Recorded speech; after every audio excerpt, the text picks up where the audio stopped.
Good afternoon. This is Chuck Morse. I am a student at Arizona State University, and I am doing a live video, taped video, I should say, on my PSA, which is to deal with the subject of how artificial intelligence may affect my career choice. And in this particular case, my career choice, or what my wife likes to call my hobby, either way, is doing online commentary and interviews through a live stream and then through a podcast.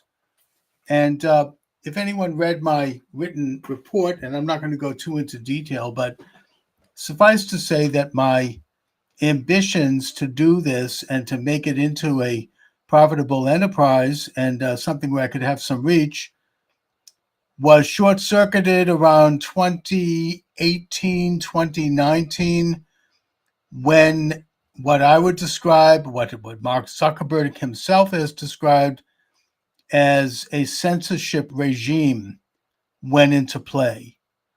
I ended up losing my YouTube channel.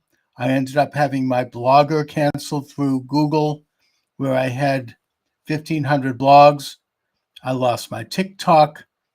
And I really went into like a kind of a state of censorship. And the way it's done, besides outright censorship, which was to remove those sites, is through algorithm censorship, something that has been acknowledged on many sources, something that basically allows you to continue, but you're put behind the eight ball in terms of finding your content on Google and some of these other large and monopolistic platforms. In fact, right after around 2018, many elite colleges, including Harvard, set up these sort of, social media what I would call censorship mills, where they would look at weeding out what they called, quote, misinformation, disinformation, and malinformation, unquote. Now, I am all for actually weeding out those things, but we need to be careful to define those things in a way that does not weed out free speech and opinion, which is what has happened. We have to weed out people who are calling for violence, people who are calling for sedition against the government, people who are really disrupting our social fabric in that way. But what happened was it extended to mostly conservative opinion, also some far left opinion, I may note, that was deep sixed through these, what I again call censorship mills. I'll call out one in particular, the Shorenstein Center at Harvard. And that basically that is what I would argue un-American. I think people need to be free to express themselves within moderate boundaries of community standards, something that I have observed scrupulously. As a former radio talk show host, I always observed Federal Election Commission standards, FCC standards, never ran afoul, never had a report against me. I mean, sometimes I pushed the envelope a bit, but really never an issue. But I did have the issue in terms of online big tech censorship while observing those standards. So I argue that this is a problem. I think recently we have seen, and I have a quote from the testimony from Mark Zuckerberg, that the Biden administration pressured him as head of Meta, Facebook, to censor information that they didn't like. That's a matter of public record. And also it's come out that U.S. aid, which was just canceled, was financing media outlets here in this country and all over the world to promote views that they wanted to promote and to deep six views that they didn't like. So censorship is a real thing. And again, this is not the censorship of actual bad stuff, things like violence or whatnot, but it's censorship of opinion. And that's a problem when you have such power to control things like AI and algorithms in the hands of a few monopolistic entities such as Google, Facebook. I mean, Twitter has become different since Elon Musk purchased it, but it still has elements of that even now, although it did get a little bit better.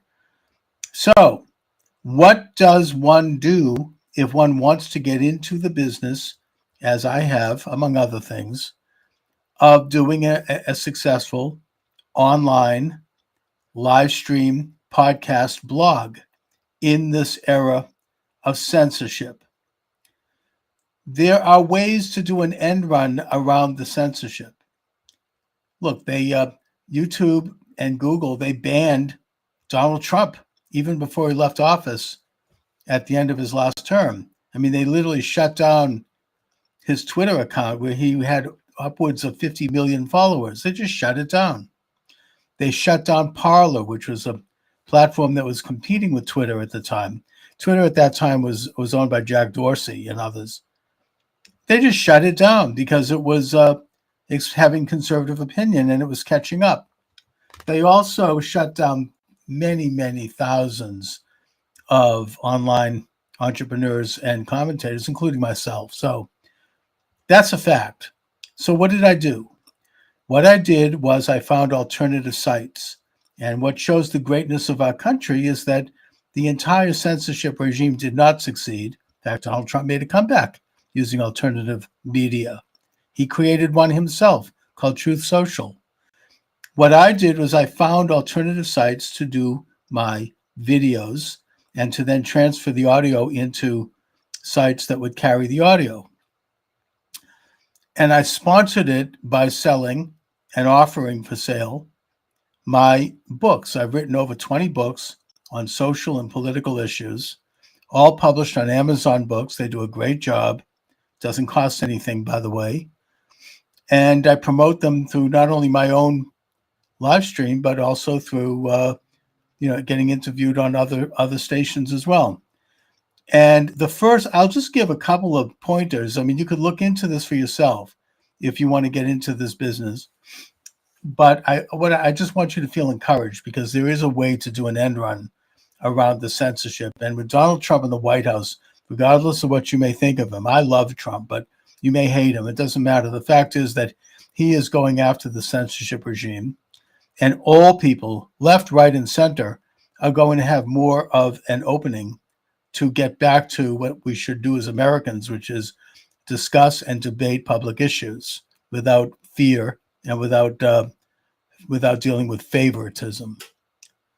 What I've done, the first platform that I use, first of all, I do the whole thing, the whole show from my laptop. It doesn't cost a lot. I have a good laptop. I have a camera. I have a mic, which you're seeing right here. It's a Yeti. And I have speakers. That's all. I made a small investment in those things. And then I went on to this site called Restream.io. Now, Restream, you can do it for free if you do short videos. And you can link for free to other live streams. They have a whole list of them that you can set up. It's amazing. For a small cost, for a subscription, you can get storage. You can expand the number of live streams that you sign up, and you can expand the amount of time your videos run. I have a small subscription. So I go on there, I send a link to my guest. I might do a solo where I invite chats and even phone calls through Skype. But if I have a guest, I'll send them a link. They come up, we can see each other, talk to each other. The whole thing goes live on all of my live streams. And then at the end, I download a video and an audio tape of it, recording of it, which is what I'm going to be doing right now to send to my teacher at ASU. So and by the way, this isn't going live on any of my sites. This is just for school. So, and just so you know. So anyway, that's the first step. Then I do my interview on Restream with my guest live. Once that's done, I then you can download both the video and the audio. I post the video on various alternative sites, including Minds, Gab, Getter, Truth Social, my Facebook and Twitter page. LinkedIn carries the show live. It's really amazing. I mean, a bunch of people carry it live, and it doesn't cost me anything. That doesn't.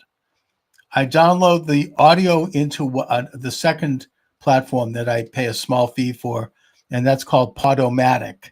And Podomatic stores these audios. I have over 500 of them at this point, and they automatically send it out to probably upwards of 20 different podcast sites, including the big ones like iTunes, Spotify, iHeartRadio, and others.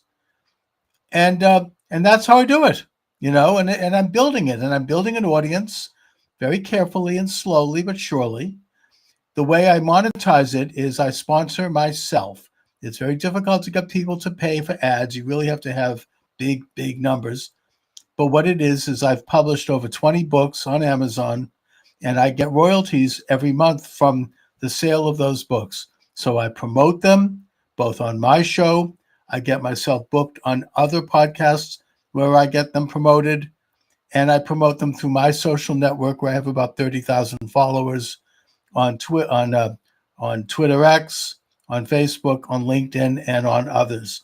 So that's how I monetize it. I'm not rolling in dough by any means, but it's gradually growing. I mean, my main source of income right now actually is Uber, and in fact, I attend ASU with the Uber scholarship. I love Uber, by the way.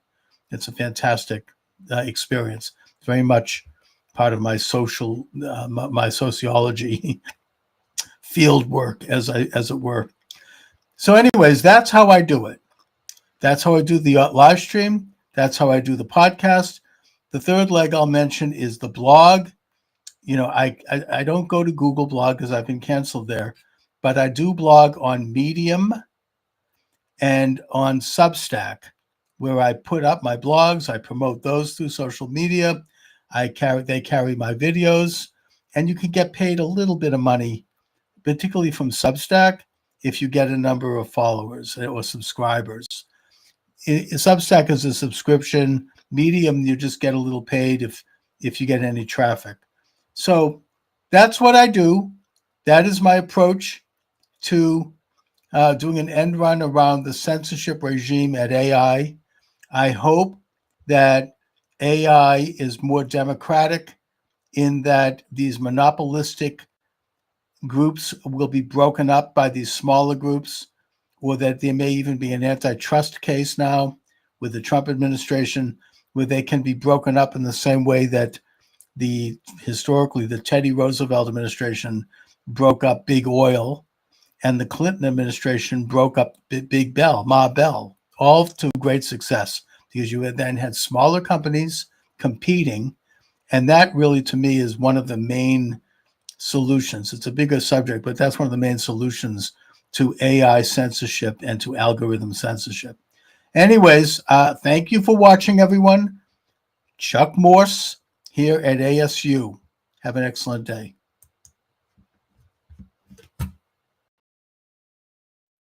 Anyways, welcome to the show. Charles Moscowitz here. Michael D. Shaw is my guest. We're live at 7 p.m. Eastern Standard Time.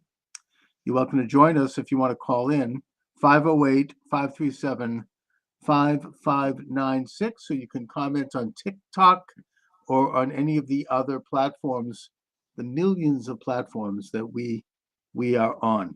So, Mike, the hits keep rolling along. Yeah, the hits keep rolling in, and even Mitch McConnell this time voted in favor of Kash Patel. Oh, yes. And it was those two miserable women who, what is the deal? Did they say why they didn't vote for Kash Patel? Because they're Democrats, wearing an R on their shirt. Yeah, there were a lot of those. They're in Texas and they want to win, so they register as Republicans. Yeah, they get the R, and then they're in there, and it's pretty bad. I mean, to the point where I think that in Texas, they've turned the House of Representatives there over to the Democratic Party.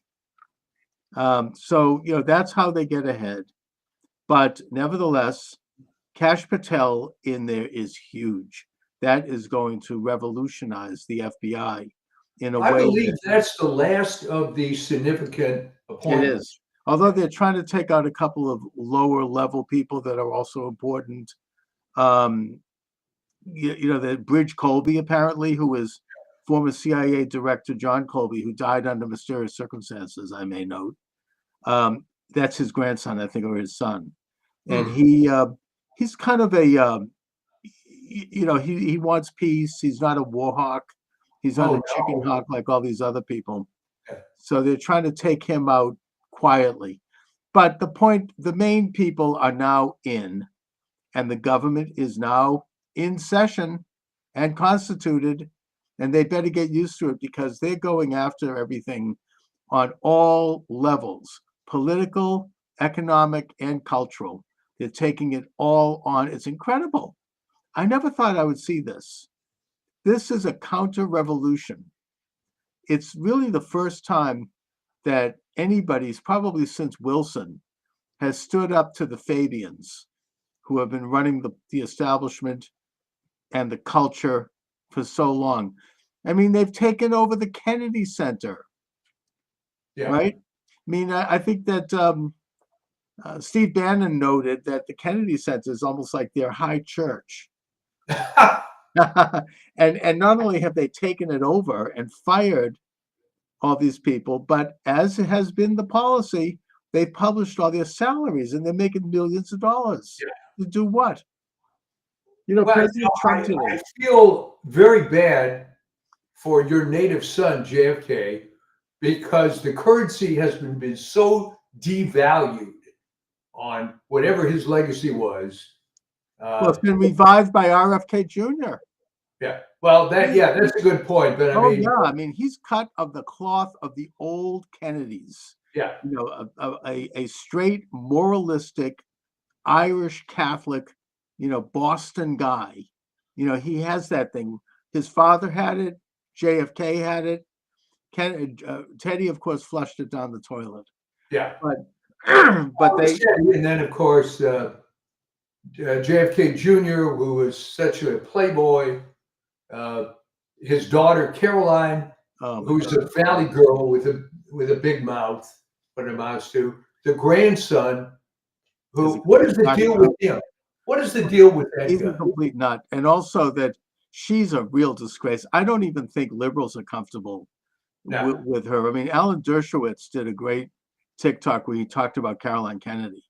That he said, like, he was invited to some kind of a dinner on Martha's Vineyard, and she was there, and she said to him, "If I had known you were going to be here, I would not have come."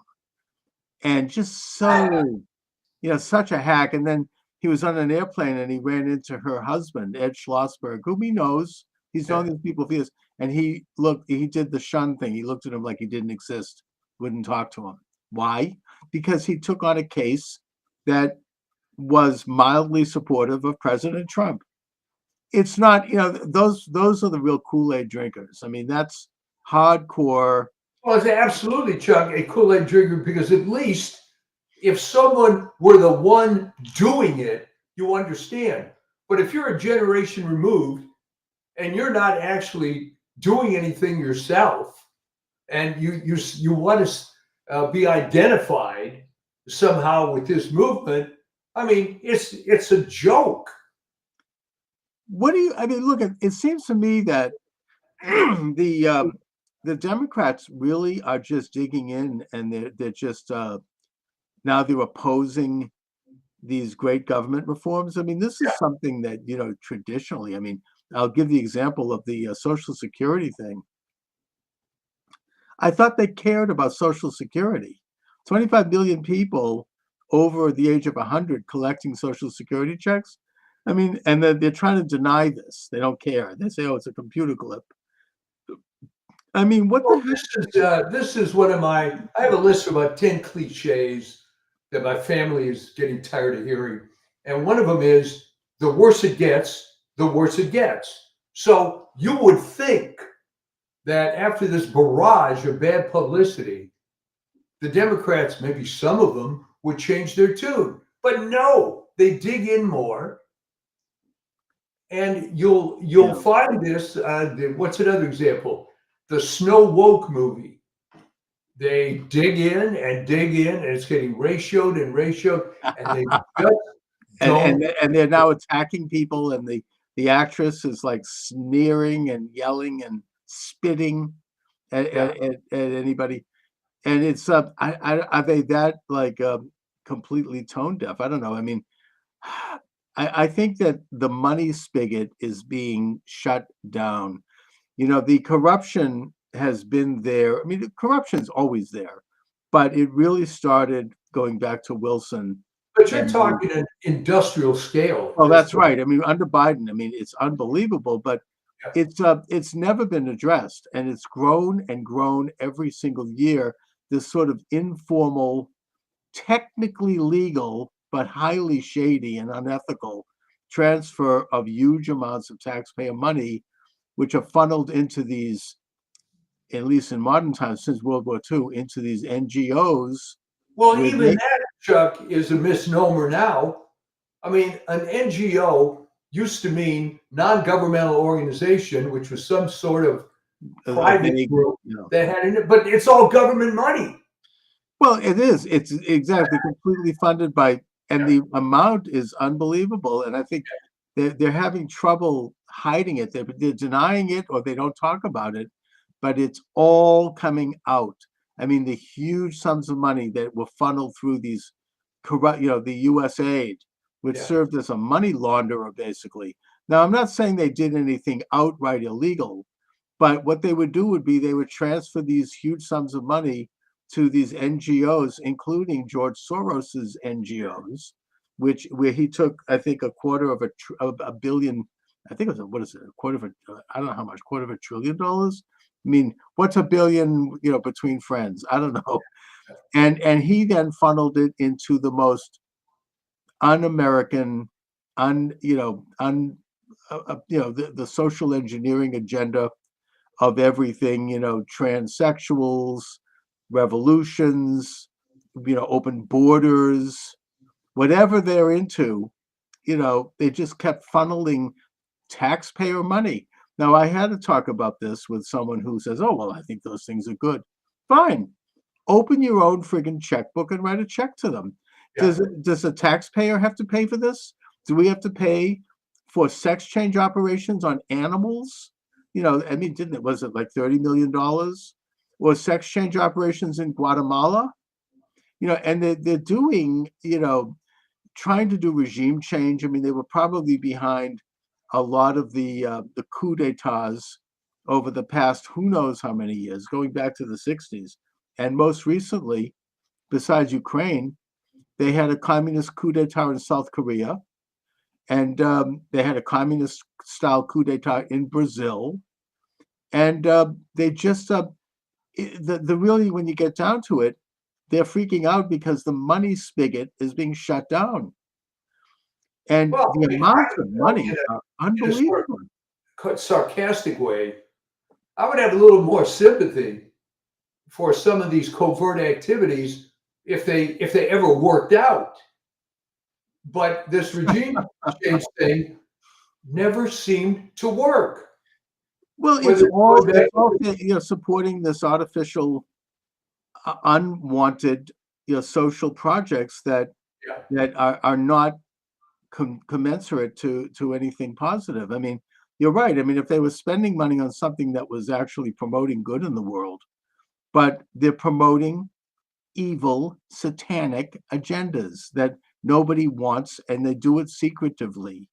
And I think that now, the only attempt, I think, since Wilson, there was only one other attempt to try to get to the bottom of it, and that was the Reese Committee hearing, and that was undone. They went to the bottom of exposing the big foundations that was set up as a byline of the 16th Amendment, which right. established taxation. Those are big money pits that allow these wealthy, these wealthy demons to employ their useless offspring and friends with fat salaries, and send money to causes and candidates that promote this un-American agenda. And the Reese Committee exposed it. They published a book about it called Foundations, Yeah. but they were undone by the establishment. Trump is the only other person and the only other movement that is now taking this on. And it's scary, but I think every single day that he moves forward is another day where more and more people are becoming conscious of what's going on in the world. At what point do you think some of the Democrats might jump ship? That's a great question. I really wonder about that. I mean, there does seem to be, the more hardened they get and the more they're losing, and the closer we get to the next election, I think you're going to have to see some of them try to save their own skin. And now with with Kash Patel at the FBI, there might be some investigations of some of these people. Not to mention names, but people like Adam Schiff, maybe. Did you see he and I think Schumer, who's another one, by the way, who's being investigated by the DC district attorney for inciting violence against Doge employees and That's right. violence against two Supreme Court justices, which he mentioned by name. He and Schiff and I think Blumenthal from Connecticut and two other people are standing outside of the FBI office protesting Kash Patel's nomination. It was pathetic. Just five of them looking there, so forlorn. Did you see that? I didn't see that one. Holding up some stupid sign. I mean, it was just, and and they're making, and I mean, Schiff for the first time, that arrogant smirk that is, plastered on his bubbled head was was kind of like falling down a little bit. Maybe finally justice will be done. It's well, these people have been around for a long time. The career of Schiff, I never really understood, but it's a very weird district that he came from. Hollywood and Burbank. There's some entertainment people in it.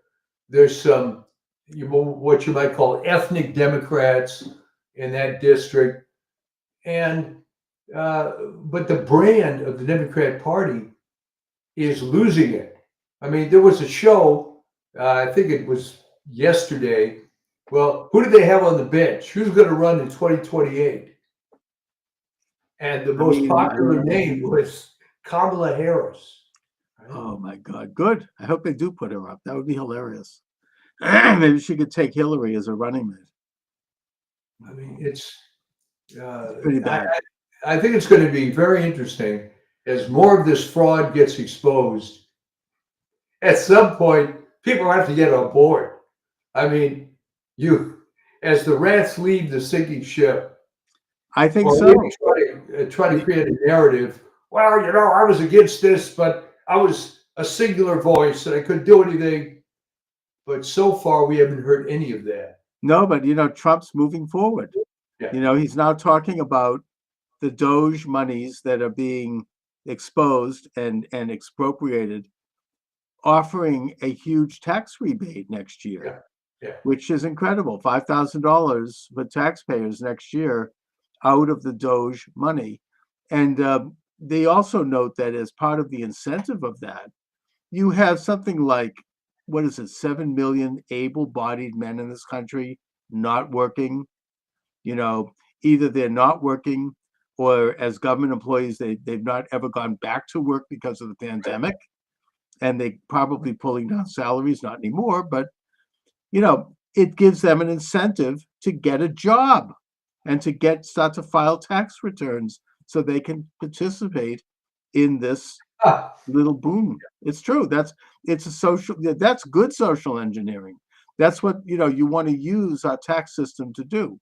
The broader issue that Trump is mentioning, besides the brilliant idea of creating an external revenue service, which is basically to collect taxes from tariffs, is to just do away with the IRS altogether. This would have been unthinkable even a year ago. I mean, I remember I was asked this question when I ran for Congress by the Boston Phoenix, a left-wing paper. Right. David Bernstein called me into the office to interview me.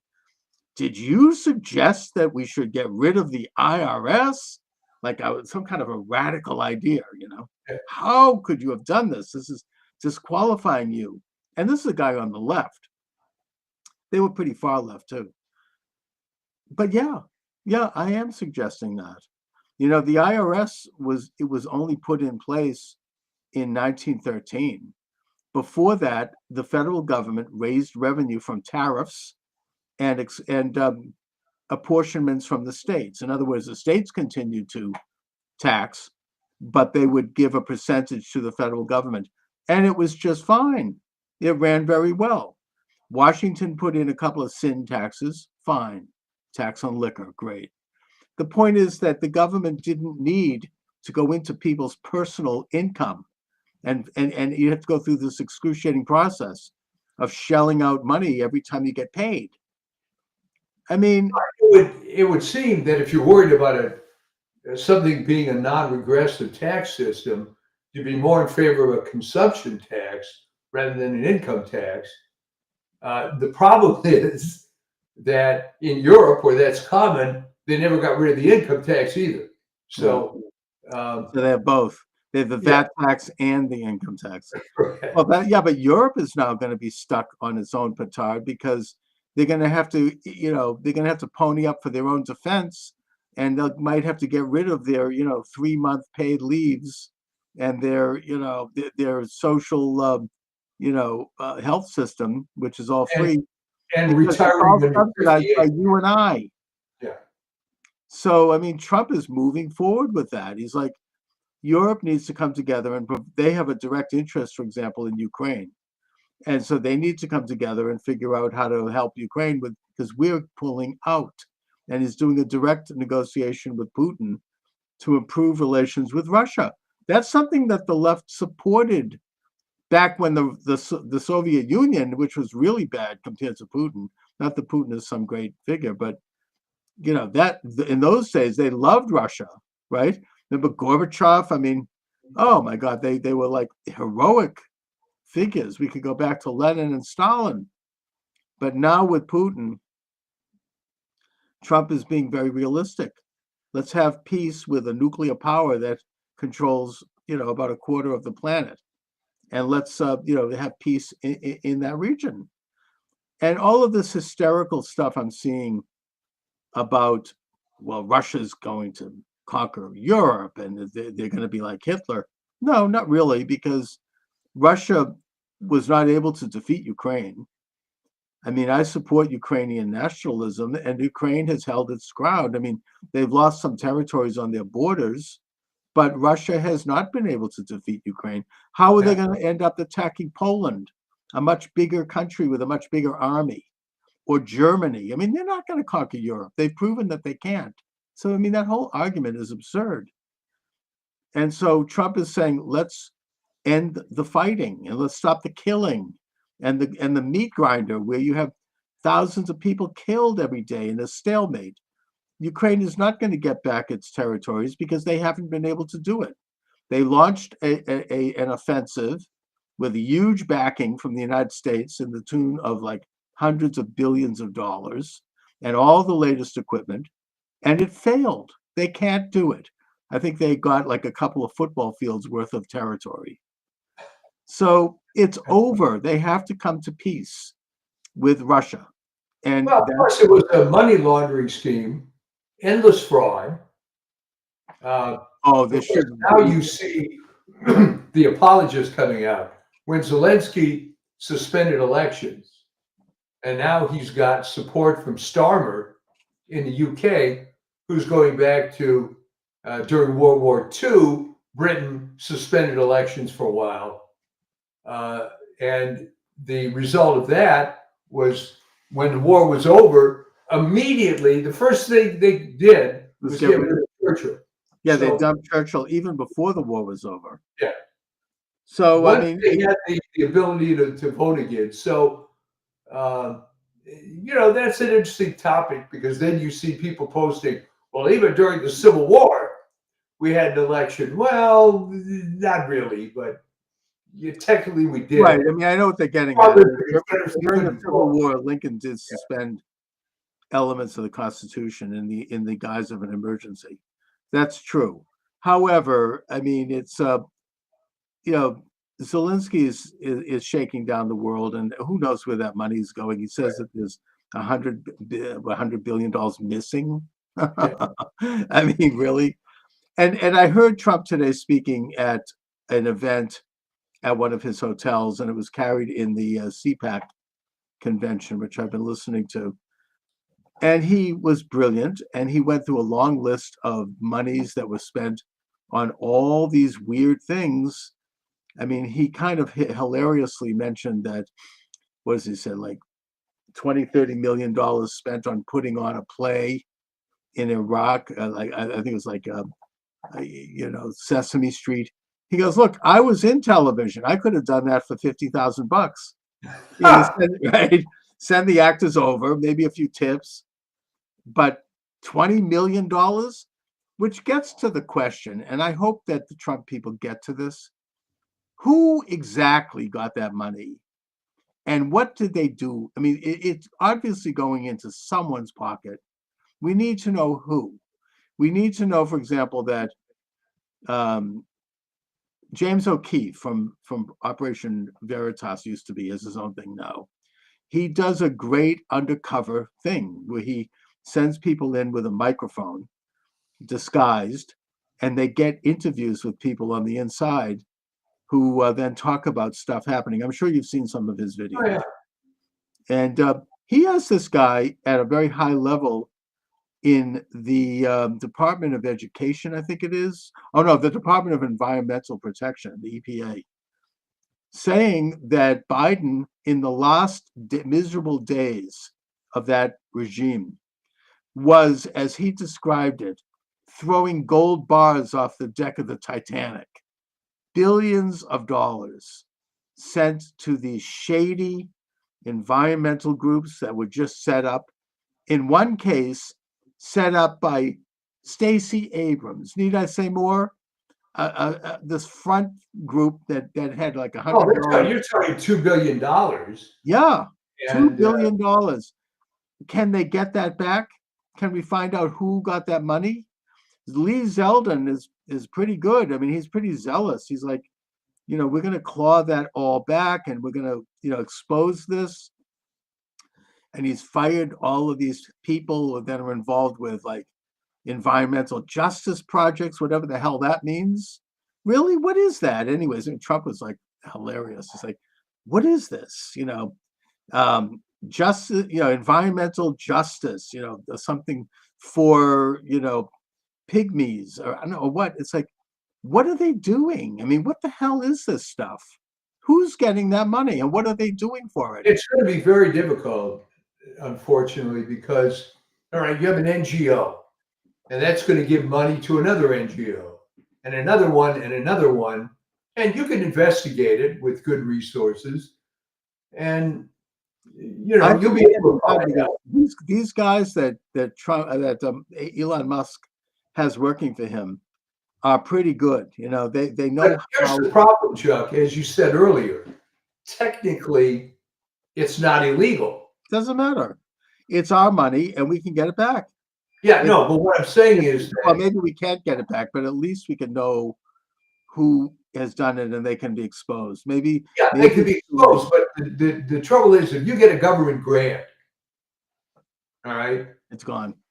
Unless the grant is fraudulent per se, which I don't think these are. No, they're probably technically legal, as I said. I mean, it's technically legal to give money to do, transgender teaching in Guatemala. Yeah. They technically are not, they know what they're doing. These people are very crafty lawyers. It's like the Clintons. They know how to always one step ahead of the law. They know how to manipulate things in such a way.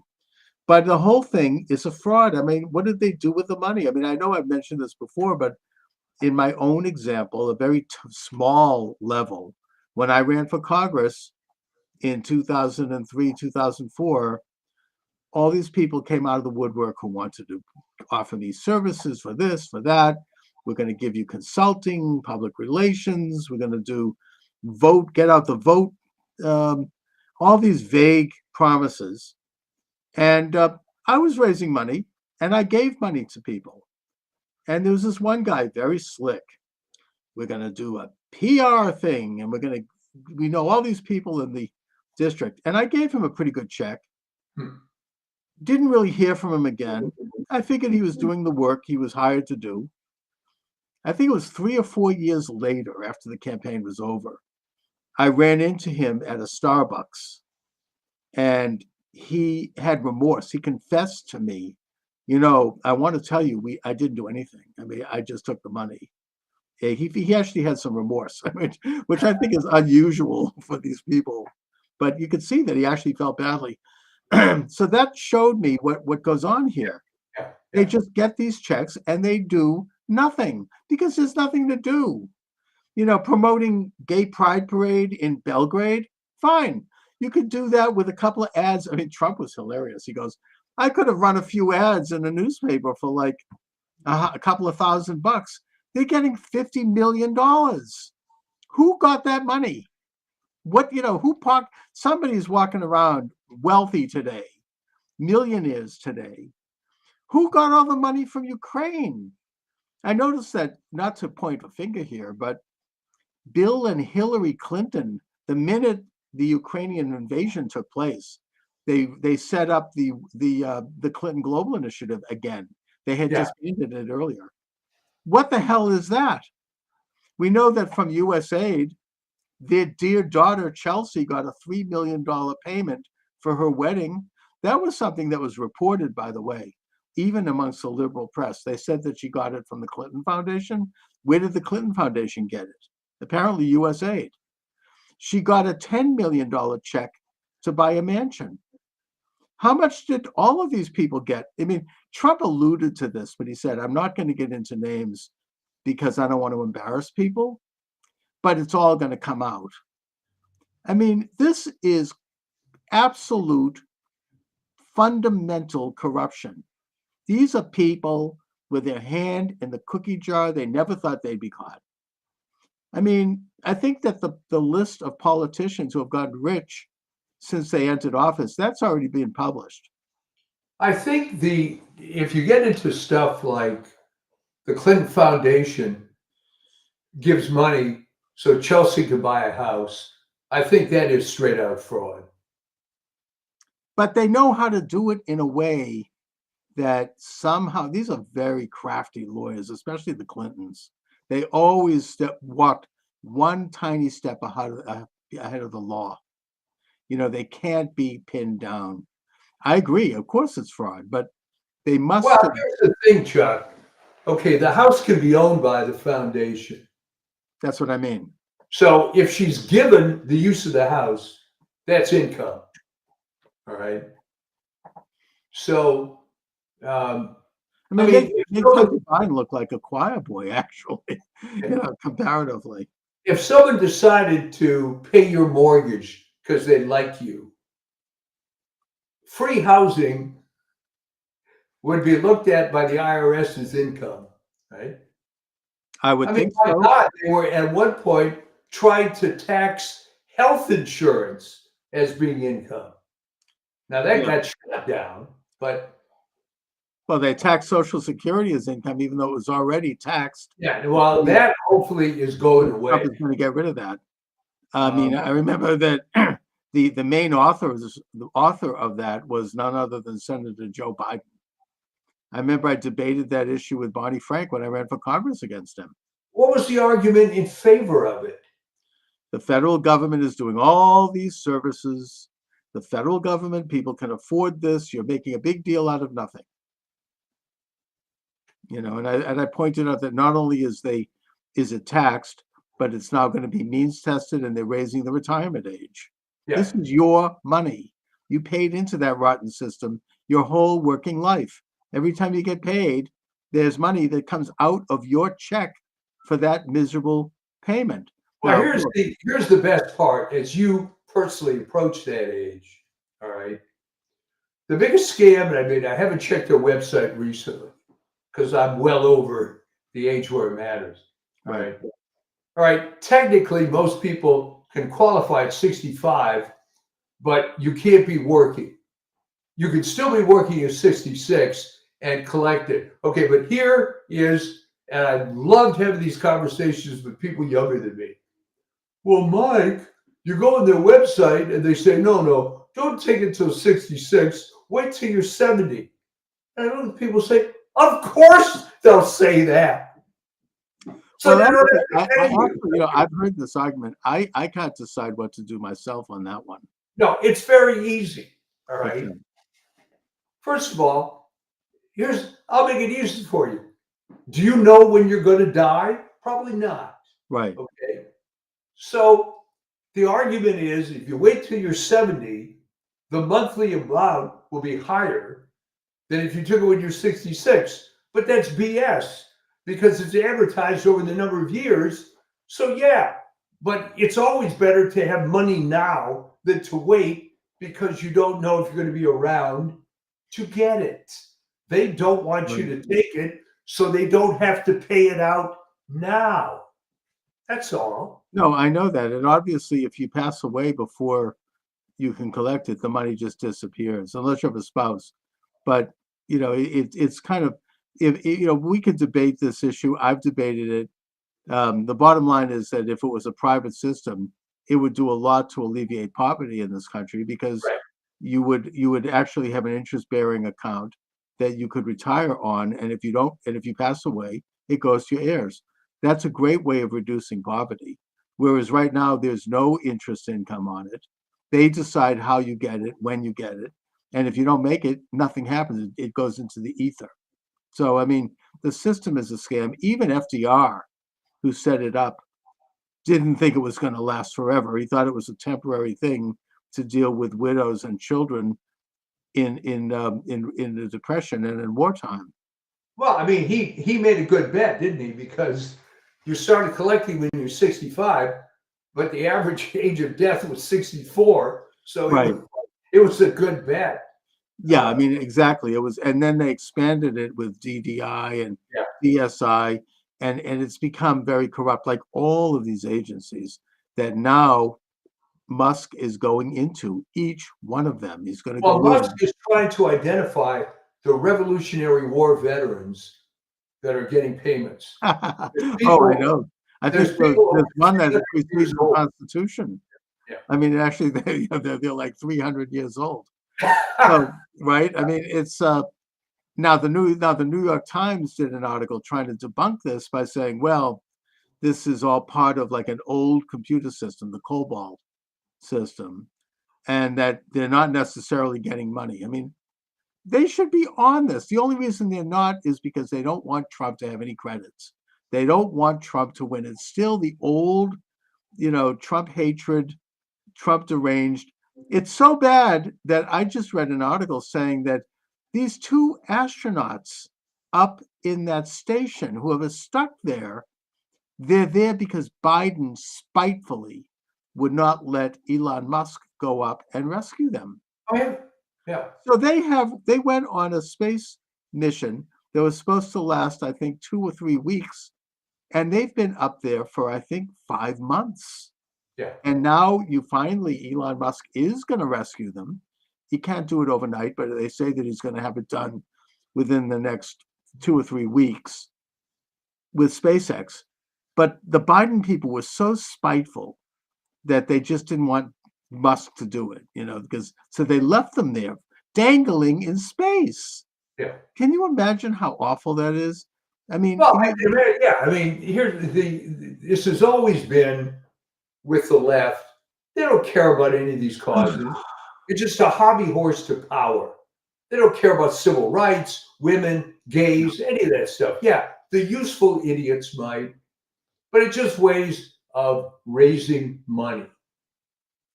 Meanwhile, Sean You Spicer, do it yourself when you said back in the day they were all in favor of cooperating with Russia. Well, oh yeah, they loved Russia under Stalin. yeah. Now you have Putin, they keep referring to him as a dictator. He's actually not a dictator. He was elected, and he's popular in Russia. That's whereas Zelensky's canceled all elections. But I heard an interview with Sean Spicer on Glenn Beck, speaking of Biden, how spiteful he was. Biden fired anybody in remotely affiliated with Trump when his regime took over. And Sean Spicer was on like a board of directors at West Point, some kind of a thing which presidents appoint these people, some kind of a visitor committee. It was an honorary thing. And his term was due to expire. Biden fired him and fired Russ Voigt, now head of the Office of Management and Budget, on that same committee, just out of spite, 2 months early, 2 months before the end of their term. And Stephen Miller, who, while in exile, headed up a law firm that focused on, helping Trump supporters. And he asked Spicer if he would be part of a lawsuit against the Biden regime, claiming that he couldn't fire him, knowing that he would lose. And Sean Spicer went along with it. And so they brought the law firm, and a federal judge said, no, you have no right to stay there. The president has full plenary authority to fire whoever he wants. So then Spicer appealed it through Miller, and the appeals court threw it out as well under that same argument. It's called Spicer versus Biden. And it established, which is what Steve Miller was trying to do, the fact that a president can fire whoever he wants. This is a federal court decision. That's right. And at the time, the left, and yet Rachel Maddow, look at this terrible defeat of the Trump people, right? They've lost their case. Oh, well, guess what? Now Trump is citing that case, Spicer versus Biden, in his firing people. And it established this principle, which is why they did this, that the president of the United States has the plenary power to fire anyone in the executive branch. And so they're moving forward. You get these corrupt judges who are trying to slow it down. They're not going to get away with it. They might slow it down. I mean, they slowed down Kash Patel. They tried to slow walk it, but he did it. He's there. They're not going to stop it. And they're not going to. I mean, you have this guy in the head of the legal office, Dellinger, a rabid Biden guy. Trump fired him, of course, like anyone would in his position.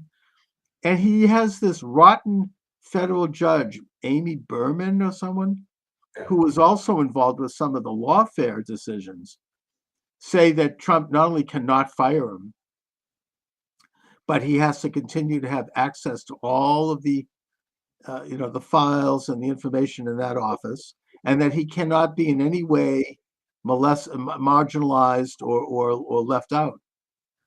So that's going to the Supreme Court. I mean, that obviously is absurd. I mean, it just shows how utterly corrupt they are.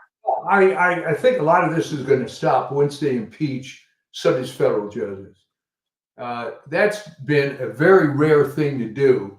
I don't think that's the way to go, though. I don't think they can. Impeaching a federal judge is very difficult. I just think they have to be overturned, and it'll happen on the Supreme Court level. And once they overturn one or two of them, it's all going to tumble. It'll be like that attempt in 2024 to get Trump off the ballot in several states under the insurrection. Once they won one case, they all fell off. You just need to have, and if it means going to the Supreme Court, fine. I think the Supreme Court will throw that out unanimously, maybe with the exception of Jackson or Sotomayor, I don't know. But the point is, it's obviously in the executive power to fire whoever they want. Well, what's upsetting about it is that why do you have installed these corrupt judges? Because Biden and Obama put them there. They're radicals. They are, it's, they're extremists. And they're showing that. I don't recall, though. When did this start? I don't recall when I was much younger that, you could have. I actually had friends from high school in two cases whose fathers were federal judges. These people happened to be a little liberal. They had a picture of JFK on their wall and whatnot, but you never got the impression that they were just tools to this extent. Well, they are. I think that's something that's been around. I'm trying to remember. Michael Glennon, in his book The Double Government, which I'm reading, he has a case in there. I can't recall it exactly, but it has to do with the fact that William Rehnquist, while working in the Nixon administration, this is the other side of the coin. Yeah. He was involved in a case that would prevent the CIA from being investigated or something like that.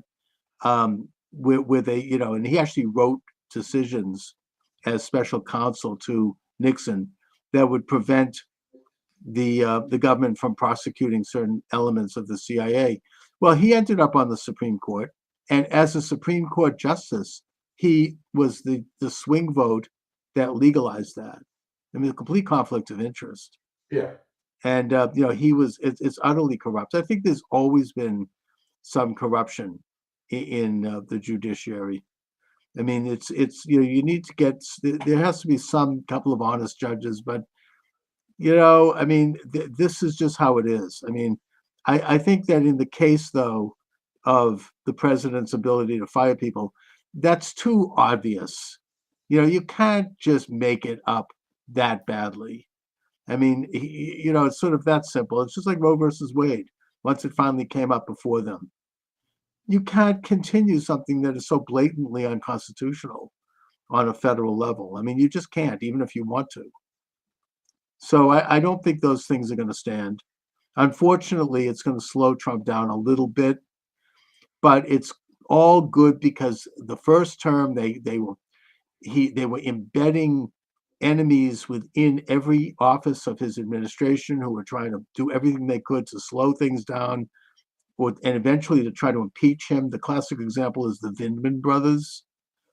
That's not going to happen this time around because Trump has fired all of them. That's right. And the only line of defense they have are these rotten federal judges, and they are bringing the cases before these select federal judges. I don't think it's going to work in the long run. And No, Trump it's not going to work in the long run, but generals because they're more corrupt. It's so annoying. And I've never been impressed by the judiciary for a number of reasons. The personality of these individuals pretty much sucks across the board. How about the example of Earl Warren? Oh yeah, really, a very. I mean, he's a conservative guy. He wasn't even a lawyer, by the way. No. He's a conservative guy to some extent. Right. Gets on the Supreme Court, becomes this liberal change agent. What the hell was that all about? No, it's I mean, him and Brennan and a couple of these other people, very bad. I mean, it's look, it goes way back. I mean, we could go back to the Dred Scott decision. I mean, this is this activist, right? Activist judges, and that's part of this is an enormous power, an unchecked power in many ways. But the Doge people are going in. There is even talk about them auditing the Fed and putting Ron Paul as the head of it. They're going into Fort Knox. Apparently, there's been midnight shipping of gold bars from Britain, the city of London, to Fort Knox because maybe there isn't anything in there. There hasn't been an audit of Fort Knox since I think the early 1970s. You mean the movie Goldwater? The Goldfinger was true? Yeah, apparently. Well, the Goldfinger. Don't forget that the James Bond books were written by Ian Fleming, who was a member of the British Secret Service, MI5. So a lot of that stuff is true. It put in a fictionalized account. I was never a big fan of the James Bond, so I can't really comment too much on those. I know that my brother's a huge fan of that. But I heard that about the gold bars, and you're thinking, "Oh my God, even Fort Knox is corrupt." There's nothing in there. They'll go in and they'll find like an IOU note on a desk. But everything has been completely rifed through with corruption, and it's all going to be investigated with modern technologies, with people who know their way around forensic auditing and computers. Somebody who's into that I'm very close to, who's into statistics and computing, told me that it's not good because in the private sector you have all these computer guys, these nerds coming in and taking over these companies, and they don't really know what the hell they're kind of devoid of any real knowledge of real life, and they're firing people who do, and it's a problem. And that this is what's going to happen to the federal government. Then that's not good. I don't think so, though. I think that does anybody really think that firing about 20 to 25% of this federal bureaucracy is going to affect anyone's actual service? I mean, I don't think so. And if it does, it's for stuff that we shouldn't be doing anyways, like DEI and sex change. The stuff that, social engineering Well, stuff. that's like when I first many years ago, and we did a lot of business, my old company in Mexico, and we had a trip down there, and this is back in the 1980s, I think, and the phones went on strike. So I asked the guy I was visiting, I said, "How can you tell the difference?" I mean, they didn't work anyway. Right. So, I mean, it's not going to affect. I mean, here in Boston, the Kennedy Library had to close early, and oh my God, the the media was the hair was on fire over this. It opened the next morning. A couple of people were fired. I mean, you think that the Kennedy Center is being closed. I mean, this is like big news on NPR. Look what's happening. And I mean, I don't think that this deranged approach is changing amongst the media, right? They just it's as bad as ever. no, they're not going to change. They're digging in. It's my old Ethel Rosenberg Model UN thing. Yeah. That this is what you were taught, and you're going to, so to speak, die on that hill, and nothing But else I think matters. half of the Democrats are sick of it. Like the Bill Maher Democrat, the old liberals. Yeah.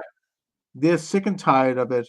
He had on Chris Hayes from the MSNBC, who has a book out. He's one of these hard left. His big cause: we should mind up. If parents want to do sex change operations on their children, it's none of your damn business. That's his big cause. Really? I don't think most Democrats are big. That's not popular. Yeah. I mean, most Democrats don't like that, except for the people on the hard left. And and yet they're digging their heels in. I don't get it. I mean, it's not going to work for them. Well, it's been so many years of being more leftist than thou, right? So they take the latest cause, which I'm thinking this is ultimately just an evil joke that whoever came up with this John Money transgender thing. Yeah, It exactly. was almost like a joke to say, okay, how far can we take this? What are they going to fall for? It's sort of like a riff on the book of Job. Well, don't kill him, but try to screw around with him a little bit and see how he's going to react. And it's an agenda that is not it's not organic. Most people don't support it. I don't think most gay people support it. No. It's a leftist agenda which basically wants to change human nature as a virtue. There's no such thing as the difference between men and women. There's no such thing as men and women. It's like an attempt to, it's the ultimate totalitarian approach that they can be bigger than God. They can change human nature by force, and that's a great and exciting virtue. And I just, it's not the kind of thing it's not a movement. I know people who have actually done some of this stuff, and it's pretty bad. I mean, it's younger people, especially young women, have been sucked into this thing, and I hate to think about what they're going to be like, 10 years down the road. I mean, it's, somebody tells me, oh, well, you can't stop the puberty blockers because you can't take some. Really? Yes, you can. That's weakening the bone structure of children. You stop it immediately. And if somebody continues it, they should be arrested. That's that's dangerous. It's been banned in every European country now because of that. But in this Well, country, they just then you have to raise the question: if it's okay to do this, then what really is your complaint against Joseph Mengele exactly? oh, this is worse. Yeah, I mean, Oh yeah, I mean this, experimenting on children, yeah, and now this is being done by. I'm not going to mention the names of hospitals, but right here in Boston, I know of several places, and I personally know of and know not because they're people that are members of an organization that I go to, who are doctors who are doing this. yeah. This one It's all about particular, the dollars, and and and it's a belief. This one particular doctor, not to mention names, very prominent, speaks on the Sabbath at the synagogue and gives a homily where he mentioned something in passing. He said, well, Adam and Eve, oh, well, we now know that that's not really the creation of men and women, anyways, right? Because there's no such thing. This is a doctor who is doing these kinds of surgeries. Okay. I mean, they believe this. It's really gotten that sick. It's gotten that well, bad. then let me ask you this: in what way is this guy a Jew? In no way is he a Jew, It's but just yes, a social thing. he's also very learned when it comes to, reading Torah. He's a hell of a lot more learned than I could ever be. And he goes to the shul and raps tefillin. I mean, that's not me. But So yet, you mean this guy is a Pharisee? actually, yeah. I mean, the Pharisees. That's a good analogy. I mean, into the intricacies of the law, and yet misses the bigger picture. Totally blind. I mean, that's what Jesus was saying. He didn't. Yeah, Wasn't there a quote? that's about it. Yeah, I think there was a quote in the book of this Matthew is where very rare, my friend.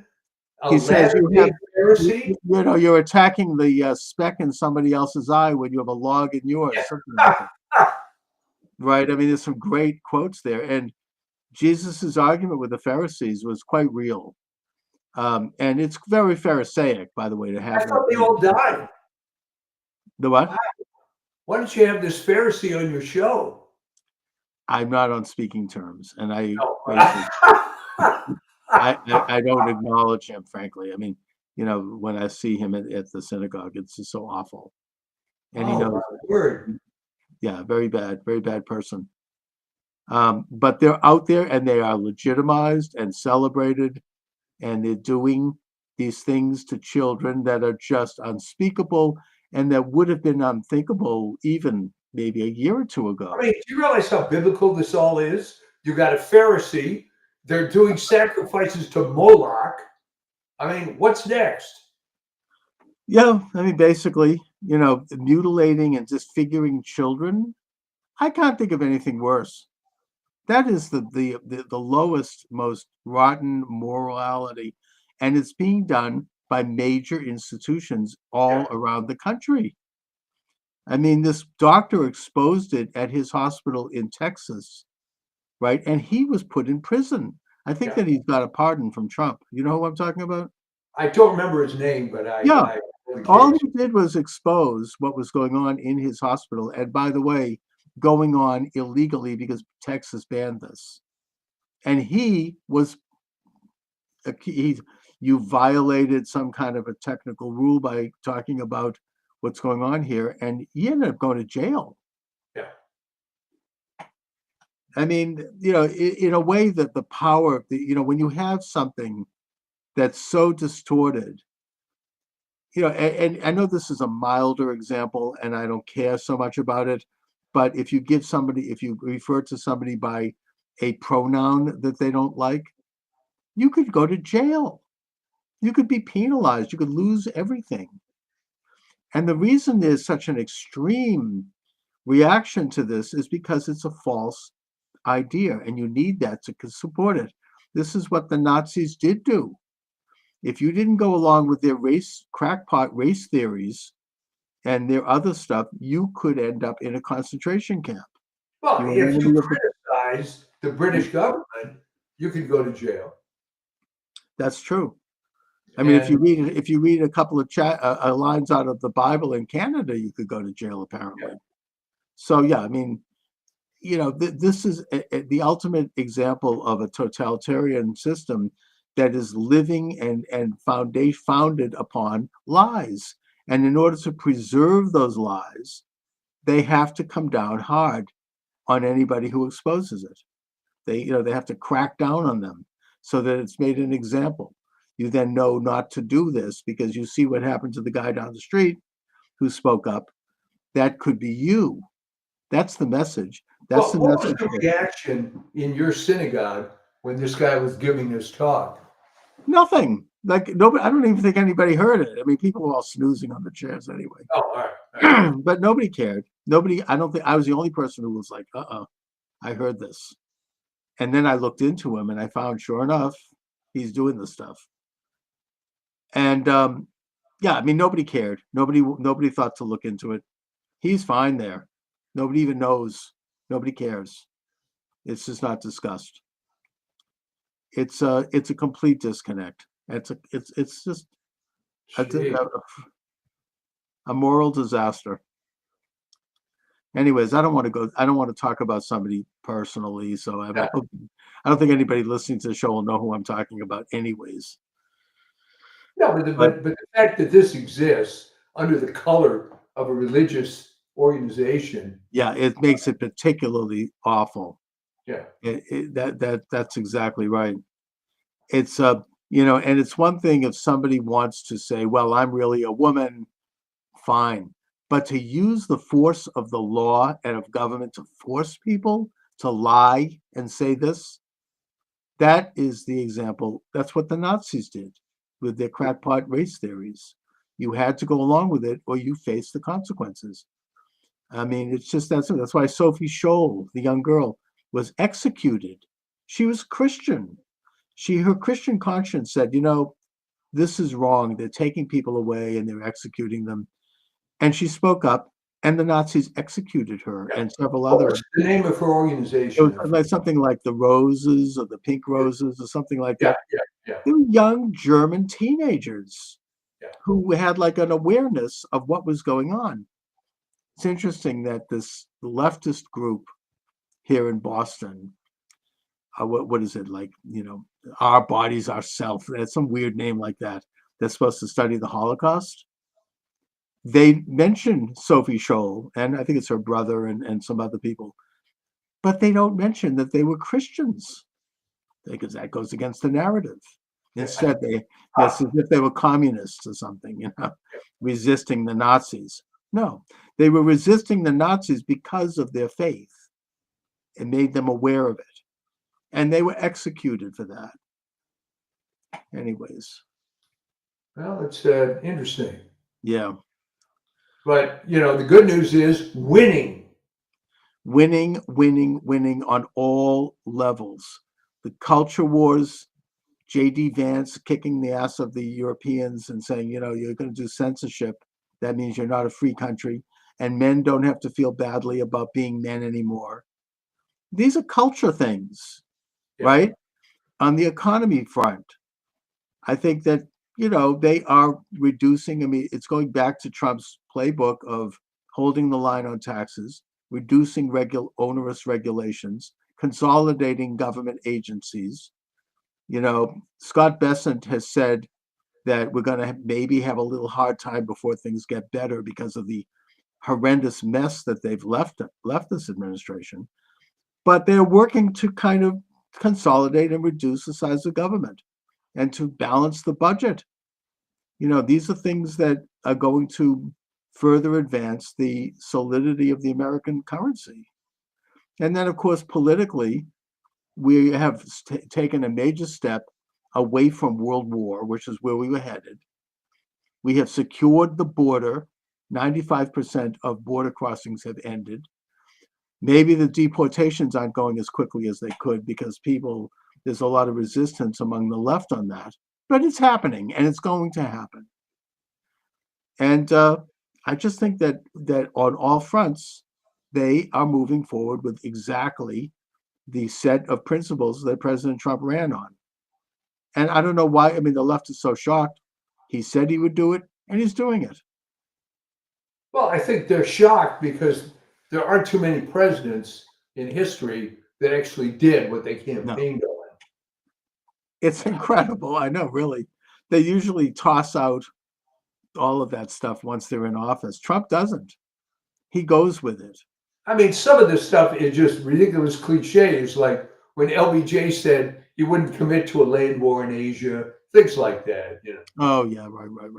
And by the way, Bill Clinton, to his credit, actually did reduce the size of government while he was in office. He said he would, and he did consolidate some agencies. Maybe if he had had the technology available to him at the time, like Trump does, he might have done more. But the point is that to the degree that he did that, he had a fairly successful 2 terms, right? They balanced the budget, they reduced the size of government, and the economy was in pretty good shape. So, apparently it's okay for him, but not okay for Trump. Trump has more modern tools at his disposal. AI, bringing in, technologies that can really finally streamline the government and make parts of it go away because it's no longer needed. Look, we're dealing with this in the private sector. Why shouldn't the government deal with it? Well, I mean, I'll give you a little anecdote to end the show of bringing technology into finding out where the money is. I had a very good friend. He became sick years ago, but he was one of the original guys to start internet service provider company in LA. He had a tremendous computer background. And one of his favorite stories was when Drexel Lambert was going through all these issues. He said their problem was all mainframe computer, and they could never balance because it took too many hours, and then the next day would start. So he came up with this incredible software that allowed them to very quickly see what the situation was. And he describes a room full of, as he described them, Orthodox Jew guys working on these mainframes and looking at this stuff. And my friend Tom comes in, runs this audit. And this is what he said. He said, Mike, the guy looks at me and said, this can't be right. We have no cash. We've got no cash. This can't be right. And that's, of course, when that organization went bankrupt.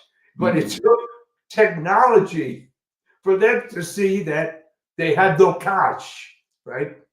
And I always loved that story because that was, these old mainframe guys, and now some young whippersnapper comes in there with, it wasn't AI, it was just a better software. And they didn't like the results, but sure enough, the bank went under. Exactly. They had no cash. So, all right. So, Mike, do you have anything coming up on the Substack? Yeah. I put together actually a couple of articles, and I got an email from a high school friend saying, "Are you all right? Haven't seen your columns for a while." And of course, the joke at this age is if you don't hear from someone for a while, you get worried. They've disappeared. Yeah. Well, that's the social. That's the younger generation social network thing. Yeah. So anyway.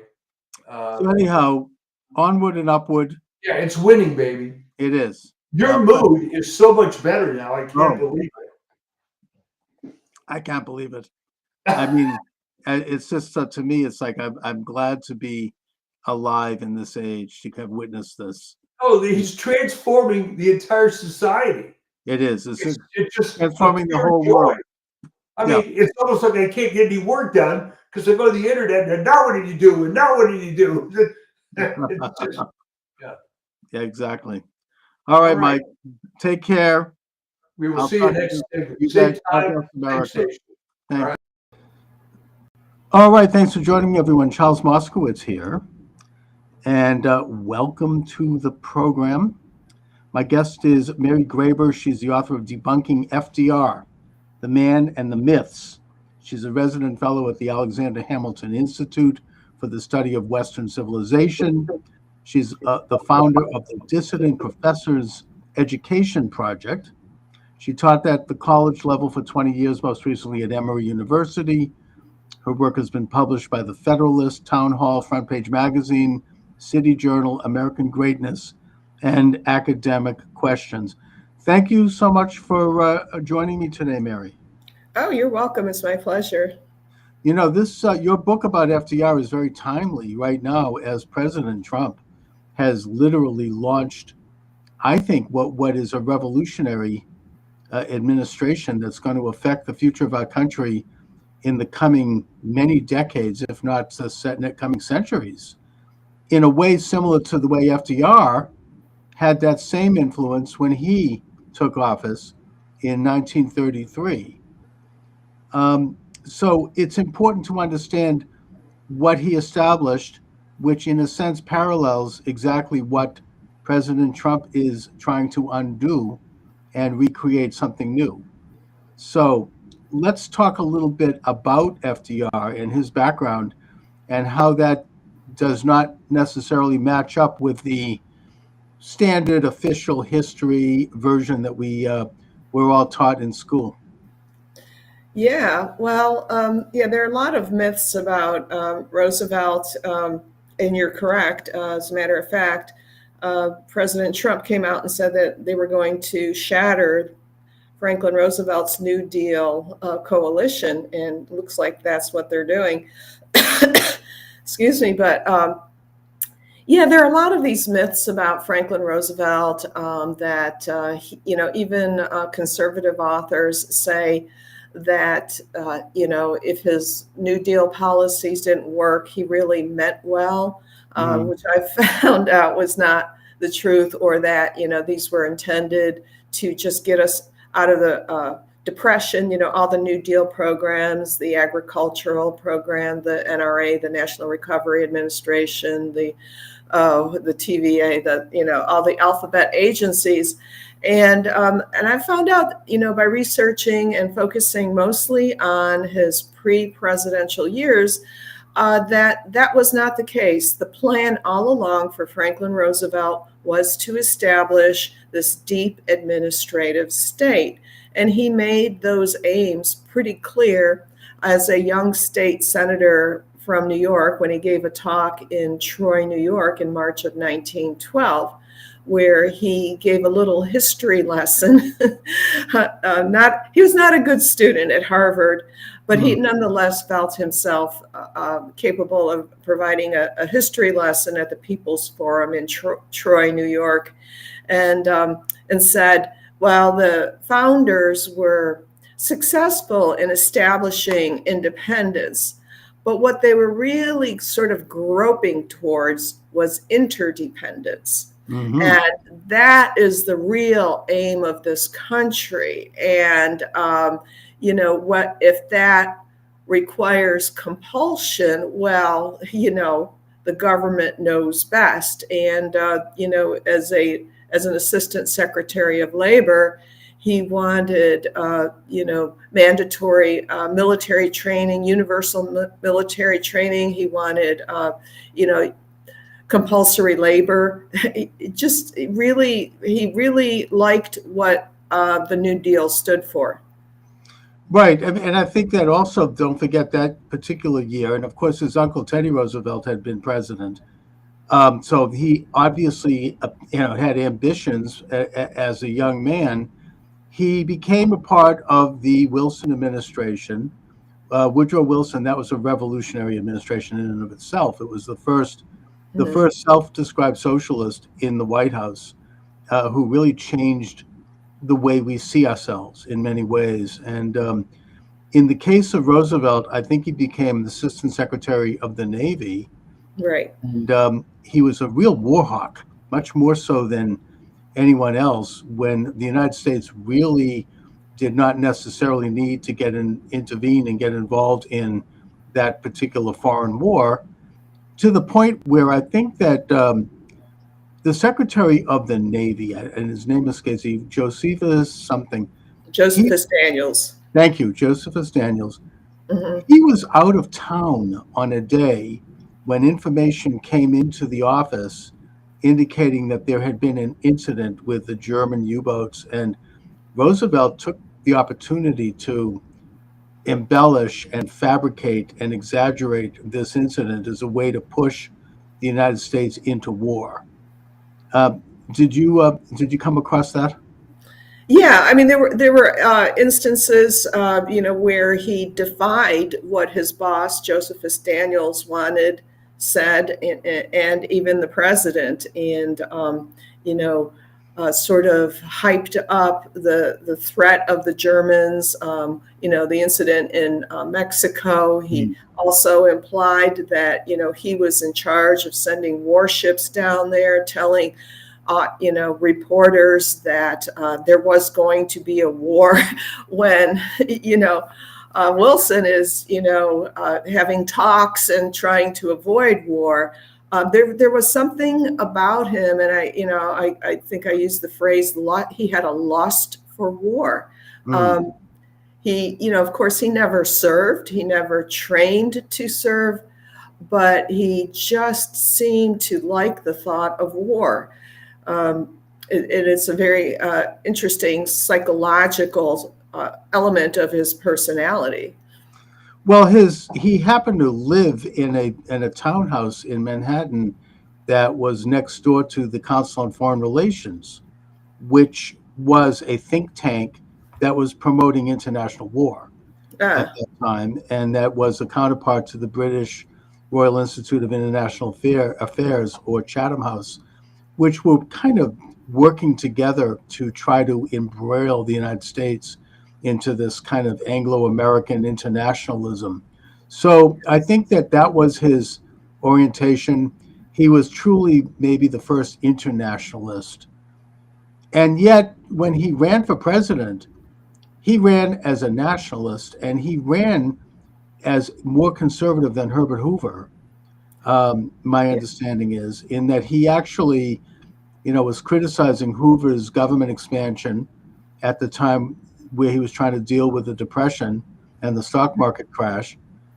And when he became president, and I think to his credit, we should note that one of his first acts, in a way similar to Trump, was that he ordered all executive cabinet offices and agencies to cut their budget by 5%, to freeze all salaries, and to put a halt on all hiring, under the understanding that if the rest of the country is dealing with a depression, why should our public sector be high on the hog?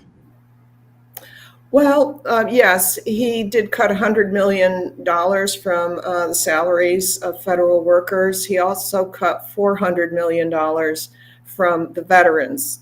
Okay, so you know where his priorities are. And you're right, it was a bait and switch campaign because, there was no end to how much money he was willing to spend and wanted to spend. And actually, one of his advisors, Bernard Baruch, was the one who gave him the figure of cutting $400 million for veterans and $100 million for federal workers. So Bernard Baruch was the largest contributor to his 1932 presidential campaign. He had final say over his campaign speeches, and he was the one who told FDR to do that, and he did. He once he established himself, and I think he had other sources of funding as well. He did not take orders from Baruch, but it's interesting how that came about, and it's also interesting in light of the fact that Roosevelt was presenting himself as a friend of the working man, of the common man, the forgotten man, right? Right, for all that rhetoric, yeah. Yeah.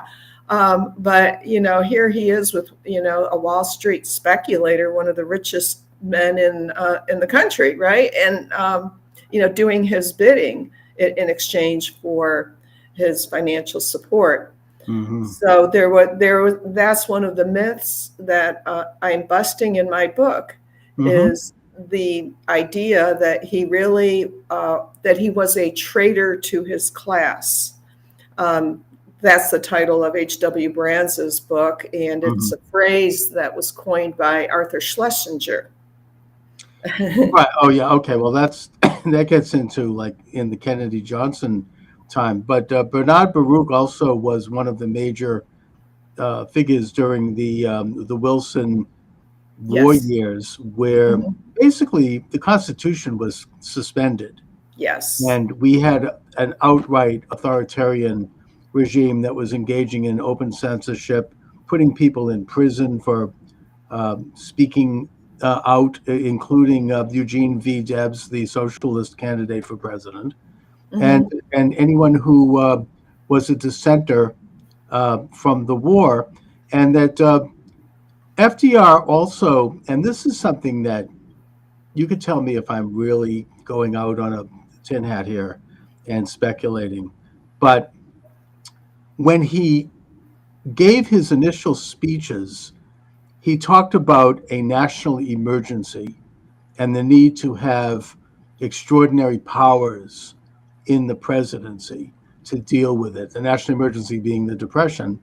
Mhm. And that in his inaugural address in 1934, he basically and fairly explicitly said that he would be declaring a national emergency, and that a few weeks into his administration, he declared what's called the bank holiday, where all banks were closed. Mhm. There was a lot of fear in the country at that time. I mean, there was Mhm.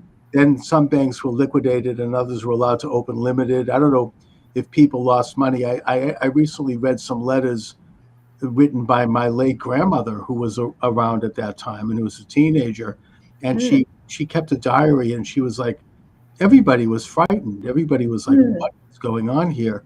It's Wow. like the country is moving to a dictatorship. You know, Really?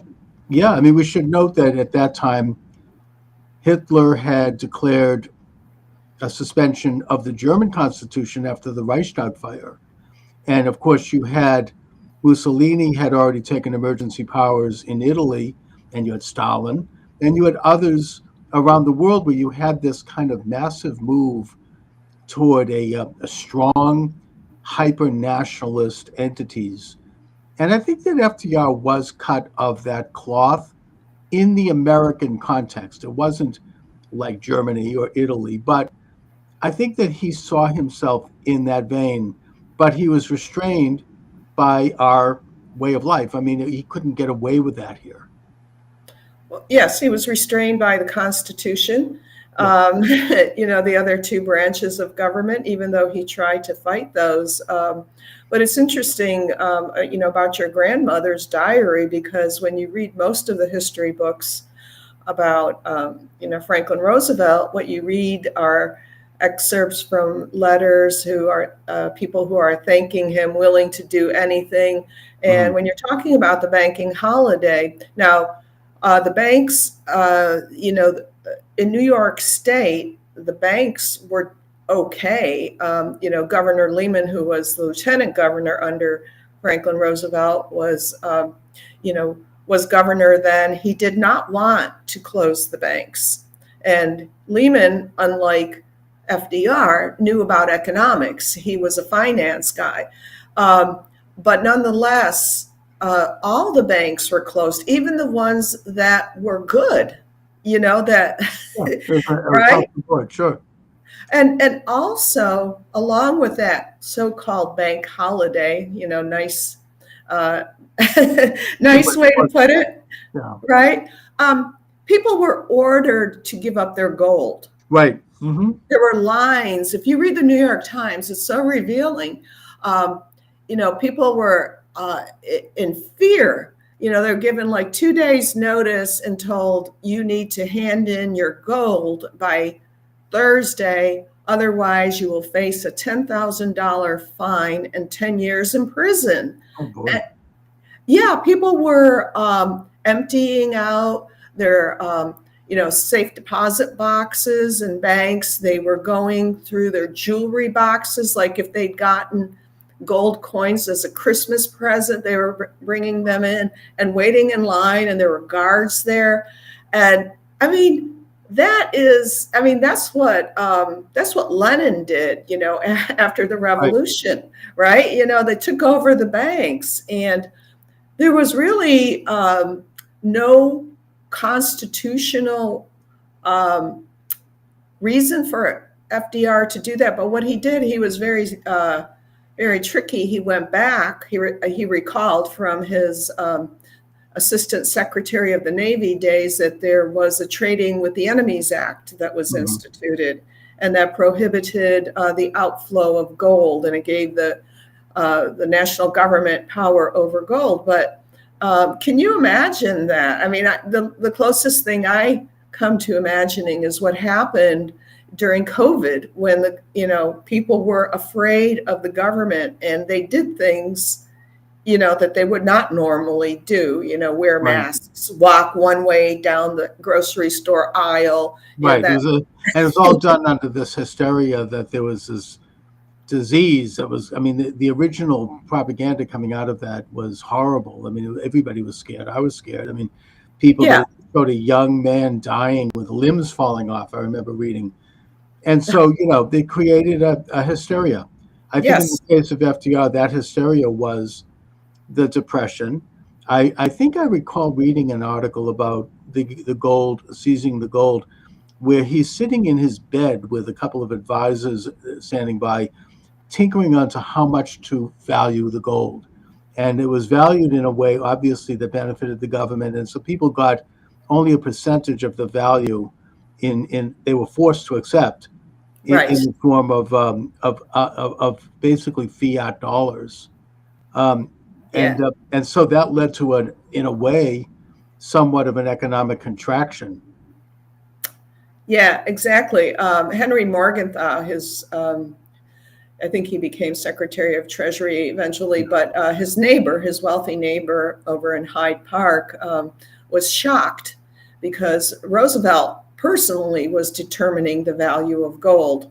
Yes. And Henry Morgenthau gave him a figure, and Roosevelt's saying, "No, I don't like that. I want $21 and I don't know, something cents." And Henry Morgenthau says, "Why?"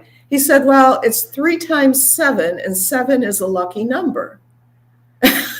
Yeah, and in a way that brings up another issue about Roosevelt, in that I get the sense that he was not quite as bright as people have always portrayed him. He was kind of like rather, a patrician, sort of a hail fellow, well met, didn't kind of a mediocre intellect. Mm-hmm. But just to touch again on this issue of the emergency, was it not under this guise of this emergency powers, where basically it declared war, it took war powers, but the enemy was the American people? Exactly. That it was under that extraordinary power that he was able to create all of these alphabet agencies, and that this same power has been ever since quietly renewed by Congress every 2 years.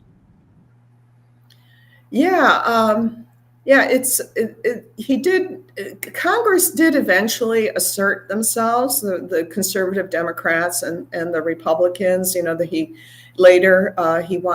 tried to purge all the conservative Democrats during the primaries in 1938.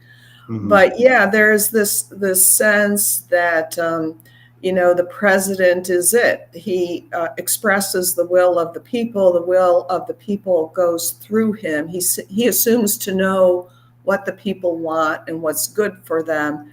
And that banking bill, it was amazing the way it was passed. It was like when Nancy Pelosi said we have to pass the bill. Pass it to find out what's in it. Right. And Congress, the House passed a rolled up newspaper. It was like basically, at midnight, and and it's an emergency session, and they're all, it's overwhelmingly Democratic, and all these congressmen are new. They don't know the ropes yet, and they feel this sense of emergency, and they're passing a rolled up newspaper because it was still being printed. And then, the Senate passed it 38 minutes later. Right. And it was kind of the beginning of these big, confusing omnibus bills, which they don't have a chance to read them. It's like 1,000 pages. It's like the USA Patriot Act was that, where Biden had one, I think, with the so-called Inflation Reduction, which, of course, is one of these Orwellian names for a bill. Right. Also, when FDR met opposition from the Supreme Court, that's when he tried to pack the court, which was the most unpopular thing he ever did. I mean, I think that was opposed by all sides, and it was like a low point in his presidency. Yeah, he overreached. He was, buoyed by the 1936 election, which he won overwhelmingly. I don't know how many states, went with him. I think it was over 40, and voted for him. And so he thought he had this mandate. And of course, he was going to take as much power as he possibly could until someone stopped him. I mean, that was in his nature. One of the accusations that was leveled at him at the time was that he wanted to be a dictator. And I believe that assessment is accurate. He had no sense of humility, as far as I can tell. He never admitted he made a mistake, and punished people who disagreed with him. Right. And, right. He could be very vindictive toward anybody who defied him, and he was known for that, including Joseph P. Kennedy, ambassador to Great Britain, who was, in a sense, trying to keep the United States out of the war. So my guest is Mary Graber. The book is Debunking FDR, The Man and the Myth, available at Amazon and at major bookstores. So you had the situation of emergency powers and the alphabet agencies.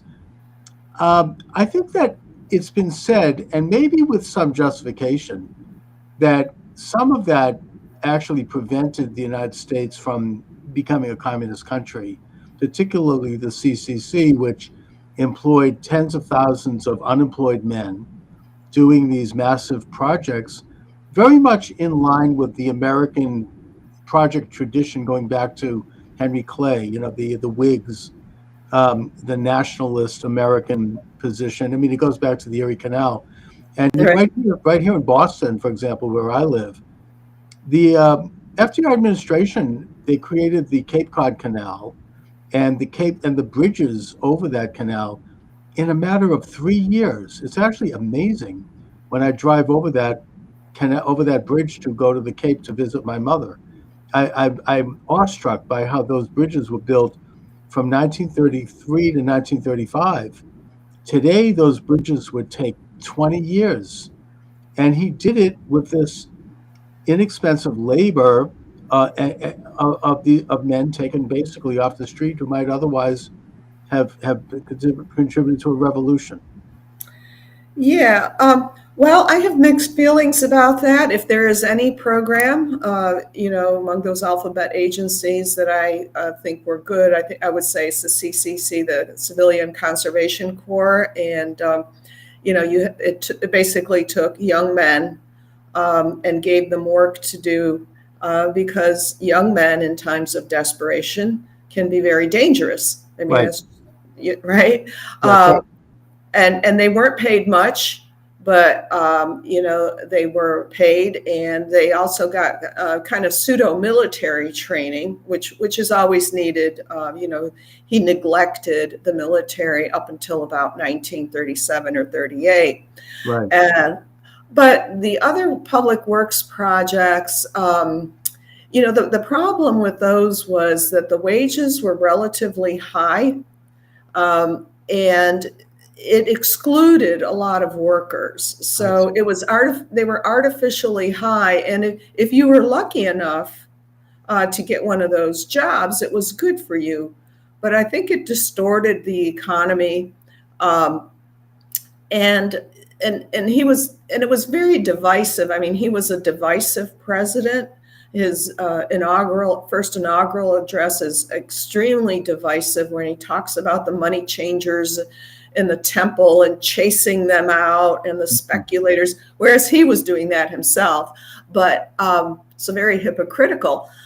But these public works projects, could they have been done privately? I mean, I think the consensus of most economists, other than the Keynesians, is that Hoover began it. Hoover began tinkering, and so when you had the AAA program that was ordering farmers to plow under a third of their crops and to slaughter all the piglets, and they didn't even have the equipment to do that. That was kind of started by Hoover, with good intentions by Hoover. I think personality-wise, he was very different from FDR, the engineer. Right. And but I think the consensus of conservative historians, the relatively few who have written about FDR's New Deal, is that he should have left the economy to sort of bottom out. So what they did is they artificially raised wages. So Hoover started doing that. Mm-hmm. And also to go back to letting the economy sort of recover on its own. The same thing had happened in 1920 after World War I. There was a depression. Things were pretty much left alone. Wages decreased, prices decreased, but then it kind of found its own level. But what happens when you artificially raise wages?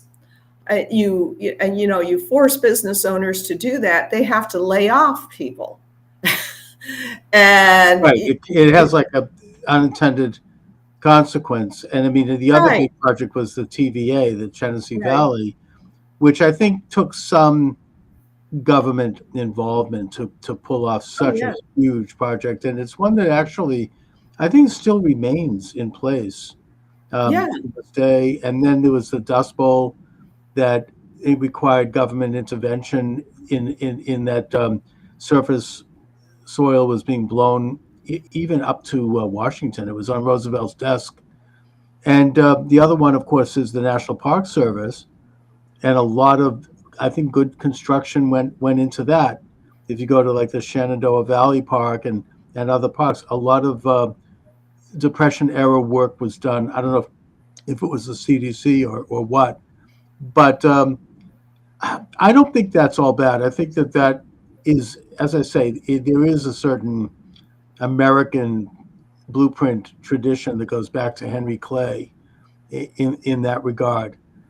Now, to bring things up to the eve of World War II, there have always been rumors that were actually articulated by Thomas Dewey in the campaign of 1944, that FDR had pre-knowledge of and that he had instigated the attack on Pearl Harbor, in that there was a complete embargo on oil and other products to Japan, which they say might have forced Japan's hand in that. Do you have any research on that? Yeah, there's no question about it. FDR wanted to get us into war. He wanted to help Great Britain. He also had a lifelong hatred of Germans and the Japanese. There was the Alien, I think it's called the Alien Exclusion Act or something in the 19-teens that prohibited, Japanese nationals from owning land. That led to riots. FDR wrote a column, I think it was in 1923 or 25, where he talked about the Japanese menace in California. Right. So yes, the encirclement, sort of cutting off this island nation from all its resources, was provocative. He he did, also, he sent someone in the Navy was going to send him off into the Philippines, knowing that, into Japanese enemy territory, basically on a suicide mission, hoping that the Japanese would attack. Admiral Richardson had told FDR, don't keep the fleet in Hawaii. They're vulnerable, And FDR said, well, I've got an election to win, 1940, and kept the fleet there. And, of course, fired Richardson or moved him to a different position and put Kimmel in his place. Mhm. So did he know exactly on December 7th, on December 6th in the evening that, 3:00 in the morning of December 7th, 1941. Right. Well, I think I think the telegram came in around 1:00 in the afternoon, and so it was in the early morning hours, the West Coast time. Did he know that it was going to happen exactly then? I don't know, but certainly it was not it could not have been a shock to him. And one of the first things he said, or the first thing he said immediately, is, I'm ruined, or about his own reputation. Forget the 3,000 men who died, right? Right, exactly. It was a devastating attack. Even if he did know, I'm not sure he knew it was going to be that big an attack. Right. It really destroyed the Pacific Fleet, and it was what really was one of the most infamous events in American history, and did nothing like that up until of course, the attack on 9/11 of 2001. Now, FDR's administration was honeycombed with communists. That's something that has been proven beyond a shadow of a doubt. Whittaker Chambers, who was one of the handlers of communists inside the FDR administration, including Alger Hiss, of course, Undersecretary of State, Harry Dexter White, Undersecretary of the Treasury, and several other people. Laughlin Curry, who was a chief legal counsel who actually lived in the White House, Harry Hopkins, a bunch of others. He warned the Roosevelt administration, mainly after the Hitler-Stalin Pact, because he could see that, we were heading into real danger at that time. He had a meeting with Adolph Burley, who was a close associate of FDR, and he warned him. And he said, please let the president do something about this. When Burley went in to talk to FDR about it, FDR told him, mind your effing business. And he did nothing. What was going on with that? Did he didn't certainly deny it, and he had these people literally living in the White House. I mean, these were high-level figures who were reporting to Stalin. What was going on with that? It's very curious. He had this infatuation with Stalin, and he wanted the two economic systems to sort of converge. He thought that through his personal charm, he could sort of persuade Stalin not to murder as many people, or send so many to the Gulag. But the problem began with the recognition of the Soviet Union in 1933. But already But in 1932, he was meeting with Walter Duranty, the New York Times reporter who lied about the starvation of millions in the Ukraine, Yes. and talking to him about giving Soviet Russia recognition, diplomatic recognition. And it had been tried by other countries, and they said, we can't do this. As soon as you open up the doors to these people, they send in spies, they sabotage your government. And so Roosevelt had warnings, a couple of journalists, that I think it was only a couple maybe it was in August of that year, 1932, said, we've been there. We've seen what's going on. There is state-sponsored, famine. It's been engineered by Stalin, but FDR didn't care. I mean, like he said, mind your own effing business. Mhm. That just shows complete indifference to. Very amoral individual. Yes, Plus, yeah, when his wife Eleanor brought up the lynching of black people in the South, he told her to stay out of it and mind her business. He didn't want to hear about it. Speaking of whom, talk about obsession with Stalin. She wrote "Dear Uncle Joe" as a column during the war. She seemed to have loved Stalin. I wonder if you know anything about her and her rather peculiar relationship with him. yeah. I don't know about her relationship with Stalin, but I No, do her know. relationship with her husband. Oh, her husband. Yeah. That was a political marriage. For the as he was growing up, Franklin Roosevelt admired Teddy Roosevelt. As a freshman at Mhm. Harvard, he had told this girl and her family that he was going to be president, and this was his goal. I And see. the path he would follow was the one Teddy Roosevelt had laid out. And she did not want to marry him or have anything to do with him. And he pursued some other girls, but then he came across his distant cousin Eleanor on a train. I think it was, she was about 16, he was 18, and he was with his mother, which was often the case. She was pretty domineering, Yes. and they married young. But he, all his life, he wanted to get in with that other side of the family. There was the Oyster Bay branch on Long Island, which was Mhm. Teddy Roosevelt, the Republicans, and then the Hudson River Roosevelts, the Democrats. Franklin's father was a Democrat, and he, sought to be connected with that side of the family. And so it was a politically advantageous marriage. So when they were on their honeymoon in Europe, people didn't know who Franklin Roosevelt was, but they knew who Eleanor was. She was, Teddy Roosevelt's niece. Right. So, but he had no respect for her. She had grown up as pretty much an orphan after around the age of 10. Her mother, didn't treat her very well.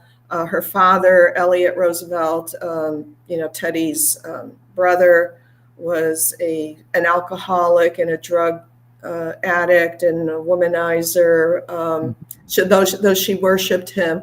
And so she was kind of shunted around with her two younger brothers between relatives and this kind of stern grandmother. So she came from a sad background and was flattered by the attention of Franklin, who, of course, had an opposite experience in growing up. He was an only child, doted on, treated like a young gentleman, and had everything he ever wanted. Mhm.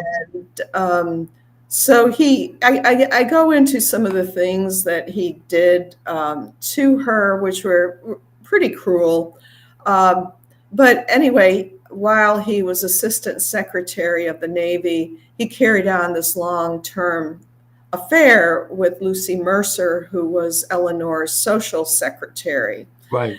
And Eleanor, and there was talk about it in Washington, so people would like whisper, and she sensed something was going on. But when he came back in I think it was 19 from his European tour of the battlefields, and he had been stricken with pneumonia and influenza.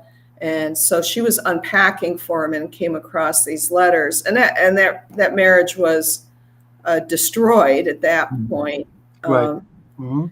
and you know, I think And this was already with 5 children. yeah, as one of I think it was James Roosevelt, one of the sons, said, you know, there was always like this kind of warfare going on. You know, they were sort of at a standstill, but you never knew. You know, Mhm.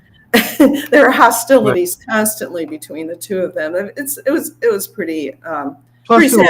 there were rumors about both of them having extramarital affairs, even during the White House years. And there was rumors of Eleanor having lesbian affairs, of FDR being a homosexual while at Harvard.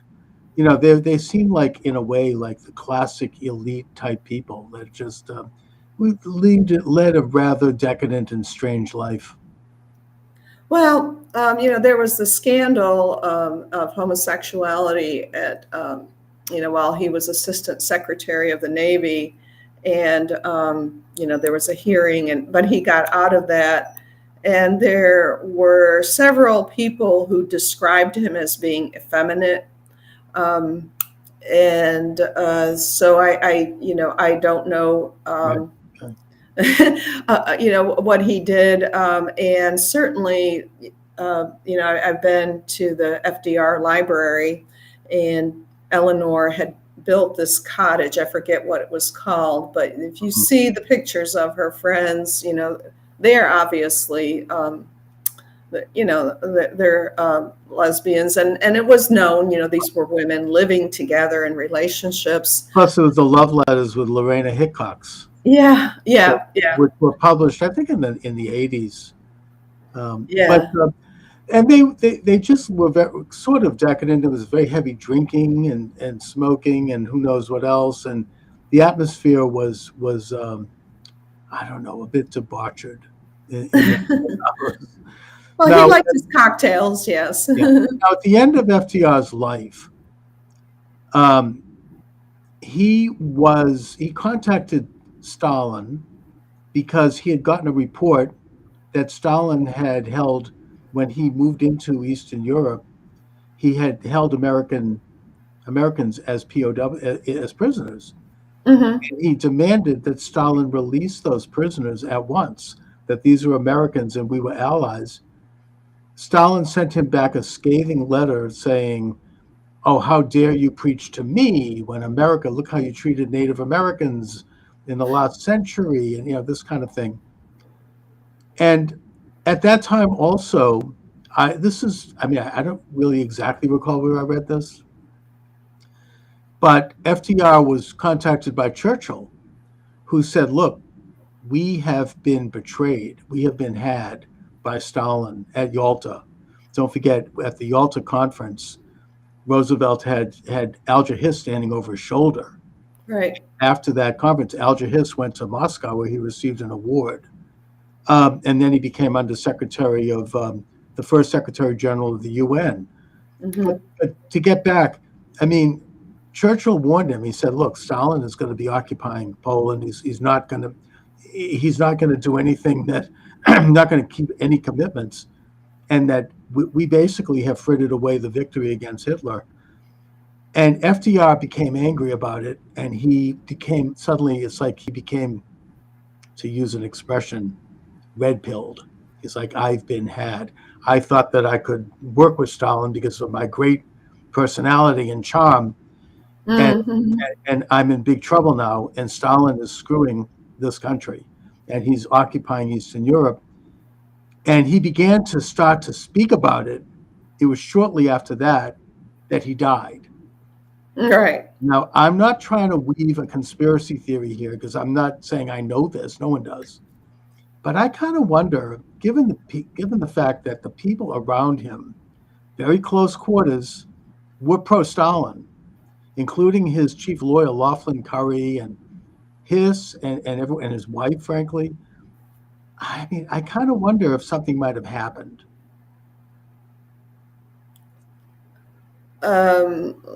In other words, he might have been given. It might have been a hit. Oh, well, I haven't heard that. You know, Franklin Roosevelt had health problems. Sure. Oh yeah, no question. Yeah, I mean, that's interesting because you know, I mean, even before he ran for his third term, he was having health problems Right. uh, And with the they'll talk it up. Yeah. high blood pressure and so forth. And his last year, I mean, it's kind of surprising that he lasted as long as he did. I mean, if you look at pictures from Yalta, I mean, It looked terrible. It was all gaunt. yeah, But at the yeah, same time, it was a strenuous trip to go there for a man of his condition and age. right. And look, I mean, I think that it probably died of natural causes while visiting Lucy Mercer at Warm Springs, Georgia. But Right. I mean, I don't, it's just that if what has been said is true in terms of Churchill waking him up and like, we have to take action, we can't let this happen. There was a lot at stake in terms of the Soviet Union expanding into Eastern Europe and making sure that that went according to plan. And there were a lot of people around him in his administration who were pro-Soviet and who wanted to help that happen. It just seems like he might have been vulnerable to Mm. something like that. I mean, again, we'll never know. I don't think it's something that it's something we can only speculate about. But what we do know is that Stalin completely screwed over Roosevelt at Yalta. It was a terror, and he was said at the time. But he ended up occupying Eastern Europe as a result, which was the whole point of World War II in the first place, which was Poland was being occupied by Germany and Russia. So, Yeah. Well, I don't think Roosevelt cared about Eastern Europe. right.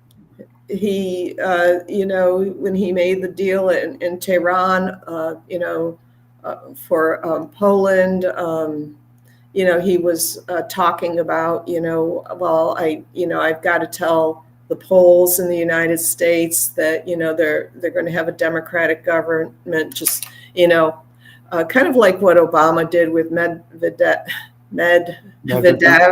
where he was caught on tape saying, wait, Yeah, right. right, We'll talk to Vladimir afterwards about this, right? right. And, and I think, I don't think I'm from an Eastern European country. I was born in Slovenia, so it's kind of personal with me. Right. And, Churchill was a little more aware. I mean, that's why he wanted the Mediterranean campaign, and it was Stalin that was pushing for an attack on the Western Front. Anyone could have seen that, that this was, Stalin's goal, because he wanted to come in and take over Eastern Europe. And Churchill recognized that, although, in the end, he settled for Greece and, keeping the Mediterranean open. And, the Eastern Europeans, they were just dispensable by the Western leaders. It was just like pieces on a chessboard. Just the terrible betrayal of the whole principle of World War II. In a sense, Russia was left standing after the war. We defeated one side and not the other. The other one expanded, and that led to a horrible period of oppression and Cold War that continued right up to Reagan. So to sort of wrap things up, I want to look at the legacy of FDR in terms of the actual impact that he had on how we governed ourselves after his administration, what sort of changed, and in the context of what is happening right now with President Trump, who is sort of beginning to unravel some of what Trump accurately describes as the deep state that I think was established by FDR and by Truman. Anyway. Well, yeah, I mean, this idea of the brain trust, where you have these, supposedly really smart people, with Ivy League degrees, and they're going to, run these agencies that are going to be another branch of government that's actually going to have control over the other branches and taking power away from the people, through their elected officials. So, we've got this huge administrative state. And you just listen to some of these people who are being fired or, given these compensation packages. And it's like, how dare you, kick me out? Don't you know what I'm doing for you by having, drag shows in, Turkestan or wherever, that's what they need, we know this better than you do. And, just the arrogance of such people. I mean, Joseph Lash, you're talking about communists and Eleanor Roosevelt. He was a very close friend and was part of this front group that was a communist group, and she was just sort of taken in. But even he, in his book, admitted that these bureaucrats, these PhDs who worked in Washington, D.C., were making 2 to 3 times as much as they could make if they were teaching or had other jobs. I mean, and Washington exploded in size. It was a sleepy little town, but under the New Deal, you had all these, self-important people walking around, and that's, and it's only grown since then, and that's what Washington has become. And I think that was one of the reasons, there's been these proposals for, putting these offices in Wyoming or, someplace else. President Trump wants to put like the Department of Agriculture in Wyoming, which is brilliant. Yeah. Get it out of Washington. Why, it's this huge, it looks like ancient Rome. It's Yes. This massive government, and these people seem to have gotten awfully rich. These are public servants. Even like I noticed Samantha Powers, the head of the USAID. How is it that she's worth $18 million? Oh, is she? Yeah, apparently. I mean, working for AID, she didn't start out that way. This is true. Trump is saying he's going to investigate this. That Elizabeth Warren likes to talk about. The poor. She's worth, I think, about $10 million.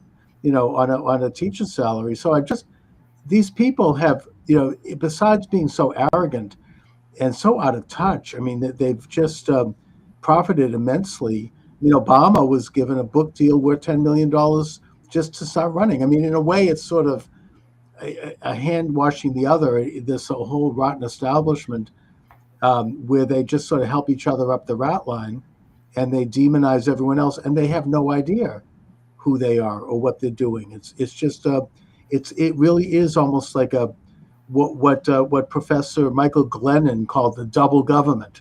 He's being a professor at he's not some conservative. He's a professor at the Fletcher School, and he's a former counsel to the U.S. Senate. So I think that's what we're looking at now. They are so out of touch, so top heavy, and so filled with their own sense of importance. And that does reflect Roosevelt's personality. I mean, he almost had like a sense of like, not noblesse oblige, but, like divine right of kings, which is something that we got rid of when we kicked out George III, or the Chinese concept of the, the magic kingdom. I mean, the head of the Chinese dynasty, the mandate of heaven, they called it. Mm-hmm. It's really something that's not the American way. And I think that he set in motion a pattern that has continued up until now, that enough people are waking up. So it's very interesting to study who he was and what he did. I mean, it's not just politics either, or policy. It's personality. It's, you set the stage. The president does this. I mean, George Washington was very aware of that when he became president. He wanted to be careful how he was addressed, how he looked while riding a horse, what kind of suit he wore, how his hair was combed. Because he knew that he was setting a stage that every president following him would imitate to a certain degree, and they have. So FDR had that kind of impact on American politics, not just the presidency, but the entire, bureaucracy that has run the show since. And that's now being smashed, thank God. Yeah, well, I hope it is smashed, because these people who are in these departments, they change the terminology, they change names, they Mm. switch people around. I was in academia, so I know that they're gonna try every method that they can think of, behind the walls to keep doing what they've been doing and feeling very righteous about it. But that's what I'm trying to point out in my book is that, you know, um, FDR thought of himself, or actually Edmund Wilson, the liberal journalist, said that he governed as if he were lord of the nation. And I think, and that comment struck me. It's in a book called Upstate. And I thought, well, that's exactly right. And John Flynn had this book in 1940 titled Country Squire in the White House. But that view of Roosevelt, which I think is accurate, has been quashed by these historians. These historians in the interim have built up this myth that FDR was an advocate of the working man, of the forgotten man, when in fact he was the opposite. He was an elitist who felt that he was like the country squire who would tell every American, what their job was, where they should live, the farmer, where he should plant his crops, what crops he should plant, even though he'd never farmed actually. So, that is who he really was. It was like a feudal lord. Yes, exactly. Controlling the serfs and being very benevolent, but yet everyone had to be, basically subservient. So the book is Debunking FDR, The Man and the Myths. Mary Graber is the author. The book is available at all major bookstores, at Amazon and Barnes & Noble. Mary, what is this project that you're involved in? The dissident, professors. What are you're calling it? The Dissident Professor Education Project. Yes, well, that was started back in 2011 when I was still teaching at Emory, and I was writing articles. People are aware now about critical race theory and DEI, but no one was really aware of that back then. They knew that professors were liberal, but they had no conception of what was really going on. And so I thought, well, I know what's going on because I'm right in the middle of it and I'm going to expose it. And I was writing articles, and I had these adjunct positions. And, when a department chair or the college president got wind of these columns, all of a sudden I had no more classes the following semester. So to teach after they'd been begging me. And so I was sending out my articles to a list, and I'd gotten a check for $500 from one of my readers. And I thought, wow, I'm going to, have to really do something with this. So I set up a website, and I thought, well, I'll be a nonprofit so he can get the tax write-off and other people can. And then I got caught up in Obama's IRS. Uh-oh. Yeah, well, that was the whole Lois Lerner business. Yes. Yes. Suddenly, all of a sudden, these new conservatives started to wake up and realize that they could do the stuff that was really only meant for liberals in terms of tax exemptions and nonprofit. Yeah. Very, very bad news. Mary, so thank you for joining me. This is really a great talk, and I'd love to get in touch with some of the other authors and intellectuals in your group. But let my listeners and viewers know where they can get your excellent book and website or anything else you'd like to share. Sure. Yes. So my book is, published by Regnery. You can go there. You can go to Amazon, Barnes & Noble, any place books are sold. You should be able to get it there.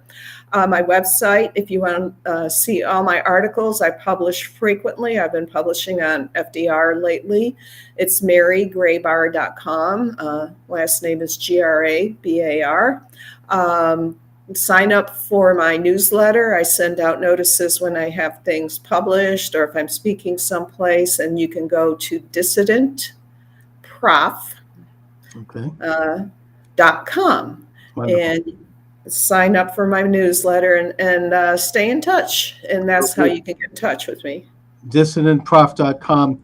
Mary Graber, again, thanks for joining me today. Really good talk. I really appreciate it. Yes, it's been fun. Thank you. All right. All right. Welcome aboard the program. Charles Moscowitz here at the new time of 7 p.m. Let me also go live on TikTok. I had one of my regular station was shut down, but they just I actually, for whatever reason, was able to do it at an older station. I don't know why. So here we are. Oh, good. I can actually get you on the picture. Anyway, Mike, let me just see if I can set this thing up. Okay. All good news. All good news. Amazing. I can't believe how well things are going. In this You're just walking on air here. I mean, I think the whole country is, whether they want to admit it or not. I mean, everything is totally transformed. Yeah. It's incredible. Today, RFK was confirmed. That is huge. That to me is probably the most important accomplishment yet in many ways. He is somebody who, maybe it's because I'm an old Massachusetts guy and I have nostalgic feelings about John F. Kennedy and Robert Kennedy growing up, following them and in a way idolizing them. RFK Jr. is a hearkening back to the great Kennedys and not the crummy Kennedys that came afterwards, starting with Ted. But, it's a restoration of that whole family and their what they wanted to do, and at least the image of it, and in a way, the reality of it. He's, I don't know if you heard his acceptance speech, yes. but it was damn moving. It was really powerful. He really feels he's very idealistic, just like his father. He's has like a fervor to really accomplish this one thing, which he's worked on for decades as a lawyer and has done so successfully, suing drug companies, suing to clean the Hudson River, suing food manufacturers. He knows everything as much as anyone about what's going on. His book, The Real Anthony Fauci, laid out exactly what the pandemic was about. And having him in there is just an incredible opportunity. I've heard that Obama wanted to put him in, but Obama was told by the drug companies not to, so he didn't. It takes somebody like Trump to actually go ahead and do the right thing. And now with Tulsi Gabbard in there, also a great, warrior, someone who's a lieutenant colonel, who served in several wars, and who wants peace in the world. And the last ship to fall is going to be Kash Patel. I understand that's happening early next week. It looks like he's going to make it because Susan Collins is rumored to be voting in favor of him. Good. So, and the thing with RFK, all right, I may not agree with him on 100.0% Right. of everything, but good God, what was the alternative? Tony Fauci Jr. coming in again. It's just, it's so easy. And I hope people just look at it like this. In any of these moves that Trump's trying to make, if the Department of Education is so great, let's look at the performance of the kids. It's deteriorated essentially every year. If the current HHS, FDA, NIH, etc., is so great, why is the morbidity worse every single year? I think that the country has gotten sicker every year for the past several decades. I trace it back to the introduction of fluoride in the water, which I think everyone now admits is a toxic metal, that you can get enough fluoride without putting it in the water to the degree that anybody should have it.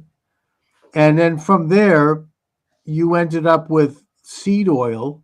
Since I've become aware of seed oil, which is highly toxic and which you can't digest it, I've been looking at labels and it's in everything Oh yeah. and it's very toxic. Anything like, canola oil or palm oil. Palm oil has been linked with heart disease. Other of these so-called vegetable oils, which they were originally sold as good, starting with margarine, that it's very toxic. The body can't digest it. And it has led, you can see a correlation coefficient between the introduction of those oils and the rise of obesity and heart disease and cancer and other ailments. And RFK knows this and he has stated it. And I think he's going to go in there and kick ass and really get this stuff taken out of our diets for once and for all. Yeah, it just, let's leave it at this. Just somebody take a different look at what's going on, because the current modality is not working. It's really that simple. Right, exactly. Something has happened, and it's like anything else. You could look at, a train wreck, and you can say, what happened? Was it human error? Was it design flaw? Was it, the train was worn out? You do the research and you make corrections. Well, this is no different. I mean, the rise in these diseases and the sickening of the American population is not an accident. Now, maybe it was inadvertent. I doubt it, but maybe. Let's give benefit of the doubt. Either way, it has to be exposed and it has to be addressed because we're all going to die. I mean, it's just, this is the most important function. So this is incredible news. Well, it is. And then let's delve a little deeper in this big pharma thing, in this sense. Before everybody just has this monolithic anti-big pharma situation, consider that what they're doing is just making the products that, quote, modern medicine thinks it needs. Here's a simple example. When you go to the doctor, they run blood, and you have a dozen parameters, 20 parameters. Somebody decided that cholesterol is bad, all right? Which I don't agree with, but that's right, another which story. is actually, I think, proven to be untrue. It's Right, but here's the point, Chuck. So they got smart people at Big Pharma. They figure out a chemical to lower that blood marker. And I'm sure that if somebody wanted a chemical to raise that blood marker, they'd be able to come up with that. So I'm not sure per se that pharma is completely the enemy. No, they have a role, but the problem is that they're corrupted by, these enormous profit margins. Oh, of course. And they're protected by immunity agreements with the federal government, particularly Congress. Yeah. And they are able to function unaccountably. Now, it's one thing for a company to be greedy that's selling toys. This is different. They're selling stuff that can kill you. They're selling stuff that's dangerous. I'm not saying everything they market is bad. I think a lot of it's quite good. I understand that some of these, like this Ozempic, that sort of drugs, apparently are fine.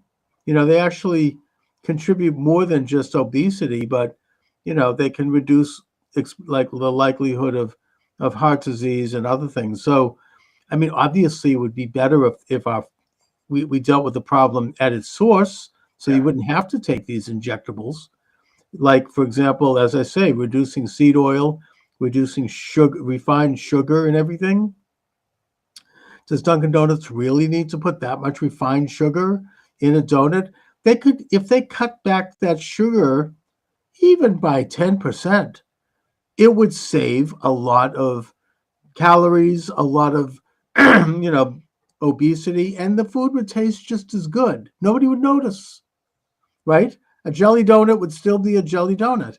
I'm just saying, it's like they don't need to pump it up with everything. And they do it because it makes it more addictive, not because it makes it taste better. Sugar, refined sugar goes right into the bloodstream, and it gives you like a sugar high, right? Right. Which is unhealthy. And then you crash and you want And then some you more. get sugar low. That's Yeah. right. And if you end up going like a gerbil on a wheel, and you're constantly keeping this thing going, and it's just a real physical rat race, and it takes a toll on a person, especially a younger person, because they're not fully developed yet physically. So these things are really bad. And I mean, RFK is a truth teller.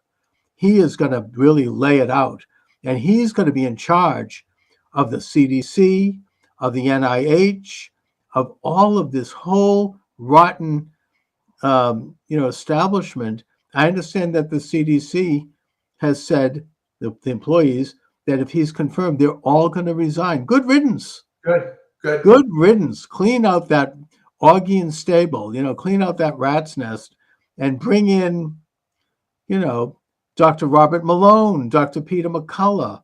These are revered medical figures before COVID, and they were truth tellers, and they paid a big price for that. These are courageous people, and they are highly qualified to do the right thing. I think that's what RFK is going to do.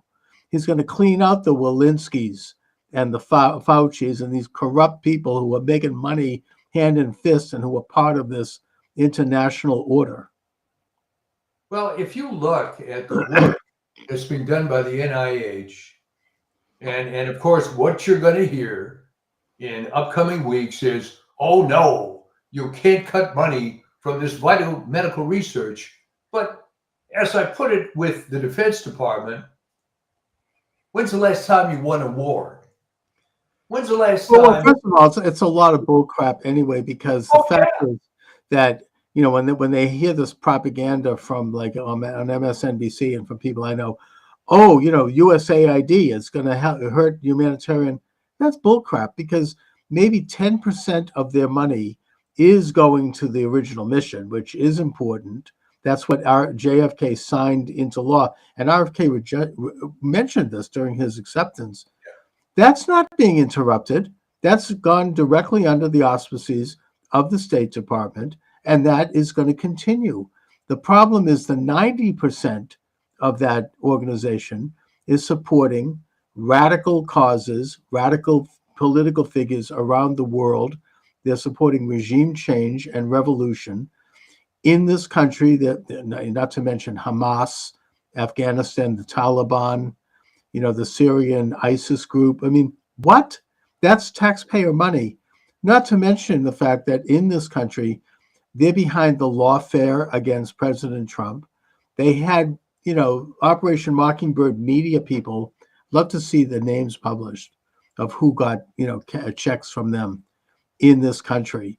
That's interfering in our free press to promote fake news and propaganda.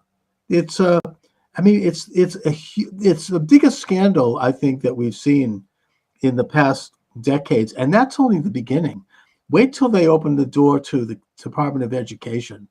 I wish the late Dr. Samuel Blumenfeld were alive to see this.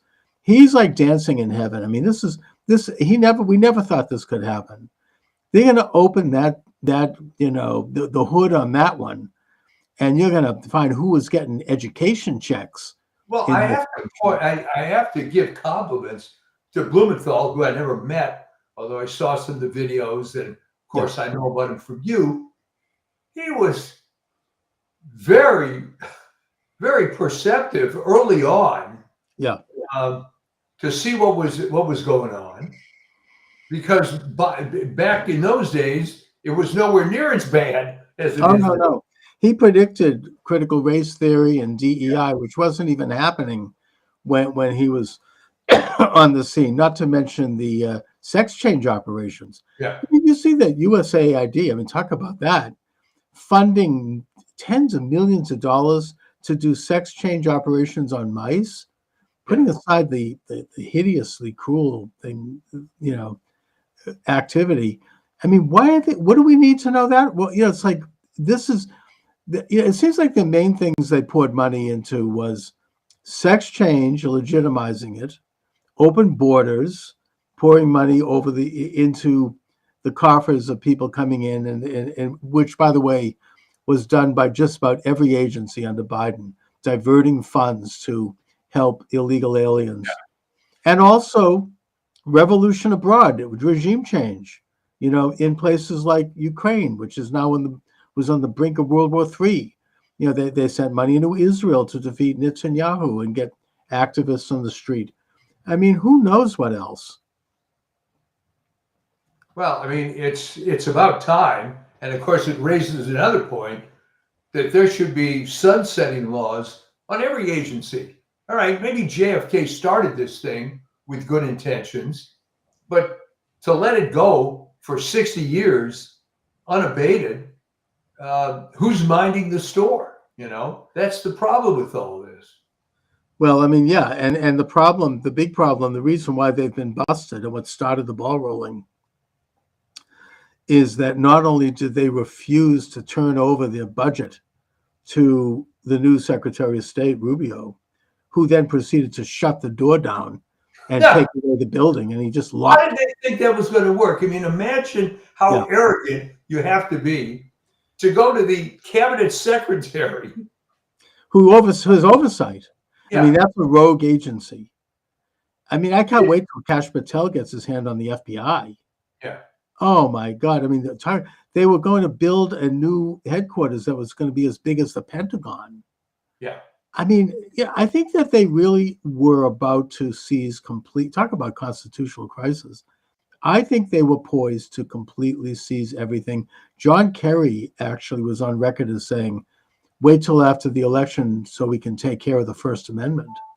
I mean, they were really ready to completely launch this, complete control. And it's miraculous that they failed. They tried the censorship, it didn't work. They tried to shoot Trump, it didn't work. They tried to bankrupt him, they tried to jail him for 100 years. It's amazing. I mean, I can't believe what kind of a man he is to go through that and come out in such a good state. I mean, I was having a nervous breakdown and I'm not even going through it. And he just is, it's like incredible, the internal strength. I think what kind of happened to him was he sort of got ultimately pissed off. So wait a minute, they're not going to do this to me. They're a bunch of lightweights. He's a titan of industry, and these are bureaucrats. So right there, it's a mismatch. True, they have a lot of resources, but they just didn't have the cojones to actually do it. They could hide behind. I think they tried to do it with both fists. Yeah. I mean, concocting these crazy charges, and they were just continuing on from the perfect phone call impeachment and from the Mueller report. I mean, it's just, and now it seems like it's all over. It is, but if you think about it, they were just a bunch of weasels. Always, yeah. If you look they meant business. I think they did want to try to kill Trump, and they may still do it, but it's too late now because his government. I mean, he's crossed the finish line. Even God forbid if something happens to Donald Trump, it's too late. Everything is in motion now. The government is being completely audited. There's even talk about auditing the Fed and putting Ron Paul in charge. Can you imagine that? Incredible. I'd like to see that. Oh my God. I mean, they've been, the Pentagon. I mean, Steve Bannon actually brought this up. You got to listen to his show because he knows what's the score. I mean, he's on the phone with Trump. He's talking to people. He knows what's going on.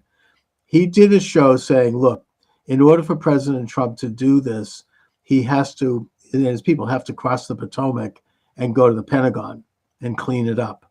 We're talking about an agency that gets $850 billion a year. And the next day, Trump announced that that's exactly what they were going to do. I think he's listening to Bannon. And Can you imagine how much waste they're going to find at the Pentagon? I mean, just the low-hanging fruit. Already, they've gotten rid of the DEI programs and all this crap that was put in by that traitorous chief of staff. The white rage crap. They're already pulling all that out, and yeah, I mean that is a deep one.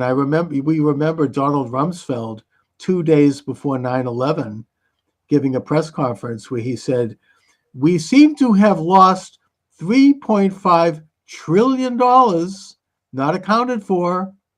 2 days later, you had 9/11, and the Pentagon was hit by a plane that happened to destroy those offices. Putting that aside, it's a huge, a boondoggle. I mean, it's to clean that thing up, and it's going to take years. It's not going to happen overnight, but so far so good. At least they're finally going to attempt it, and there's going to be audits of all these agencies. Elizabeth Warren's house has been shut down. The consumer protection. You should see the way she's crying about it. I mean, whatever good they did, that's going to be absorbed by some other office. They probably 10-20% of what they did was fine. Maybe checking up on credit, shyster credit cards. But, who knows what was going through them? I mean, these things are all just rackets. I mean, the amount of money that ended up in people's pockets. And recently, I saw a comment by Tucker Carlson. He's vacationing in some rich Swiss Alps resort and getting around. And he said, there are people walking around here. Most of them are Ukrainians, and they are rich. We're talking like, unbelievable wealth. That's where all that money went. Yeah. Zelensky says, "Oh, I don't know where $100 billion went." It went into the pockets of all these corrupt oligarchs, and maybe we'll get to the bottom of how much of it was slipped off the fingers and ended up in the pockets of these hacks, both Democrat and Republican, in Congress and in government. A lot of it did, I'm sure.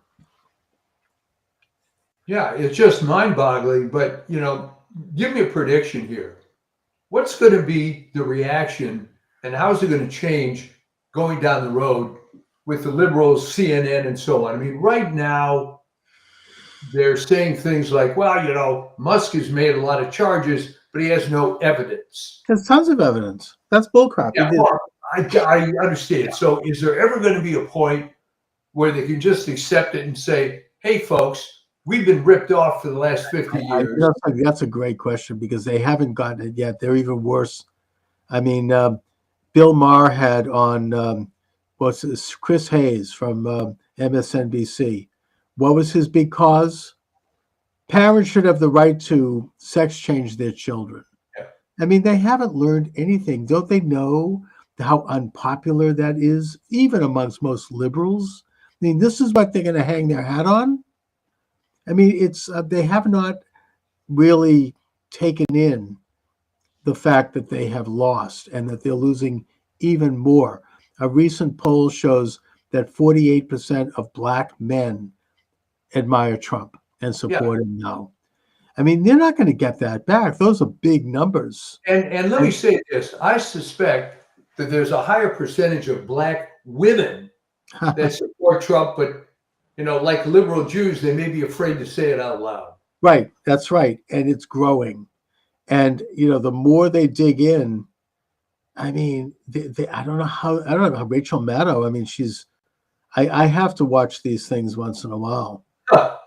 They're like, we're going to impeach Elon Musk. First of all, how stupid are they? He doesn't hold an office. He's a consultant. He's he hasn't been put in office. He can't be impeached.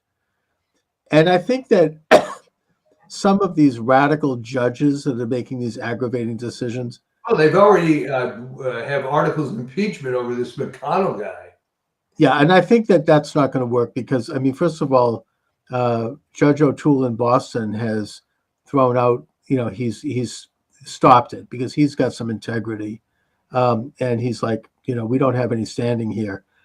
And I heard it suggested by Jeff Cooner, who's an excellent talk show host, and whom Trump listens to, and people listen to his show in Boston. He says that Trump just needs to ignore these decisions and send them a letter maybe and say, these are not valid decisions because they interfere with the basic and constitutional function of the executive branch. Right. And that's been done. I mean, Biden himself did it. He ignored a decision by a federal judge to not hand out student loan payments, right? It goes back in history. Jefferson did it. That's what Marbury versus Madison was all about. The first case that really established the Supreme Court, that Jefferson fired, or Madison, his Secretary of State, fired Marbury and a group of other people who were appointed by Adams because they wanted their own people. It was a new administration. And so Marbury sued, and the Supreme Court said, hey, the executive branch has the power to do this. And, you can't interfere with that. I mean, they can fire and hire anyone they want. Andrew Jackson notoriously did it, not in a good way, but he ignored the decision about stopping the Trail of Tears that was done by Marshall. I'm not saying I support that, but the point is that he invoked executive authority. These are executive decisions. Lincoln did it by ignoring Dred Scott. This isn't new. They don't have to suddenly, fall down and agree with anything that, especially not the Supreme Court, but some district judge. I believe there was a ruling, and I need to get the number, in the 1880s that explicitly said that federal judges in districts and in appeals courts do not have the right to interfere in executive functions that are perfectly constitutional. Now, if the executive does something unconstitutional, that's one thing, but firing people is perfectly in their purview. I mean, can you imagine this judge saying that the Treasury Department can't look at their own files? Huh. It's insane. They have to ignore that. I mean, that's just... You're right, and they have to ignore it. And remember, Marbury versus Madison had to do with at least an action, a specific law, and the concept of judicial review. Right.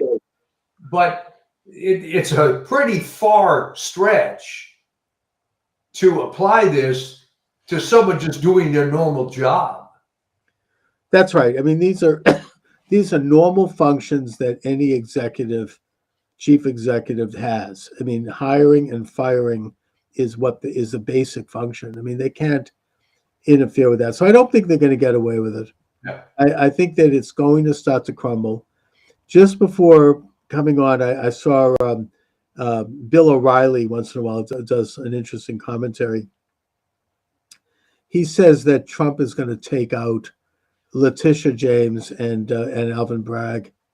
He said that Mayor Adams has the goods in them and he's going to deliver it. And they're now going to be the hunted instead of the hunters. I figured there was something behind it because you remember that Pam Bondi, that was like the first thing she did. Yeah.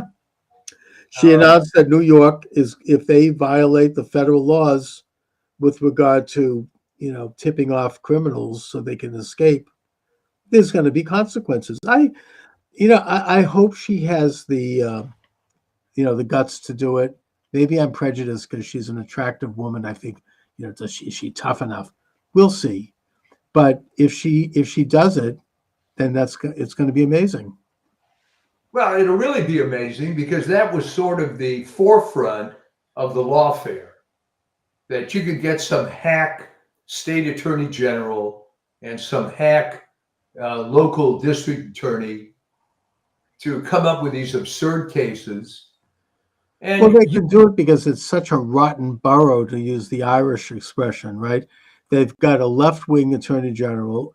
They've got a left-wing district attorney, both supported by George Soros, who, by the way, got $250 million in USAID money. Yeah.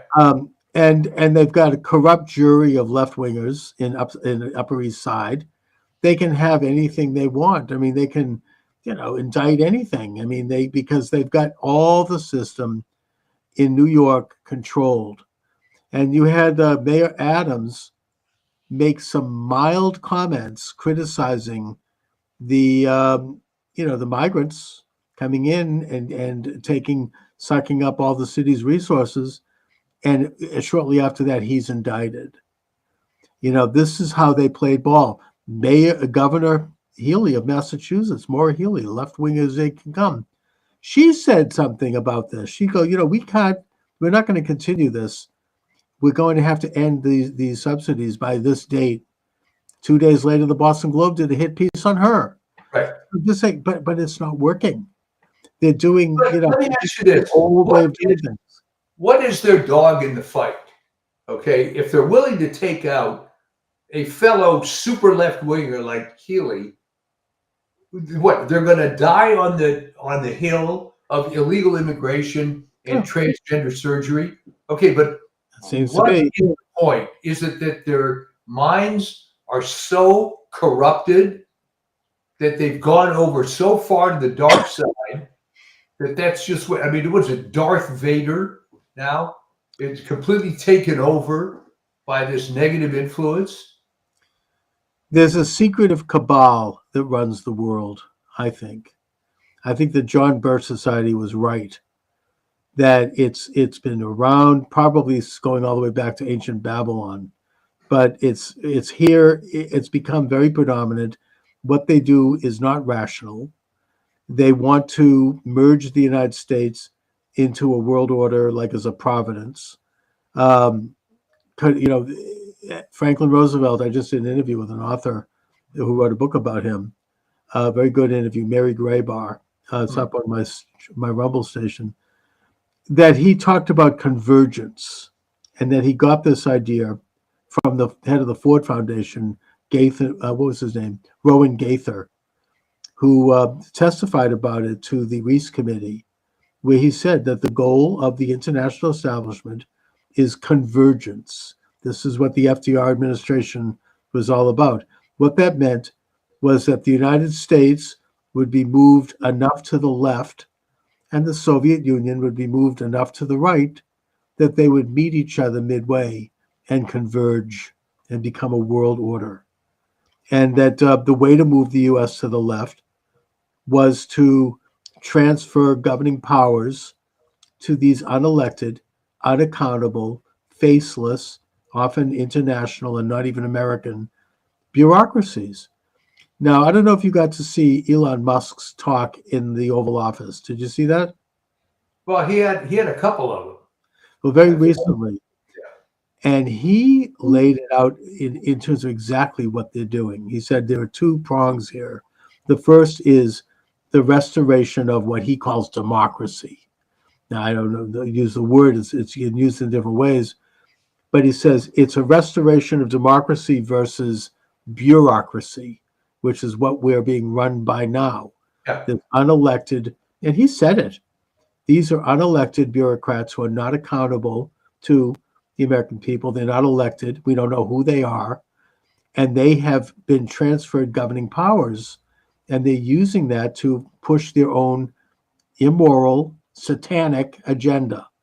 And they're using it. And then the second piece, he said, is the amount of money that is being expropriated from the American people directly and indirectly to fund this whole mess. It's astronomical. Yeah. I mean, there's trillions of dollars, flying out the door. I mean, every single agency has been corrupted, not just by the migrants. The Social Security Administration is spending, what did they say, $50 billion a year on people who are over 110. How likely is that, right? Obviously, that's fraud. Now, I'm not saying there might not be a few of them, but there has to be an investigation. And Musk has these young whippersnapper computer whiz guys who know how to do it. They're being criticized, big balls, whatever. But they know how to do this. I know they know how to do it. My daughter knows some of these people. I mean, they understand how to go into a computer and how to use AI and other imagery. One of these guys that Musk just hired, he's 21 years old. He just deciphered some ancient texts that nobody could even figure out, by using a combination of AI and image technologies and other methodologies, and he was able to crack the code of this ancient Sumerian. It was from Nebraska, but yeah, and somehow Musk found a number of these people, Yeah, they're and they brilliant. put up a website that already, I mean, if you compare it to the Obamacare website, it took months and months and months. This thing was up in what, 2 weeks? Oh, but I mean, these guys are going to be able to go into the Social Security system and crack it very quickly and find out exactly who is doing what and who's scamming that system. It'll be not only will it be a saving of probably hundreds of billions of dollars, which will secure Social Security, which could go back into the Treasury, but they could do this with every single agency. I can't believe this is happening. It's incredible. I mean, they discovered that the pension, they can't lay people off too quickly because the pension system is being stored on paper in the bottom of a mountain in Virginia. Yeah. You know, it's all by hand. So it takes us, you know, they're going to put that thing, they're going to modernize that very quickly and systematize it and use AI in a good way and get this thing done. You know, it's unbelievable. It's no wonder their heads are blowing up over Musk. Well, remember, Chuck, it had to be headed up by some guy that was an outsider, because what's in it for a career politician to try to break down the system? And for that matter, what's in it for toadies like George W. Bush? Oh, yeah. They did nothing. I mean, they were just functionaries. Yeah. We haven't had a real president actually since FDR in a negative way, but at least, you know, he wanted to make changes. This is, you know, and Trump now knows how to do it. You know, Trump 2.0. He's not part of this rotten, illuminated establishment. And I don't see how they're going to stop it now. You know, he's moving. Every day is like Christmas morning. You know, you're waiting to open up the next package. It's unbelievable every time. I mean, I can't wait till tomorrow to see what he does next. Well, go back to my earlier question. At what point are the rats going to start jumping off the sinking ship here? Well, now that Judge O'Toole has lifted the ban on the payout, you know, the offer, I think it's up to 75,000, and it's growing, and a lot of people are going to take that. Okay, I guess the rats I was referring to are the big ones. Is the Rachel Maddows of the world and the apologists. Well, I mean, Trump is routing them out on a high level. I mean, he's gotten rid of these corrupt inspector generals who have turned a blind eye for 4 years, 8 years on corruption. He's going to put in his own people. He's getting rid of the U.S. attorneys who are then coming in. Even here in Boston, we've got what's her name, Leah Foley. She's a Trump person. She's taking over that office, and she's kicking ass. She's getting rid of all of these leftover hacks, and she's like, hey, if this state is going to try some bullcrap about, you know, letting you know, migrants off the hook by alerting them, they're going to go to jail. We're going to prosecute them, and she means it, and so doesn't Bondi. You know, they're not going to. I mean, this is bad stuff. You can't do that. I mean, there's an FBI agent named Zip Connolly who is in prison now. He's been in prison for probably 20 years because he tipped off Whitey Bulger during that scandal. He was an FBI agent. Yeah. These people, this is what's happening. Apparently there was they think it was FBI agents who tipped off that Venezuelan gang, Tren El Agua in Denver. So when ICE showed up, there was no one there. That is a major crime. And if they can rout them out, they're going to go to prison for a long time. I think they know who it was, Yeah. but they're not publicizing it. I'm just waiting for the inevitable video of not so much a bad FBI guy, but some so-called do-gooder who gets busted, and the tearful, well, I wouldn't try to hurt anybody. And yeah. Well, first of all, you're putting those ICE agents in direct danger. You know, I mean, they could walk into an ambush. that's dangerous. Those are major crimes. You Oh, can't do that. agree. And as far as people who are defrauding Social Security by collecting after their mother or father died, I mean, that's obviously what's going on here. They keep the name up and they keep the bank account up and they continue to collect it to the tune of $100 billion. I mean, I don't think that those people should go to jail. I think two things should happen. First of all, they have to stop the check. Secondly, there has to be a clawback, figure out how much they took and just have, go in and pull it back and put it back into the Social Security Trust Fund where it belongs. So, there are definitely things that can be done to claw back all this money that's been ripped off for these crazy, that's just outright fraud, but also these absolutely insane stuff for sex change and who knows what else. Very exciting times. Yes, indeed. And who would have thought that this could even have happened? And let's be honest, you couldn't have even done it without very recent technology that would allow you to crawl into these databases and be able to pull out what you want. Oh yeah, yeah. I mean, it's all, and yet people there, as we said, these young guys that are being so criticized. Interestingly, they are going in. They know how to do this. They grew up with it. I mean, these are people who were handling computers when they were like 3 years old.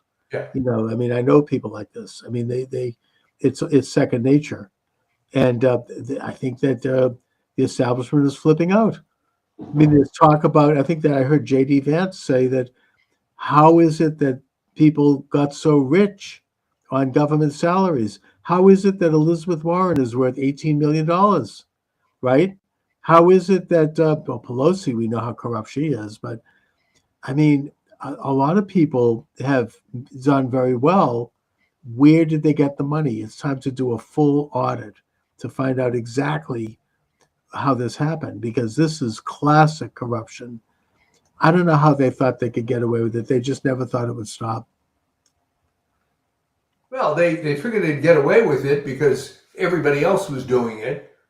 And they didn't conceptualize the idea that through AI and other masterful computer technology, you could go in to just a ginormous, infinitely large amount of data and find what you need to find. So, I think that they just thought that they always have these things protected, and they just lived high, and they kind of it became an institutional corruption. They just didn't think they'd ever. They became somnambulent. They just they were completely asleep. They just USAID gave what $3 million for Chelsea Clinton's wedding, and $10 million so she could buy a mansion. Yeah.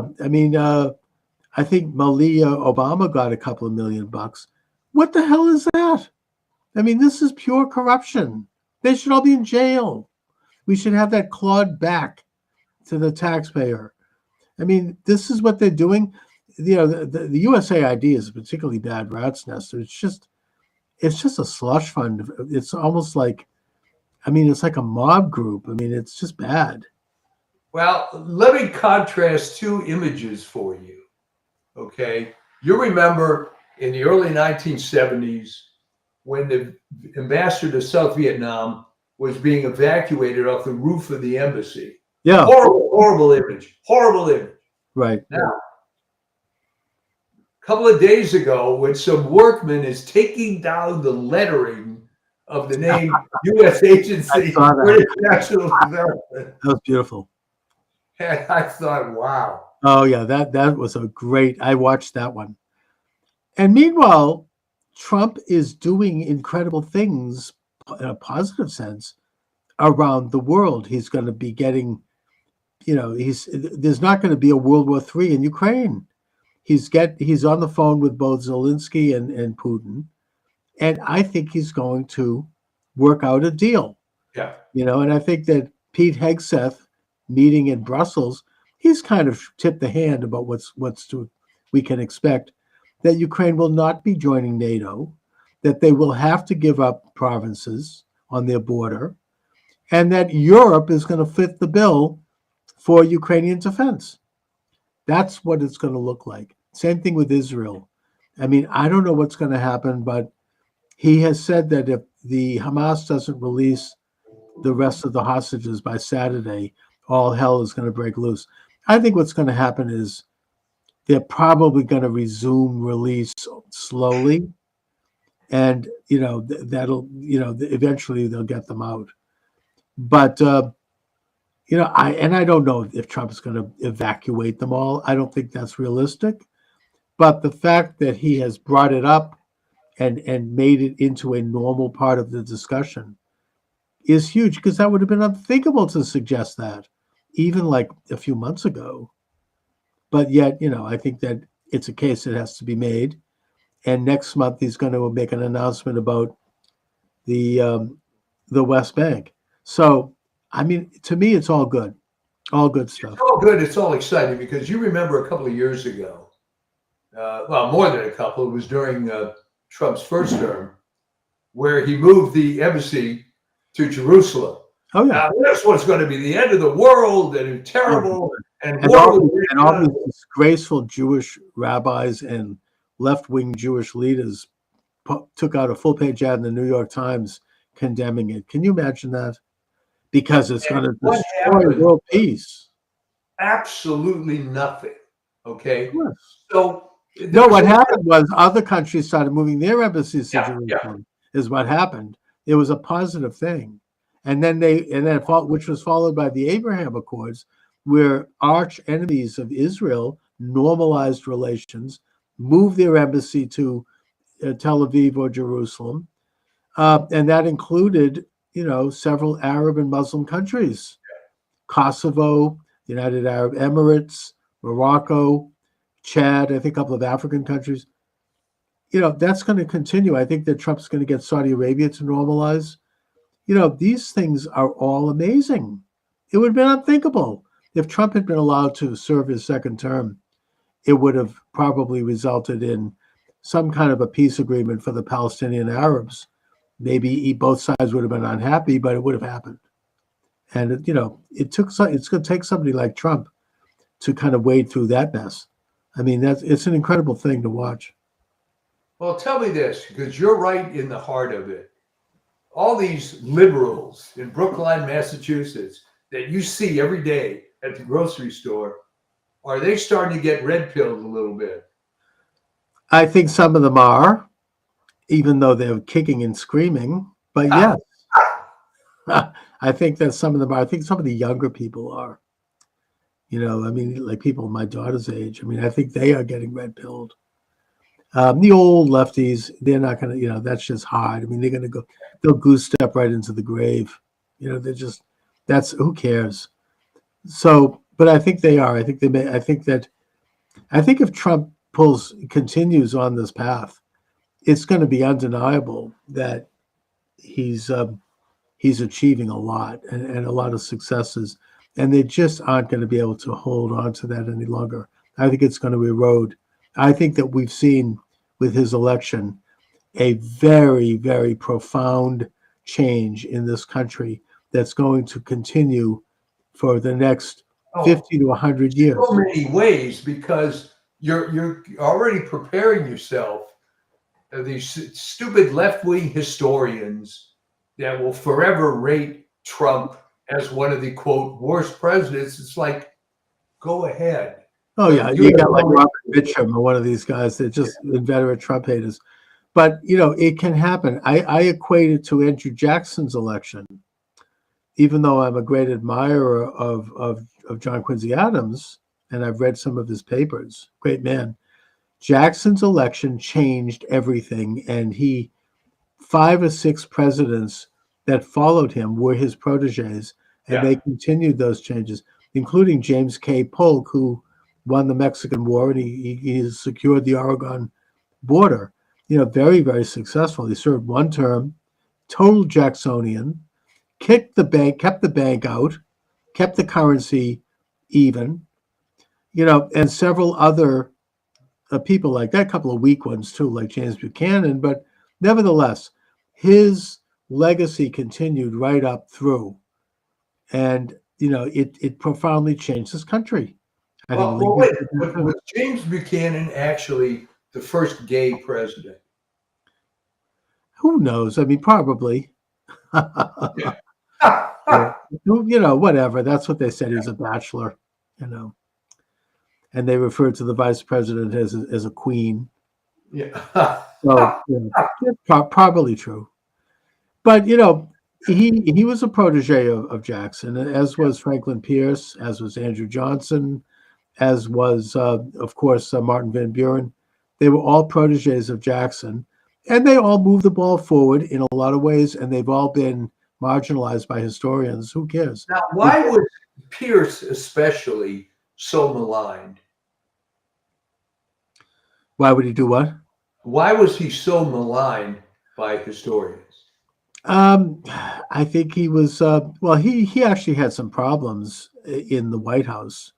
I think that under his administration, you had the Fugitive Slave Act. Yeah, There was some, and the country was coming apart in his time. I think that probably he just didn't have much of strength. I mean, he didn't really, and same thing with Buchanan. I mean, they just kind of, they kind of just drifted. They didn't really show leadership, at a time when the country was really coming apart. And then, of course, Lincoln came in, and that was another huge change in terms of how the country governed itself, for better or for worse. Well, as I recall, and you're more of an expert on this, I think the thing that cemented Pierce on the bad list of the historians was that when the Civil War broke out, he wrote an editorial, I believe in the New York Times, savagely attacking Lincoln. And that was not a good PR move for him. No, and also his people started showing up at his house in New Hampshire and throwing garbage at him and screaming at him. Yeah. And he came out and he gave an impassioned speech saying, "Look, we're all going through a hard time. We should try to hold it together as Americans." This was after he was out of office. Yeah. But he is somewhat of a tragic figure.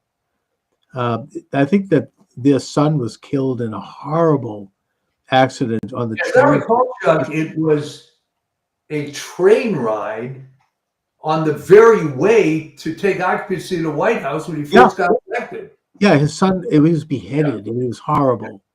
And his wife went into a major depression. He had some personal problems. Yeah. He was a drinker. He just had some. It just was a weak presidency. That's the way it goes. I mean, my book Assassination in America looks at things like what happened to Zachary Taylor, which was very questionable, and also William Henry Harrison. There are questions about why it is that they died the way they did. There were two schools of thought, both of which were legitimate in a way. You had the Jacksonians, who wanted to really be populist. They were kind of like the Trump of their time, Jackson. Yeah. On the other hand, you had the American system that eventually would be embraced by Lincoln, which wanted to have a strong central government that would do infrastructure jobs, create canals, national roads crossing states. They were for high tariffs so they could protect American industry and labor. They were for the bank, but they weren't for the bank as it is now with the Federal Reserve. They wanted the bank to be more like the land bank that was set up in Massachusetts Bay Colony, which would be owned by the government, and the profits would go toward the government, so people wouldn't have to pay taxes. I mean, it was more of a direct kind of a bank. And both sides had their points. Both sides were legitimate. It's not one side good, the other side bad. The balance between the two is what made this country dynamic in many ways. I mean, I just did the show about FDR. He was bad in that he was an internationalist and a warmonger, and he was, in that way, he was, but at the same time, he did embrace certain of the Whig ideas in terms of like developing infrastructure, tariffs. Some of these agencies were not bad. They did major work in this country, like the CCC. I mean, they built the Cape Cod Canal and the bridges in 3 years. It's incredible. Yeah. You know, I drive over that bridge going to the Cape to visit my mother, and I'm always amazed. 1933 to 1935, that it would have taken 20 years to build that bridge today. It would have cost a fortune. FDR did it quickly because he marshaled the forces. He took thousands of men off the streets who might otherwise have become communists, and he put them to work at low wages, but you know, he gave them an experience. These are young, unemployed men. So, you know, it's not all bad. I mean, it's there's some good things there too. Interesting. Anyway, Well, good. That's American good. history today. I'm thinking Yeah, a lot. I tell you, is that assassination book still available? Oh yeah, it still sells. Assassination in America. Thanks for asking. All right. Yeah. Yeah, I get into all of these various conspiracy theories. I try to look at which ones have legs and which don't, and I go all the way from the death of Lewis, Henry Wether Lewis and Clark, who died under mysterious circumstances, and the death of actually Alexander Hamilton, right up to the Clinton death list, and the death of Tim Russert, the newsman, which was very suspicious.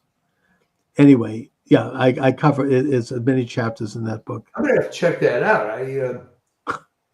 Yeah, it's available. I certainly read a few of your books, but that one somehow I missed. So It's available on Amazon and Barnes and Noble. Assassination in America by Charles Moscowitz. Thanks for asking. good. Okay. It was an interesting piece of research, a bit dark. I mean, I also cover a couple of cultural figures like Martin Luther King and Marilyn Monroe, and you know, it's not just political figures, people who died under questionable circumstances. Question. How about Scalia? I don't know if I think I probably published that book before that one, but yes, that was very, very suspicious. It was, you know, look, when you have power and you're in a position of influence, you have to ask what happened. You know, I brought this up. Terry Mullis is another one. I mean, I actually did a piece on maybe that Franklin Roosevelt was assassinated. Why? Because in the last weeks of his life, he wasn't in good health, and it's not true, but he was becoming what you might call red-pilled on Stalin and the Soviet Union.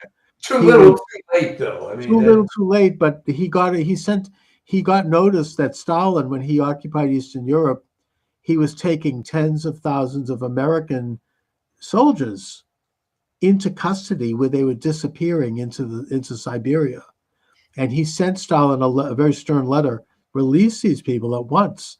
We're allies. You have to do this. And Stalin sent him back a letter saying, forget it. How dare you lecture me? Americans, look what you did to the Native Americans, blah, blah, blah. And at that point, Roosevelt also spoke with Churchill, who said, you know, you've been completely had. You've been completely betrayed at Yalta. You thought you were so arrogant with your big personality that you could influence Stalin. Well, guess what? He's occupying Poland and Czechoslovakia. You're not going to, he's completely, you know, and Roosevelt was angry, and he was like starting to wake up, and he's like, hey, we have to stop this now. He was about to, like, you know, tell his soldiers, you know, the military, when all of a sudden he shows up dead. Now, is that why? What I would say is this: FDR was surrounded by communists, even living in the White House. He was an invalid. He couldn't get around very easily. He was not in good health. Living down the hall in the White House, you had Laughlin Curry, who fled the country right after Truman took office in advance of congressional testimony, moved to China. You had the Coe brothers, Virginius and Frank Coe, he being the first head of the World Bank, also fled the country before testifying. You had Harry Dexter White. You had Alger Hiss. You had all these guys around him, literally physically around him. This was really the only one that got nailed. Well, that's right. But I mean, well, Harry Dexter White died under mysterious circumstances. Yeah. But you had his wife, not exactly, patriotic American, right? And she wasn't too happy with him anyways. It's very possible that he might have been knocked off. I think we'll never know. But they had a lot going on this was right after the war. I think Hitler hadn't even committed suicide yet. And already Stalin, there was a lot going on. I mean, he was moving forward. He didn't want to have anything, get in his way at that point. This is a very sensitive time. And, to get rid of FDR, if he's proven to be a threat, that would be a legitimate reason for him to be targeted. I'm not saying he was, we don't know, but, there were questions about it. It's one of these fascinating things to think about. Yeah. Because he was kind of a walking dead man anyway, but. Right, but if all of a sudden he's starting to make waves and he's starting to wake up and he's angry, that's not convenient for the agenda of that time. It's just that simple. Anyways, wow. So I'll tell you, the other one to put a cap on it was not too long after that, George Patton died. Oh yes, I did a cap on that. Suspicious circumstances. Yeah, more suspicious. I mean, he was literally hit while driving in his car by this questionable. I mean, I don't remember the details on that, but that was very suspicious. He's in the hospital, and his wife visited him, and he says, he tells her, "Get me the hell out of here. They're going to kill me any minute." Yeah. And the other one, of course, is also James Forrestal, the first Secretary of Defense. I mean, I can't really get into all of them, but I did chapters on all these people. Wow. And it was a very interesting subject, a rather dark book to write. You kind of like, well, the antidote for the dark book is what's happening right now. Right, and let's hope some of these things don't happen right now. But anyway, Mike. So what do you have coming up on the subject? Okay, well, again, I've been kind of bogged down with anybody that's moved, especially when you're a few years old. All kinds of stuff that you have to get rid of, and oh, sure. So Chuck, it's two stages of a man's life: accumulating stuff and getting rid of it. Well, and we're going through that. So it just the writing for me is kind of recreational, which obviously is why I don't charge for the Substack. So people can't expect to get stuff every week, although I was doing it every week. Right. But we got into this, and it's this will even out.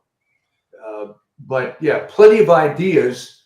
But maybe I can put AI in my head to just have it come out into a digital article or something. And there's just so many excellent things going on that it's hard to I don't know. I almost feel like I've got nothing to say. I mean, it's just it's like watching this grand parade.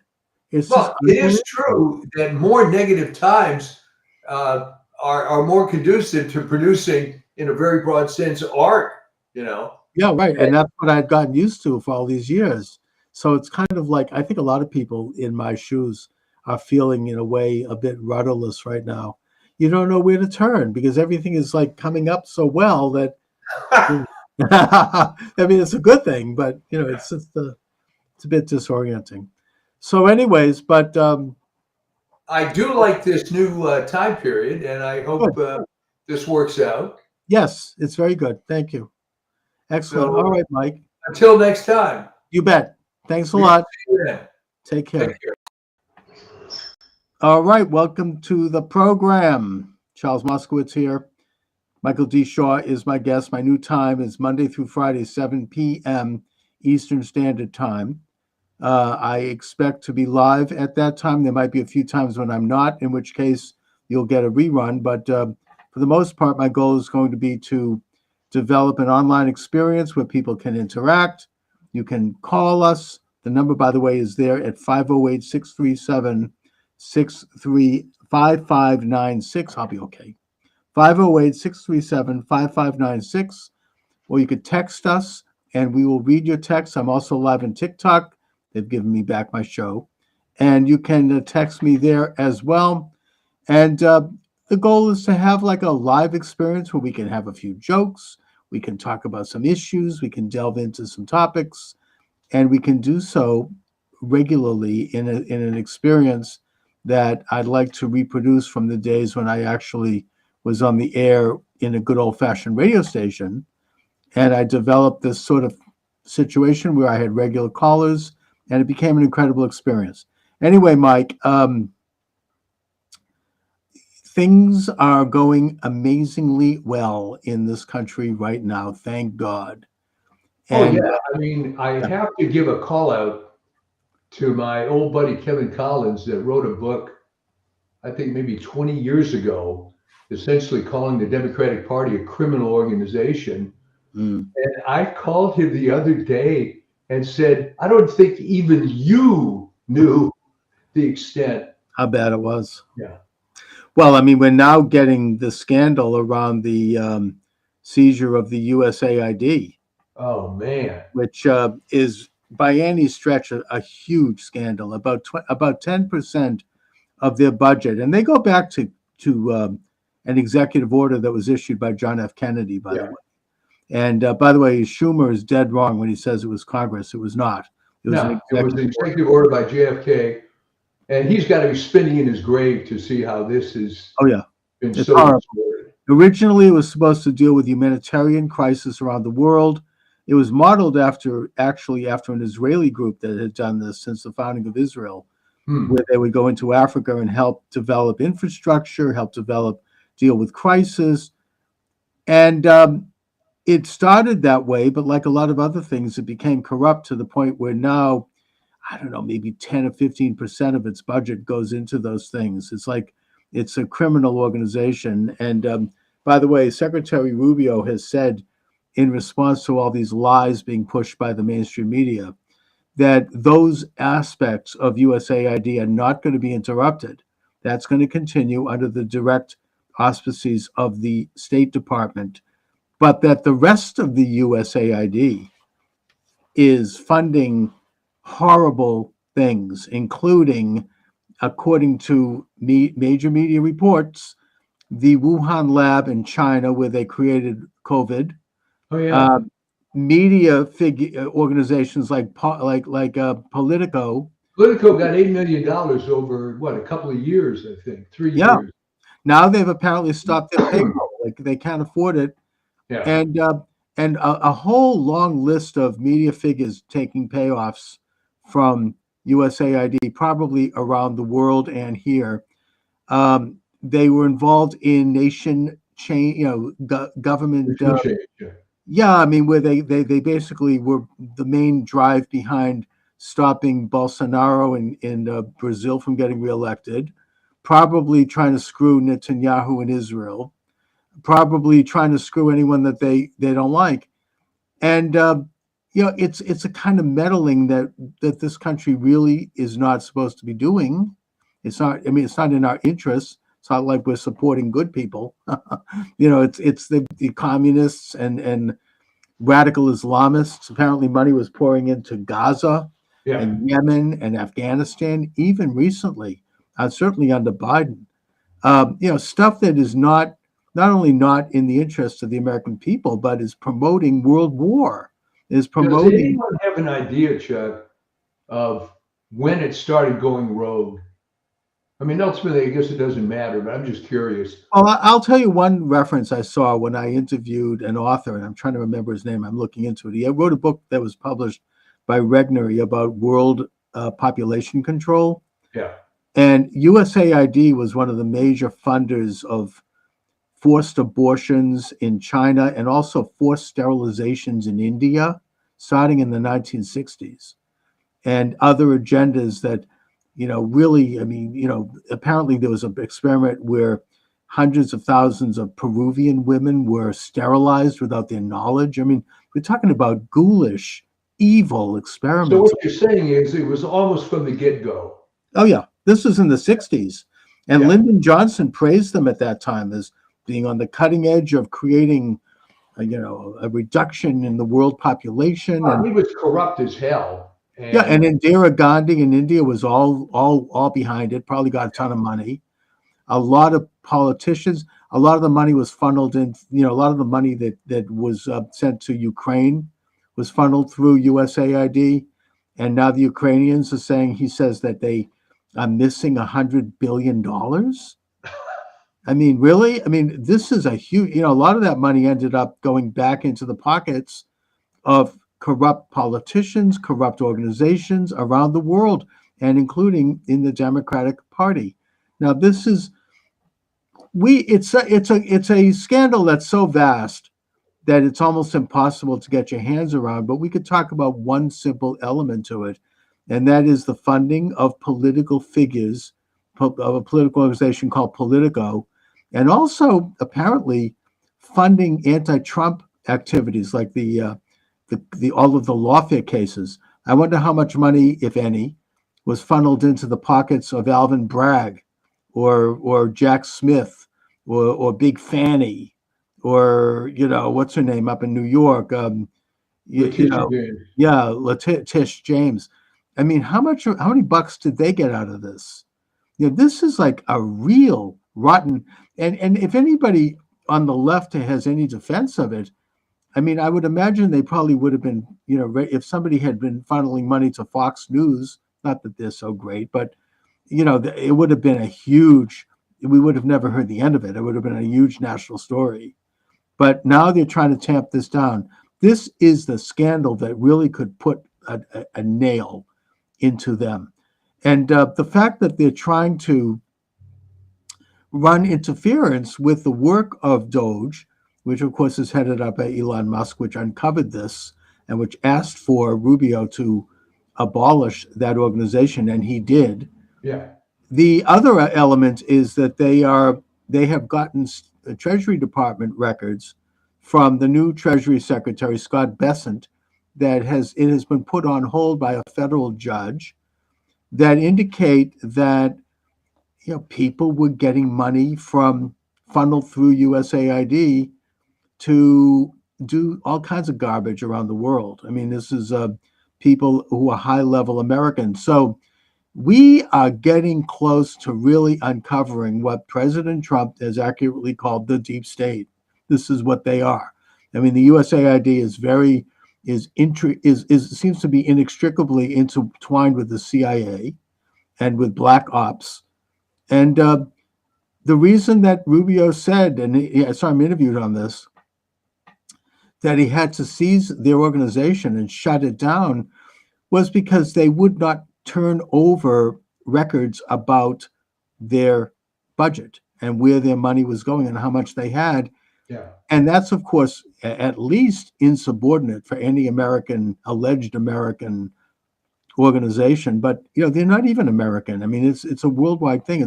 It's a corrupt group of rogue operators all around the world. They've got something like at least 10,000 employees, all of whom are now out on their ass. They've all been cut off. They were funneling money into Afghanistan. I mean, it's really a huge scandal, and we only know the tip of the iceberg.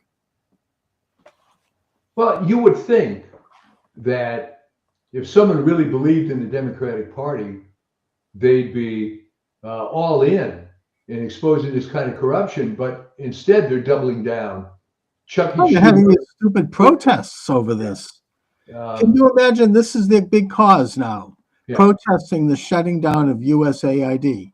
And they're going to go on the street here in Boston at the State House. There not too many people showed up, but it's this is what they're fighting for now. Yeah, it's pretty ridiculous, because even if you say that 10% of the activities agency is worthwhile, okay, fine, that's Right. retained. But the notion that this is some sort of big slush fund for every corrupt person on earth, this would make Bernie Madoff blush. the extent of this thing. But of course, they are. We know that they are standing by it because they are supporting leftist causes, leftist politicians and parties who are trying to overthrow governments. They spent $10,000 trying to have a what was it, like a gay pride parade in Belgrade. Yeah. First of all, they didn't have it, but which brings up the question in my mind: who got that $10 million? Well, see, right, Chuck. That's what I was going to mention. It's one thing to get the line items, but then who's at the other end? Right, Okay. somebody's getting awfully rich Yeah. from this, and it's there's a lot of money sloshing around, and greasing a lot of palms, if it's, you use the old mafia expression here in Boston. This is like, it's and the stuff that they were funding is it's really not in anyone's interest. And now, if you want to go support that, fine, go ahead. I mean, that's a private matter. But to expect taxpayer money to go into these things this creates discord around these countries who don't want this stuff. Going back to the population control agenda, which finally, I remember this book. I'm going to try to find this again. It was great.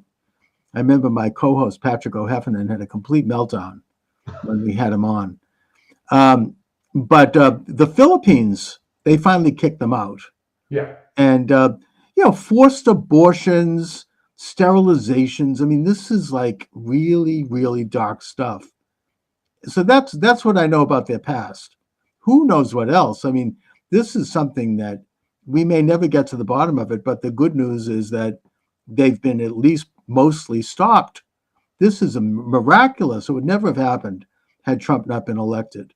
Wouldn't it have been a better position for people like Chucky Schumer and others to come out and say, we're all in favor of Elon auditing and getting to the bottom of this, because they just don't realize how bad this looks, I guess. They're actually like fighting to preserve the lack of, to keep everyone. Let's repeat what I said 2 weeks ago. Apparently, everybody is Ethel Rosenberg. Okay? They're crazy. Yeah, they're absolutely, they're Kool-Aid drinking, devout, radical, illuminated puppets. They're just, it's a way of thinking. I mean, anybody who saw this meeting, I don't know if you caught any of the moments of the Democratic National Convention trying to elect new leadership. Did you see that? I saw just little snippets. Their main comment when they opened up the discussion and everybody applauded was the reason that Kamala Harris lost the election was because of racism and misogyny. Right. I mean, they haven't learned anything. Just locked into this. No, they haven't learned anything, because I've seen this happen in athletics, and we've talked about this so many times, this Model UN thing. Imagine if you're in the 8th or 9th grade and everybody around you tells you how smart you are, right? And you have this Model UN view of the world. And you live in your little ivory tower with your same friends and go to your same miserable university. And now, when you get out into the real world, if you have enough resources, it's possible to insulate yourself from most of it.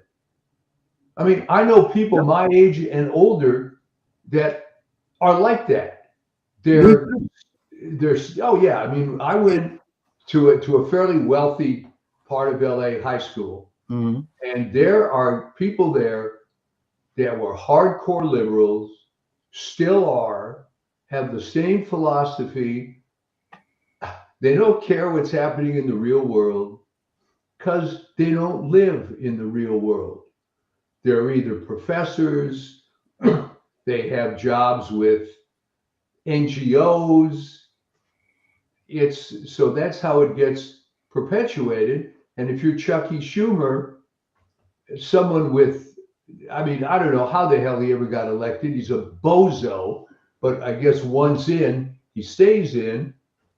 He is just a true believer. This guy's worse than that. I mean, You're right. I mean, there are these hardcore true believers who are, like, as you say, model UN types, and they haven't really had an original thought in their entire life, and they Right. just drank the Kool-Aid early on, and they're in it.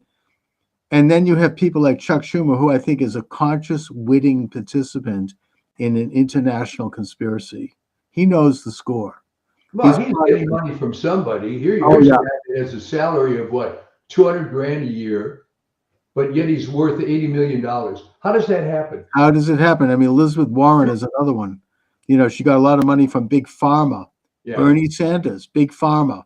You know, all these people, they are witting, conscious participants in an agenda that seeks to subsume the entire planet into a world order where the nations of the world become nothing more than provinces that, you know, create like a massive system, probably powered by artificial intelligence eventually, where all aspects of your life will be controlled, where your everything you see, everything you know is going to be micromanaged by people that by non-people, by a artificial brain.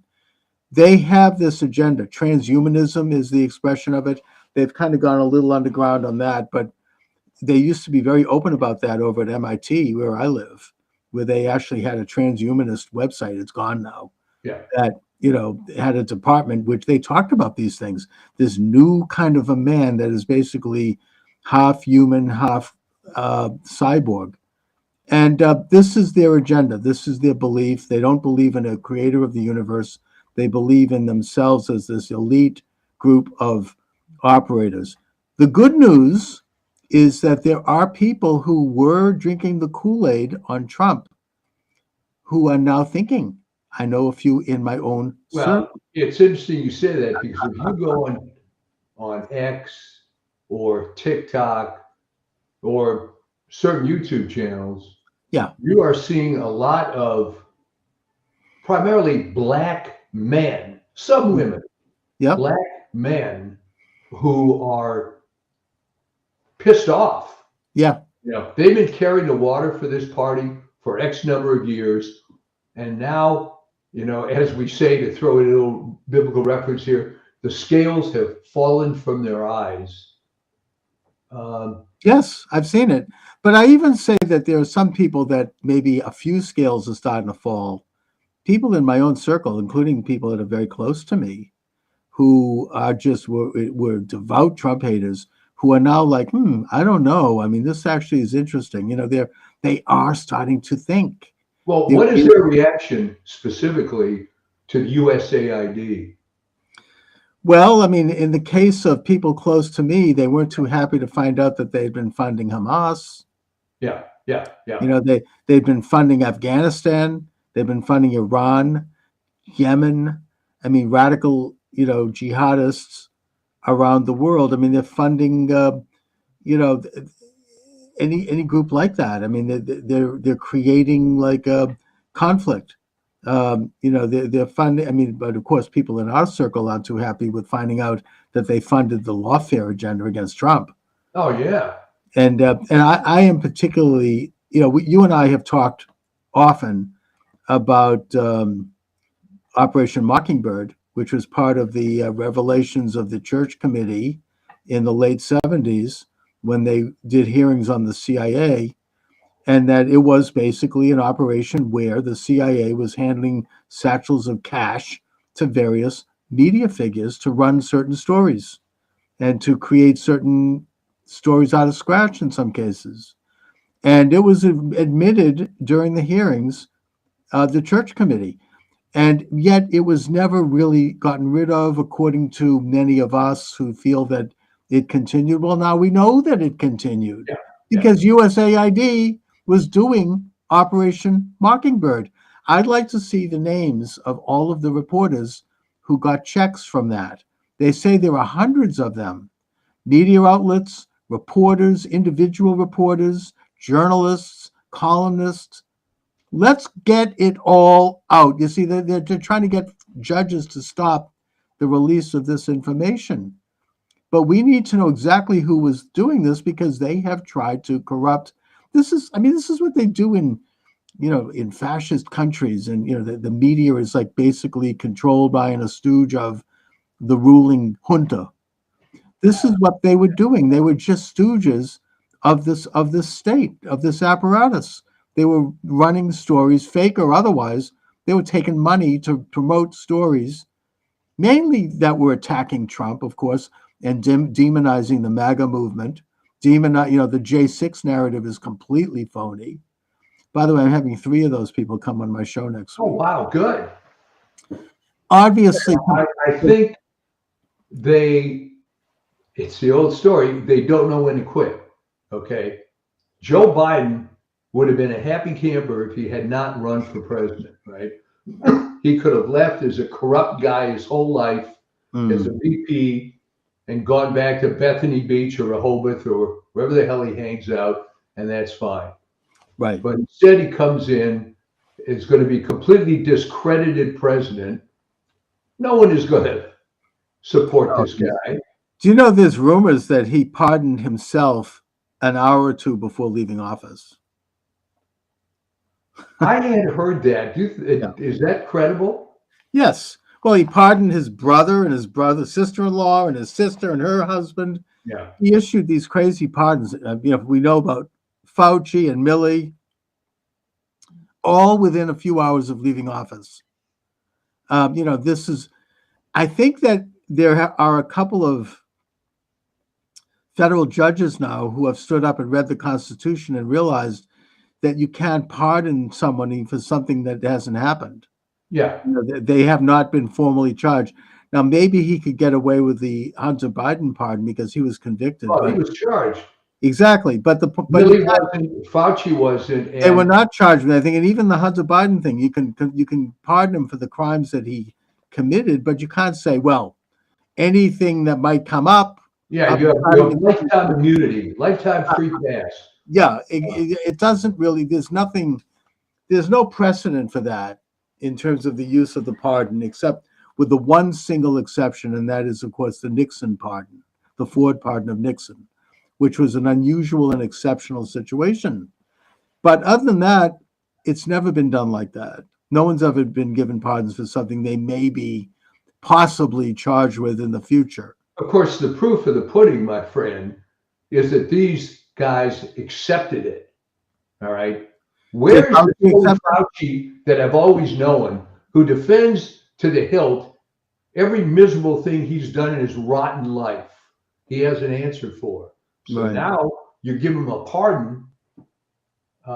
He's silent. The Well, real he's totally called Fauci would have said, I didn't do anything wrong. I don't need a pardon. Okay. Well, it's by any standards, and I think legally even, and I think it's been stated as such under law, that the acceptance of a pardon is an admission of guilt. Yes. It's just like, in a way, pleading the fifth is an admission of guilt. You're saying, I'm guilty, which is why I can't talk about this, because I'll be incriminated. And I think what's going to happen with this stuff is there's going to be these lame efforts to get left-wing federal judges to try to suppress these movements for a while. But first of all, what's going to happen is stuff is going to get leaked anyway. You can bet on that. right. And the public, there's not going to be very much support for this criminal activity. There's going to be the Jasmine Crockett's and these low IQ types. They're going to try to frame this as a fascist takeover of the government and so on. But that is mighty thin gruel now. No one's buying it. No. It's not flying. And you're right. They got some leftist federal judges who might, we just had something here in Massachusetts where a federal judge has put a stay on President Trump's buyout program for federal employees. It might slow it down a little. There's going to be another hearing. Well, wait a minute. What's wrong with that? Bill Clinton did it. Of course, it's completely appropriate. And he didn't even say why he did it. There was no law cited. So it's just one it's kind of a desperate grasp at like kind of judicial activism. It's not going to stand. I think that by Monday there's a hearing, and he is absolutely in his right to offer the buyout. I think about 50,000 employees have already taken the deal. Oh yeah, So and that stands. But there's another federal judge. I mean, they're trying to jimmy up the system a little bit, but look, the Supreme Court is not going to stand for it. Other than that nutcase, Coney Barrett maybe is a loose cannon, but putting that aside, I don't think that it's going to stand. I got to tell you something about her to interrupt. She was being praised to the hill, these adopted kids, and she's so religious about. I never bought it. Never bought it. This goody two shoes. I'm sorry. All right. Yep. And what happens? She ends up being a complete disappointment. It's true. I mean, maybe Trump he put her in there just as like within a week or two of leaving office or the election, I think. And that was something he had to move quickly on, I guess. Well, he was given some crummy information. Okay. She's a woman. She's allegedly conservative. Yeah. She's Catholic, so she says. Mm-hmm. Okay. But yeah, it's very difficult to get perfect information on that, but it's also important because there's a hell of a lot of damage that these people can do. That's right. And the idea of putting someone on there because she's a woman really drastically failed with Sandra Day O'Connor. Right. Although she would be conservative by today's standards. She was conservative by today's standards, but she also got rid of affirmative action. Let's give credit where it's due. So, but the point is that, yeah, I mean, even with her, they still have a majority in the Supreme Court, and I think she's going to at least be half right. Yeah, I mean, she's not going to be in favor of corruption. I'm just saying that she's taking some stands that were disappointing. True. But anyways, I think that all of these sort of last-ditch attempts to gum up the works are not going to fly.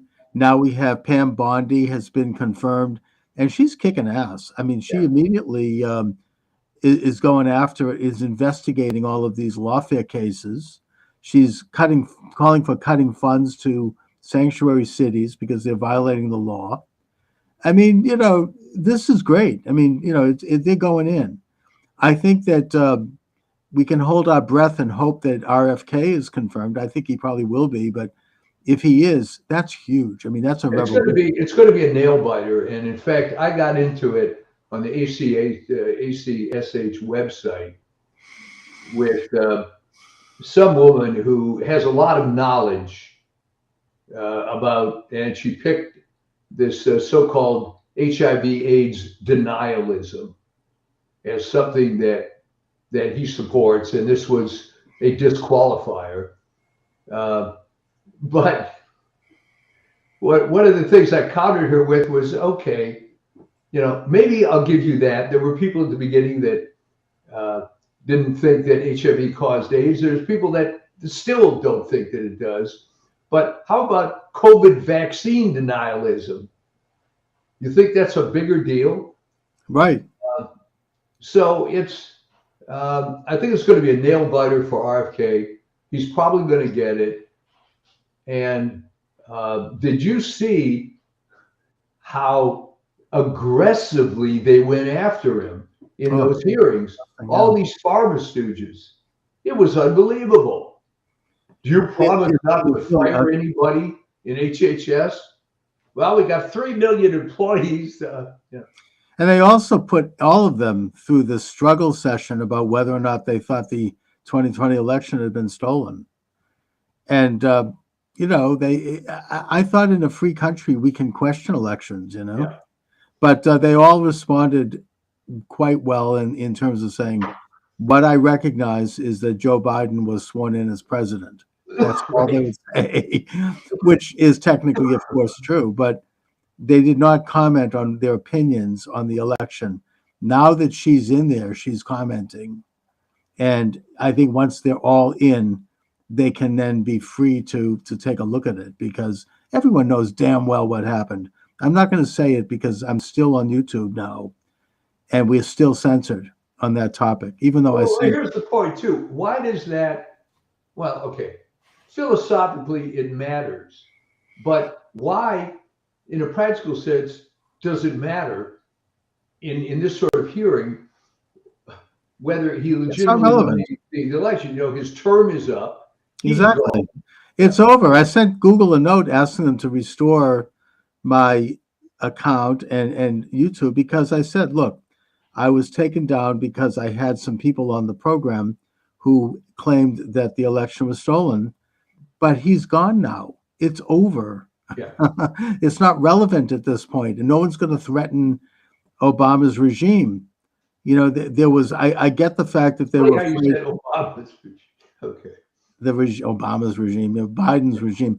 I mean that there was comments about people wanting to decertify electors. Yeah, they did. They wanted to stop that. Okay, fine, but it's over now. He's out. Doesn't matter. Now we could go back to status quo ante and talk about whatever the hell we want on elections. It's no different than talking about whether or not James Buchanan's election was stolen. It's history. Doesn't matter. Anyway, we'll see what happens. Well, wait. Why are you comparing him to James Buchanan? No, I'm making the point that we could talk about Jefferson's election stolen. It doesn't matter. He's gone. It's like it's history now. It's not a threat to any regimes. It's not like a political issue anymore. It's now an issue for historians to kick around, which is free speech. It's at this point. If he's proven to have stolen the election, it doesn't matter now. He's out of power. I mean, I suppose it would obviously be greatly damaging and embarrassing to the entire liberal democratic establishment. Too bad. That's free speech.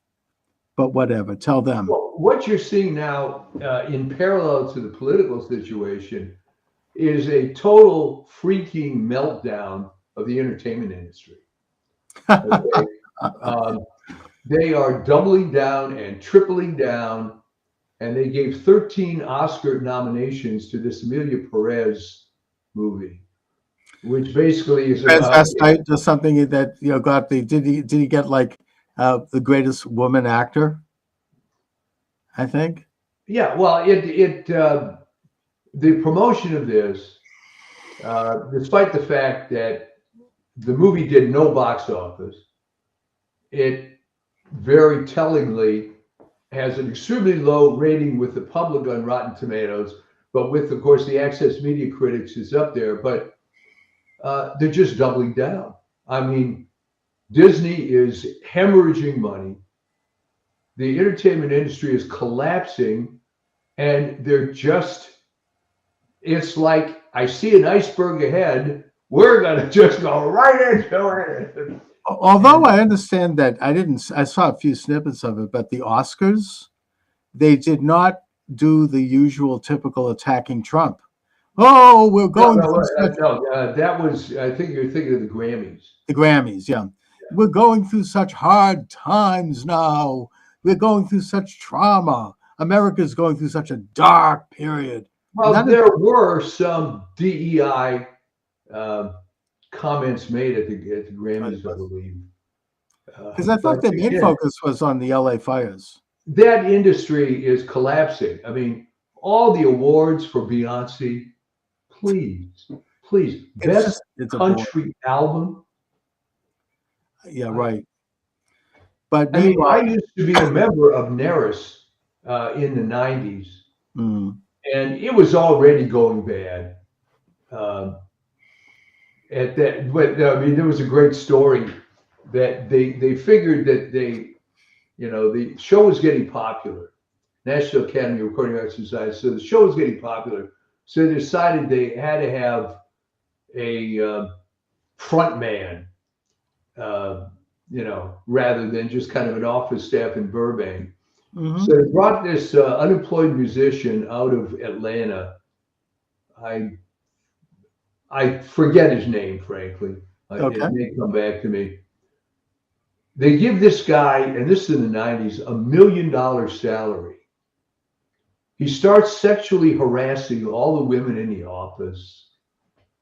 It was just bad news. Pathetic. There were scandals with money. And it's just too bad how that goes. And I guess that was kind of a harbinger of what was going to happen now. Hmm. It's a completely different universe. There's no such thing as a record anymore. Everything is streaming Right. or an MP3. There are a jillion different genres of music. Billboard magazine is important only in that you can track the popularity of certain charts. But there's kids of the prime age that used to be this top 40 kind of stuff that don't listen to that anymore. Right. And they've also, I mean, the big record companies have lost their relevancy because they used to be the gatekeepers. You didn't get a record deal and you didn't get heard unless you were picked by the big three. I think it was a big five. Yeah. You know, people like Clive Davis, and Yeah. they decided everything. That's gone. Yeah. They no longer have that kind of control. And it's kind of similar to, the paring down of it is similar to what this, to get back to our original topic, what Doge is doing. Yeah. I mean, it's what Elon Musk did at Twitter. He basically fired 80% of the staff when he took over Twitter. He brought back a handful of them afterwards, but it's became stronger, better, more prosperous than ever. That was the best example in history of the 80-20 principle, right? Yes. He fires 80% of the people, 20% of the people are doing the work. And remember when they told him, oh, no, it's going to fall apart. You need all those people. And he's thinking, no, I don't. This is all IT. It's all automation. What are these people doing? And if you remember that video that went viral a couple of years ago of those two women in a swimming pool talking about what their day was like, they worked for some tech company. And, they got free meals and they got all this time off. And as an afterthought, well, what is it you do here, Yeah. I mean, that's that about describes it. So anyways, he's now doing this with the federal government and they're freaking out. But it's about time. I mean, it makes me think of I consider him to be my mentor, the late, great Jerry Williams here in Boston, who was talking about this back in the 80s, back in the 70s. I mean, he was talking about, like, for example, use the example of the Massachusetts Registry of Motor Vehicles. This massive department with their big offices and staffs, and you had to go in and have this miserable experience all day, waiting in line to get your license renewed. And just they were harassing people, and it was a boondoggle. And eventually it showed how corrupt it was of the people getting on payrolls, and Whitey Bulger's kids were on the friggin' payroll. There was like all this political hacks. And he pointed out, we could get rid of 80% of this, sell the buildings and have the state put the money in the coffers, lay off these people and put the friggin' thing online. Yeah. Now they have done that and it's worked out pretty well. You still have too much of it, but at least it's been pared down a little bit. That's what needs to be done on the federal level. We don't need to have this kind of stuff anymore. I mean, Lee Zeldin, he's been confirmed as head of the Environmental Protection Agency, I believe. Right. He just closed the Department of Environmental Social Justice, something like that. Laid off 200 people. They're going to sell the building. They're going to get rid of the whole freaking thing. That's how they're going to save money, because we don't need these things. Right. Somebody wants to talk about environmental social justice, let them do it on their own dime. Let them, set up a website and talk about it. But do we need to hire a whole agency with 200 people probably earning who knows how much? It's, they're saying, oh, well, people don't appreciate the basic services. That's the big lie. The basic things that we want the government to do aren't going to change. This is 80% of the government. I mean, I had an interview off the record with somebody who's a pretty high-level government official in Washington. I can't say who because it was a private conversation, but he pointed out to me that none of them have gone back to work. The pandemic has been over now for 4 years. they basically, they've never been seen, and they're getting full salary. Nobody knows what they're doing. And the people who do go to work, they sit around all day looking at porn on their computers. Yeah. And that all the work is being done by these consultancies, these consultant agencies, which are getting a ton of money, and that it's become so bad. Well, that's the other scandal, okay, which I'm sure Elon is going to get into. These contractors are hired to do the work, all right? Here's the problem. I knew a bunch of these guys when I was living in the DC area. The dirty little secret is the contractors were making way more money than the federal employees. Right. So not only was there this resentment, it's like, what the hell is this? You have staff that's supposed to do these things. You're bringing these outside guys, and it was a joke how much more these outfits were getting paid. Oh yeah, and those things are. I mean, look, I get consultancy, but when it has this interaction with government, it's very corrupt. And we could look at the work of Kinsey and company here in Boston for that, and Deloitte. You know, yeah, they do some good work in the private sector, but their interaction. I mean, there's even recently here in Boston, there was a consultancy that's been brought in to look at the recreation and redesign of a highway in Brighton, which is a neighborhood of Boston. Right. And they had a public meeting, and one of the citizens asked a question of the consultant, and the consultant said, and I quote, I don't talk like this publicly, he said, "Shut the fuck up." And yeah, and this made the newspaper. But I mean, these are the consultants. They're not accountable to anyone, and they're running this thing. They're not listening to anybody's complaints. So there are some legitimate issues around that. And in a sense, the elected authorities have turned over their responsibilities to these consultants. Well, I mean, it's a vicious circle, because what happened in the case I was describing, this was the Department of Agriculture. And the thing in question was this big software involved with how to plan your diet and whatnot. And of course, agriculture had tried and failed to get this website to work. So they brought in these high-priced people and to fix it, which they did. But as the guy told me, this guy Paul told me, he said, but at the end of the day, no one's using the website anyway. Okay. Mm-hmm. It was a bad idea. But you know, he'll take the money. And they take a lot of money to do probably in many cases nothing. You know, you get a big contract, and they're rolling in dough. But the point is that Doge is going to really take a hard look, and they're freaking out because they're gonna pare down. This is what I can't believe this is happening. It's incredible. This should have happened decades ago. It's an incredible thing. Finally, they're gonna bring the government into the present time. A lot of these activities can be replaced by websites and even by AI to a certain extent. You know, I mean, I don't think that we want to see AI making decisions about real things that affect real people, but there's a lot of stuff that could be automated.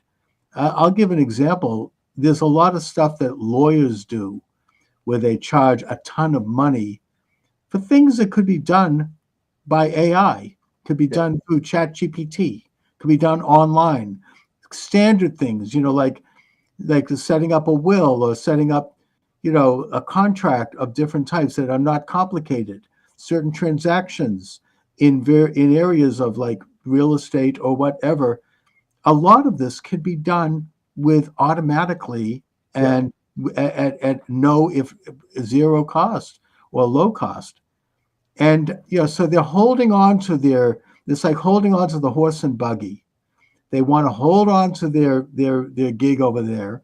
Well, that's it. That's the mentality. Do you remember some years ago when the bill pay function was introduced on bank websites? Mm-hmm. You can now pay your bills online. Right. There was a big movement within the U.S. Postal Service.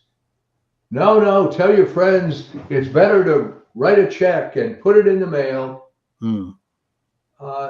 And you and I are old enough to remember what a pain in the butt that was. Yeah, and I remember waiting in long lines at the telebooth, Yeah. right? I think my daughter has never seen the inside of a bank. I mean, maybe when she set it up. Because everything is done. If you get a check in the mail, you just scan it and it goes into your account. Everything is done now using your smartphone. You don't need to have this whole big infrastructure. Now, look, people are going to lose their jobs. People lost their jobs when the horse and buggy, I mentioned that, when the car was invented, the horse and buggy industry, which was up in Amesbury, Massachusetts, along the Merrimack Valley, there were several big companies that did this. They lost their jobs, and it created a local depression. I get that. And they were lobbying the state to subsidize them anyways, and the state did not do it. But it can be dislocating. Look, I lost my company because of computers. My company, City Metro Enterprises. I remember them. Yeah, I was going gangbusters. They didn't work for me, which you probably don't remember. Did I do a job for you? Yes, a couple of jobs. Well, I'll tell you what, I don't think so, because No. And here's what it is. Yeah. And this is for the world to see. When we had that Helimeter product for the dental industry, you guys distributed flyers on that product at the trade shows. Yes, we did. Yes. That was my company. City Metro, baby. Yep. I was rolling high for many, many years. I distributed flyers. I distributed posters. Yeah. I did, like, an ad agency could call me up. A record company could call me up and say, we need posters in 50 colleges around the country. And I could do it. Yeah. And there was about 5 or 6 of us who were in that business. We each did a little something different, and we competed with each other, but we also sometimes worked with each other on certain things. Right. All of us went out of business. All of us. Around the year 2008, around that time, I remember I was down to one more ad agency, and they canceled it, not because they didn't like the service, but because they went automatic. Yeah. They all would decide, well, we're doing something different now. We're going to focus on advertising online where we could get it for free or we could get it cheap.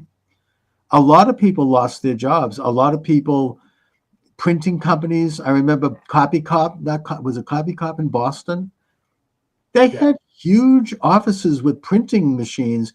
People were waiting in line at those companies to get their printing done. And they had all these expensive machines, a whole room of them. They all went out of business because people had printers with their computer. They didn't need them anymore. I'm just, it's like I'm saying that's, as my late father used to say, that's progress. Yeah. I did not understand the times. I did not adapt. And so I lost my company. And that's, it's no different, should be no different in the public sector. I'm sorry, but if you're not needed, you're out. Well, then I have to ask you this. With all the waste, which is so obvious to the point that you can create a department to promote government efficiency. Yeah. I have to ask you, as a student of the human race, when all these cabinet secretaries came in, what did they think? They were just a big potentate and they'd go to lunch and look pretty? I mean, why didn't any of these people look into the operations of these vast bureaucracies? Because what, they didn't want to diminish their empire? Yeah. I mean, it had become a perpetual, I'm sure there's a word in sociology for this, but it had become a perpetual entity, starting really with Wilson. It goes back in history, with these massive agencies just would perpetuate themselves, and they would exacerbate the problems they were supposed to solve because that helped them get more money and more budget. And it became like what Steve Bannon talks about, the administrative state.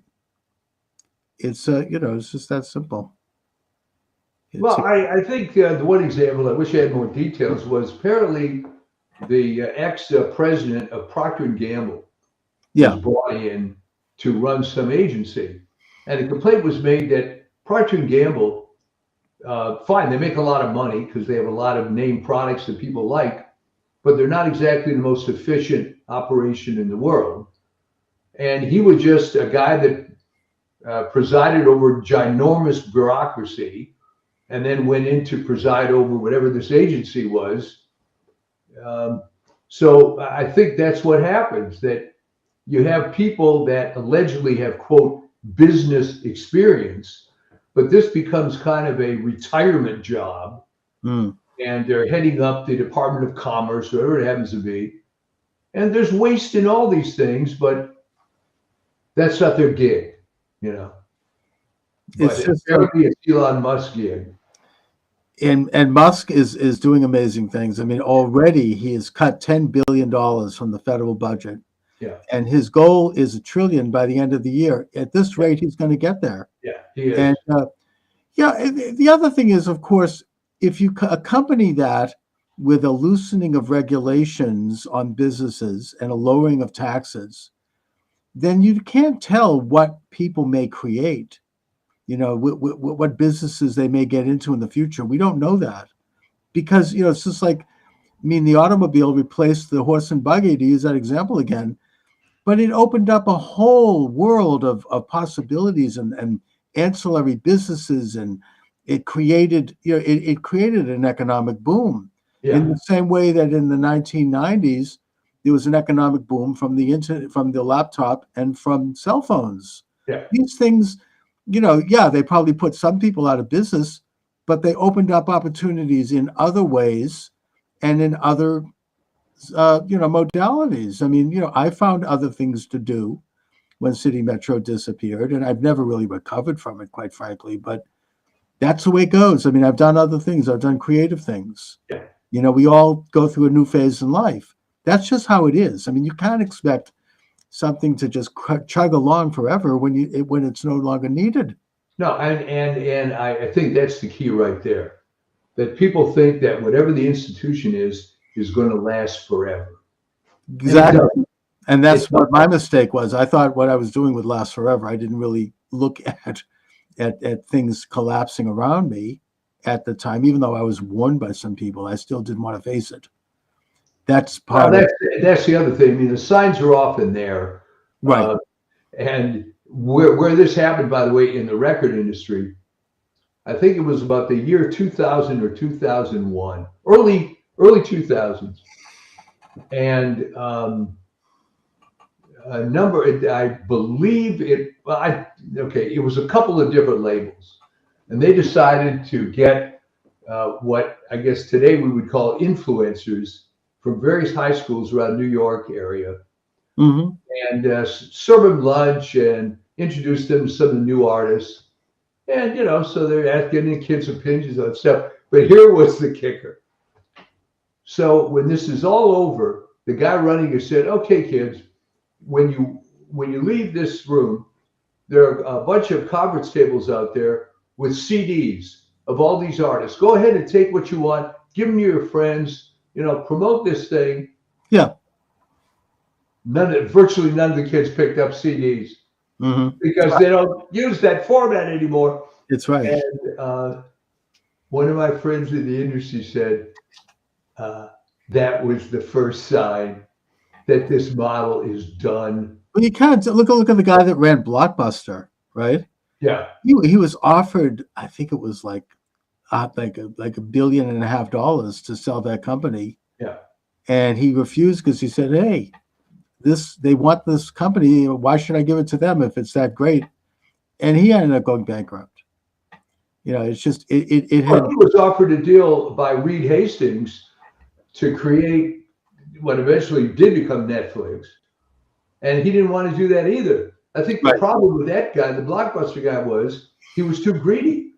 You know, there were interviews with that guy. I don't remember his name, where he was saying, "Look at this Blockbuster store. No one in here gets paid more than $6 an hour," and he was proud of that. But that all fell apart.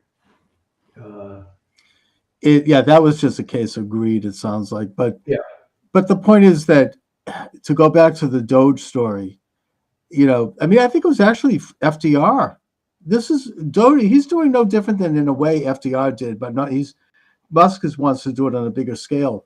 When FDR entered office, he immediately ordered by executive order all agencies to cut their budgets by 10%. 10%, right? Yeah. And he said at the time, he goes, look, the country is in a depression. Why should the government not reflect what's going on everywhere else? And they did. So, I mean, and he's of course a hero of the liberals, but that's what's happening now. You have to go in and clean house. I mean, I feel bad saying that for some people. Trump is offering a very generous buyout, 8 months of pay, plus you might have a retirement fund of some sort, or you can, have 8 months to look for doing something else. Yeah. And again, with the reduction in regulation, it opens up opportunities to get into business, to become more entrepreneurial. There are, who knows what might be invented coming down the pike. You have to learn, open your eyes and, think, people need to think outside the box. It's just that simple. Yeah, I agree. It's, you can ask yourself why no one did this before. Mm. And it took someone from the outside to do it. It did. And every government probably from FDR, because ultimately he did increase the size of government anyways, but a little bit. Yeah. I mean, so from that time on, it's just continued to grow and it's continued to increase. And now you had, we've talked about Michael Glennon's theory about the double government. I mean, that was the establishment of the intelligence half of the government, what he calls the Trumanites. Yeah. Their power is being curtailed. You got Ratcliffe now offering buyouts to CIA agents. Apparently something like, what is it, like 90% of them are taking it? Yeah. It's incredible. Good riddance to them. Well, I think it's so high in the intelligence agency because they realize that there's been such abuses. And they, whether they're going to retire early or try to do something else, but they know the hammer's going to come down on this.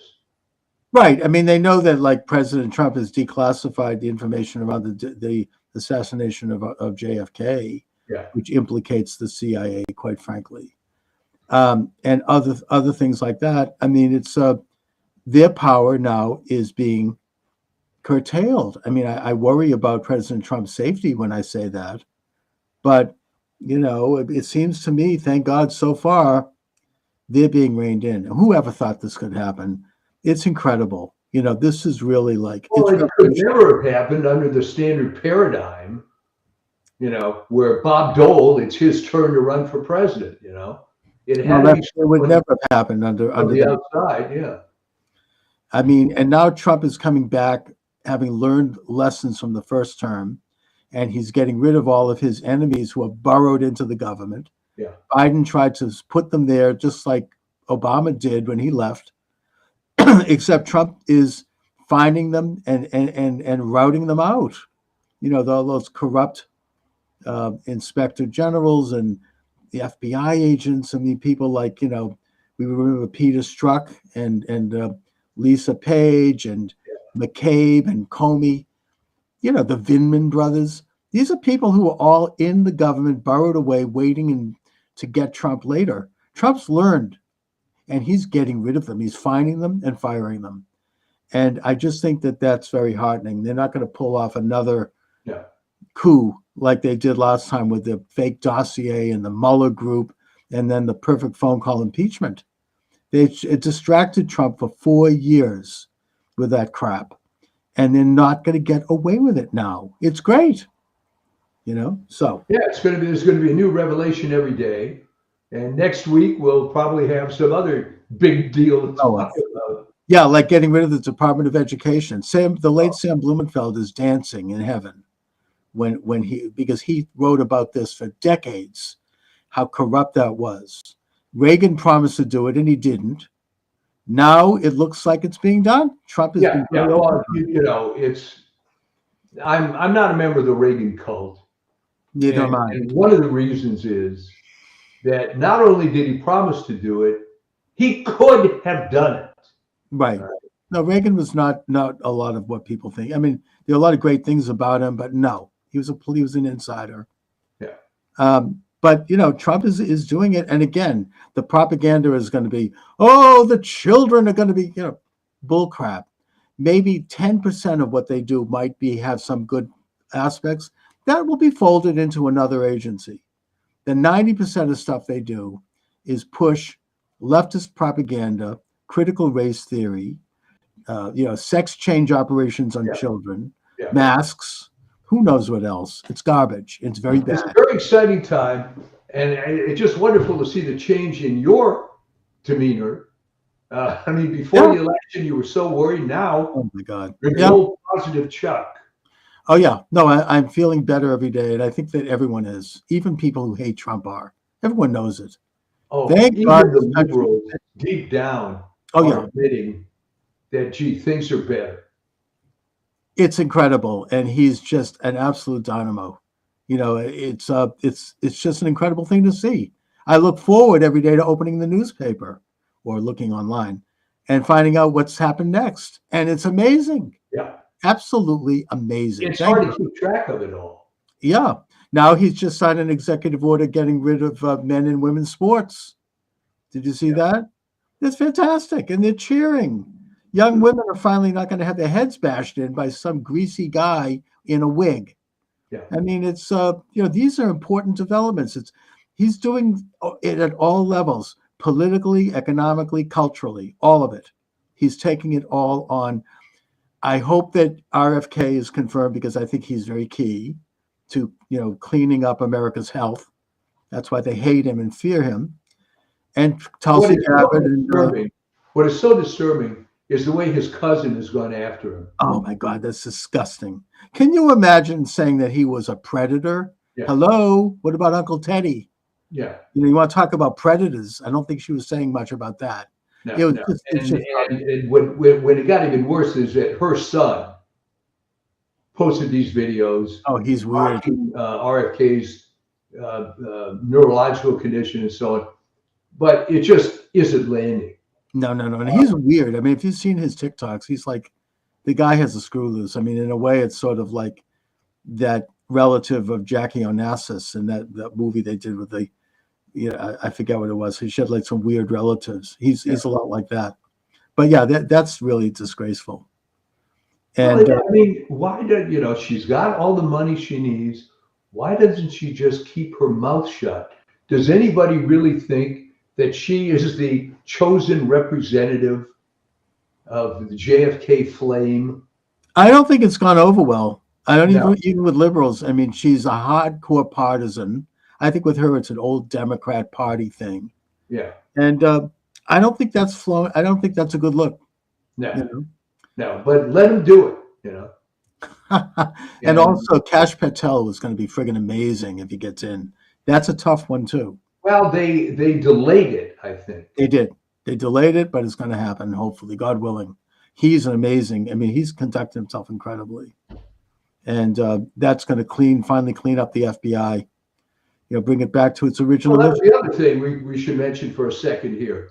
They had 5,000 out of 13,000 of their agents, 5,000 were working on J6, which roughly works out to 3 agents per J6 offender. J6 and anti-Trump shit, doing the house and home invasion, messing around with Melania Trump's underwear drawer. Yeah. I mean, it's really ugly. And I think that Pam Bondi has kind of backed away a little bit on that, in that she said that people who were doing like low level or following orders, they're not going to be dismissed. That's okay. I mean, I don't like it, but you have to have somebody in there.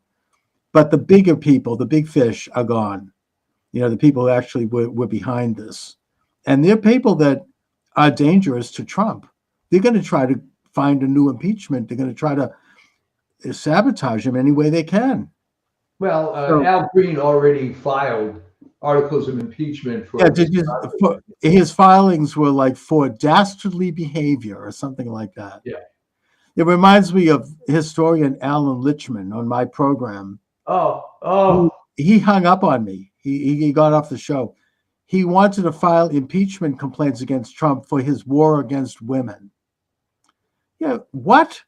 It's like it's not even good The logic. trouble with that guy, Oh, and I wrote a piece about this, I'm going to start writing again now that we moved,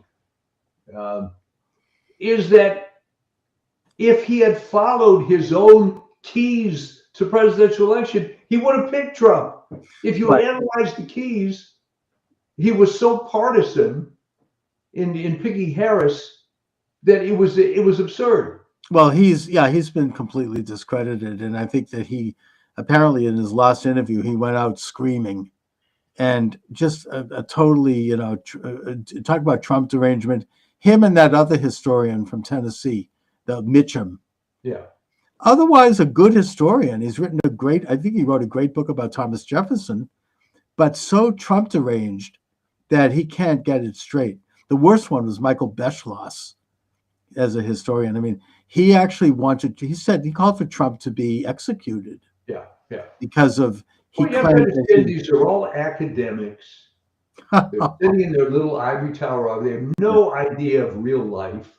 Yeah, True. You write a biography of Thomas Jefferson.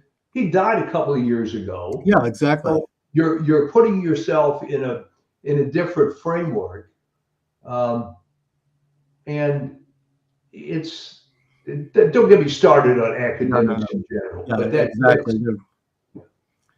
So anyway, next week at the next week, time, 7 p.m. Eastern Standard Time, Monday through Friday. The program is going to be live, possibly not on Friday, but there'll be a rerun on Friday. But I am reestablishing the live program, and I'm glad you can do that, Michael, and I look forward to it. What's happening on your side? It's always a pleasure. I mean, it's especially now in my new studio here, right? There you go. So you might as well we'll get it fixed up. We still have plenty of boxes to unpack. Yeah, and maybe you should launch your own podcast, Mike. We could talk a little bit about the brutal housing market, but that's we could. A good topic. You might consider launching your own podcast, Mike.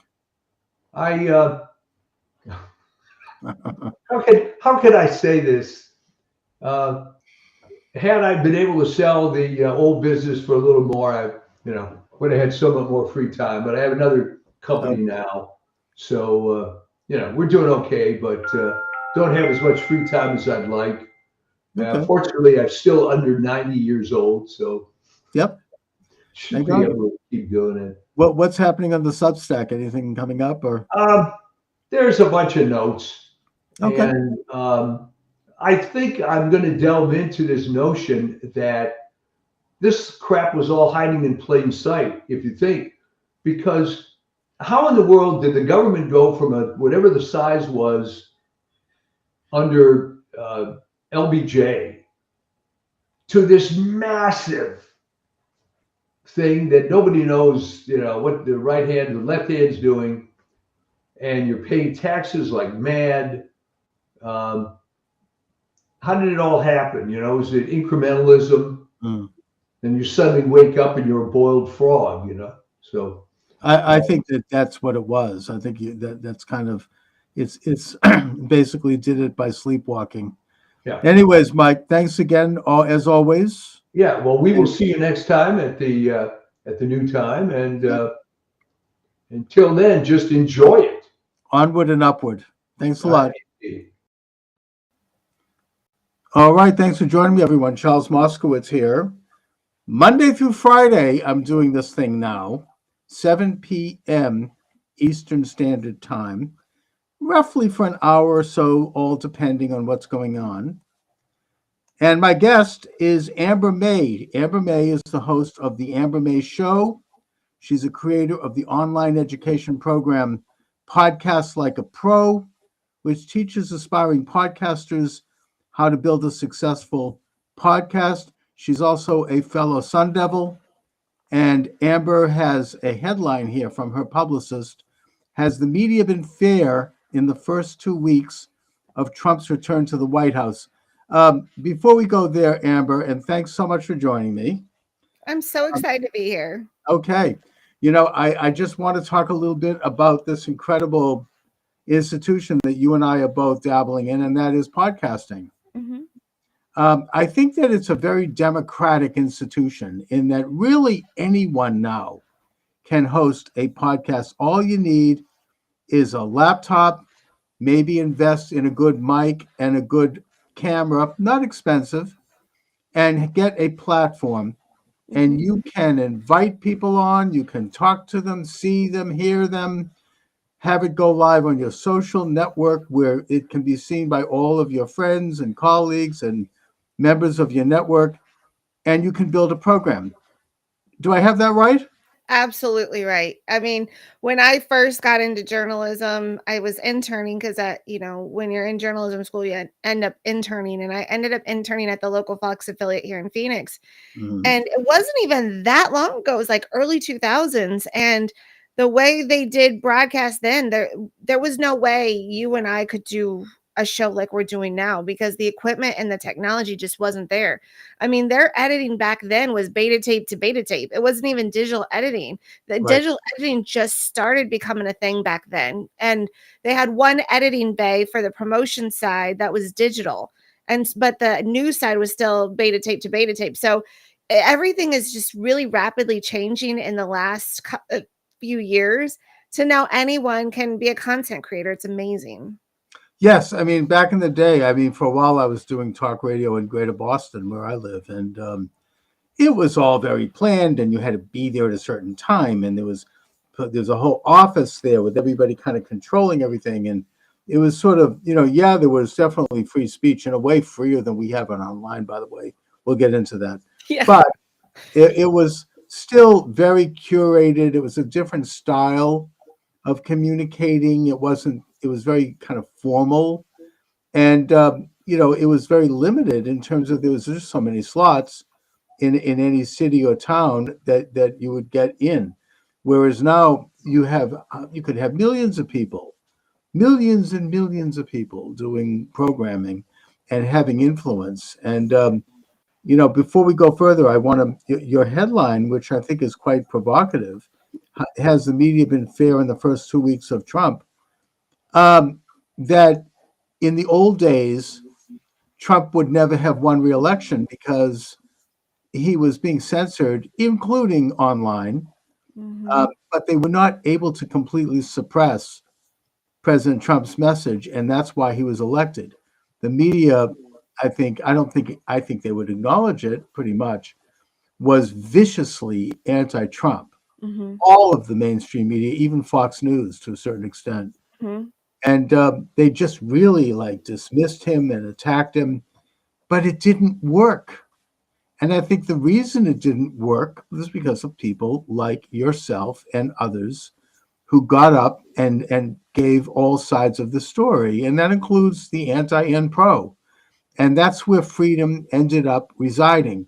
And in spite of huge efforts to censor that, I mean, like a lot of people, I lost my YouTube channel because I had a doctor on my program, very respected, internationally known doctor, who suggested that pregnant women and children should not get the COVID vaccine. For that, I lost my station. Okay. I mean, I'm not alone here. I'm not, that's how it is. For various reasons, we can speculate. That is a hot button for YouTube, and they don't allow any comment on that, on the vaccine. But and obviously they took President Trump's Twitter account away, where he lost, I think, upwards of 50 million followers. So they really did try to crack down on the internet, but it failed because of people found other ways to do it. In my case, I reestablished the program on Rumble, and like you have a great Rumble station, by the way, Amber. Thank you. And, I then found all these other stations as well. Rockfin, I mean, there's a bunch of them out there.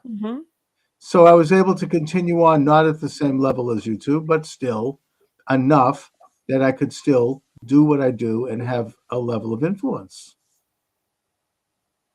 You hit the nail on the head. Everything you just said was right on. They did the same thing to me with YouTube. I started gaining followers like crazy.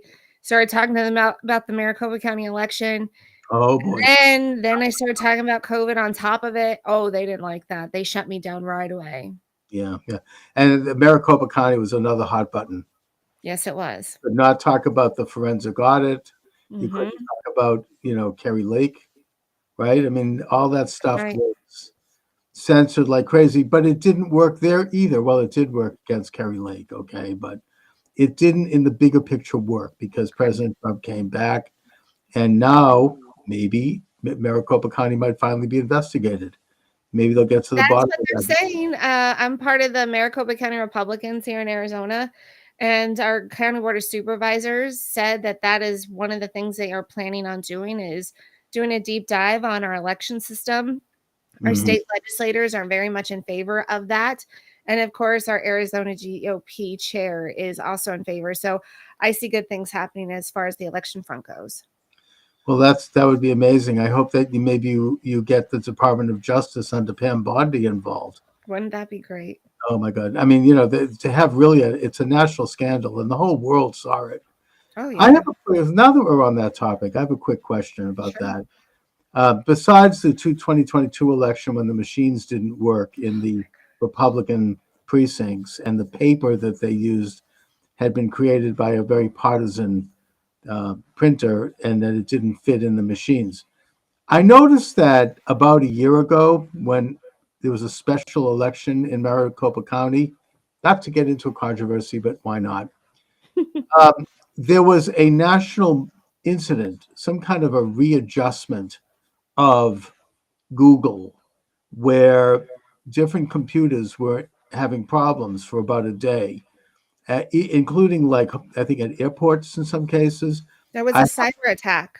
It was because I happened to be in New York that day, and we Mhm. were staying at a hotel, and our hotel couldn't get their computer functioning, and they couldn't open doors, so they had to do it manually.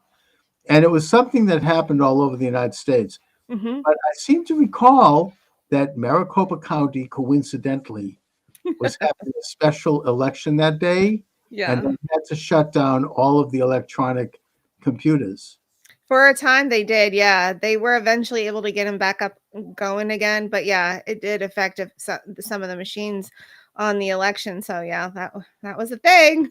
Well, what that tells me, I mean, not to state the obvious, is that those machines were online. Otherwise, why would they have been affected? That's what I've been saying for a long time. I want them to do a real deep dive. I want they say the machines are not connected to the internet. I went to McTech, which is where they supposed to tabulate the votes. McTech staff is telling me they're not connected to the internet. I honestly believe that they think that is true. Mhm. I don't think they are How could they not lying be? to my face. I think they genuinely believe that to be true. Well, how do they However, explain this I then? don't believe that to be true. So, Well, I mean, how do you explain it? I mean, if they weren't online, why were they affected by this bug? Of course they yeah. were online. They had to have been. I mean, it's obvious. And of course, people like myself, when you mentioned this in the 2000 election, you were like demonized. Oh I mean, yeah. you almost seemed as a subhuman for even suggesting it. But it turned out to be true. Anyway, let's go on to talking about podcasting, because you actually are teaching people how to podcast, which is a great thing. You offer your services online in that regard. You have a website called Podcast Like a Pro. It's part of your Amber May Show website where you Mhm. can hear your podcast. So let's talk about that. I mean, what is some basic um, information that we can share with my audience about how to do a podcast now? I'm so glad you asked. And if anyone wants to join, they could go to the ambermayshow.com, theambermayshow.com. And then there's a tab that says podcast like a pro. If they use your name Charles, they're going to get a discount at checkout. Great. So make sure you use the discount code Charles so you guys can save some money there, because I don't want anyone having to pay full price. If you want to, you're welcome to, but I'd love for you to get a discount. I get asked all the time. Like you, I have a radio background. After I graduated college, I got to work at an AM talk radio show station. And so I have professional experience. I've done this for a living. the reason why I quit my radio gig was because I finally had a child after 8 years of trying. Mhm. So on my way to work one day, I'm crying. I'm crying so hard because all I've ever wanted to do is be a broadcaster. I Mm. got this great job that I just absolutely love, but now I'm about to have a child. Yeah. And the idea of putting her in daycare after I've been waiting for 8 years to have a baby was awful. Right. So I quit my job and I went 9 years without broadcasting, and then I restarted my show again. Mhm. So, long story short, I get asked all the time, just a little background for your audience. I get asked all the time, how do I do this? And how do I do that? And how do I start this? And so, what I decided to do is I wanted to help everybody that I possibly could. So, I took my knowledge in the most frequently asked questions and I put it in a course. And you covered a little bit of that. I'm going to show you how you can do a podcast that's not going to cost you an arm and a leg. I'm going to show you the equipment necessary to do it. And if you have more means, then great. Upgrade your equipment. Great. Fantastic. I applaud you. But if you know things are a little tight, but you still have a message or you still have a passion that you want to get out there, maybe you love classic cars or maybe you're into remodeling and you want to kind of just show people how to remodel a home, then you could do that and I could show you how and I could show you how to build an audience. So I went from a built-in audience at a radio station going 9 years, not having any audience whatsoever and having to build it from scratch. So I'm going to give you tips and tricks on how to do that. The really cool thing about my course is I have a exclusive community that everyone who takes my course gets to be a part of. And then Mm. you'll have access to me and other content creators. And my idea is I want to make it to where it's a community where we network together, where we share ideas, where we promote one another on each other's shows. So I'm Mhm. just trying to build a community of podcasters because we are the new media. Elon Musk says it all the time. The media is freaking out about us. They're saying, oh, they're not the media and they're throwing tantrums on TV. But you said it perfectly, Charles. Because of what we've been doing in the alternate space, it really made a difference in this last election because you were right. They censored RFK. They Mm. prevented him from running.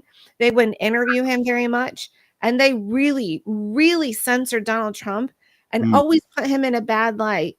But Kamala Harris is in the great light. And if you remember when we were during the campaign, CBS did a piece on Kamala Harris and they edited a whole bunch of that content out to 20 minutes.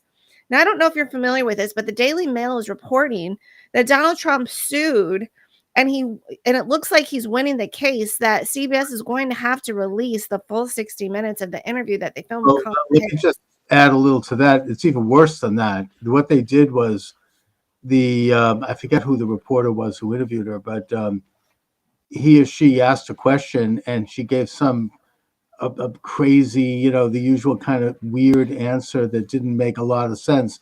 What they did was they spliced that out and they put in another segment that she had answered something else, and they kind of diced and sliced that one to make it sound a certain way, so that it looked like she had given an intelligent and coherent answer.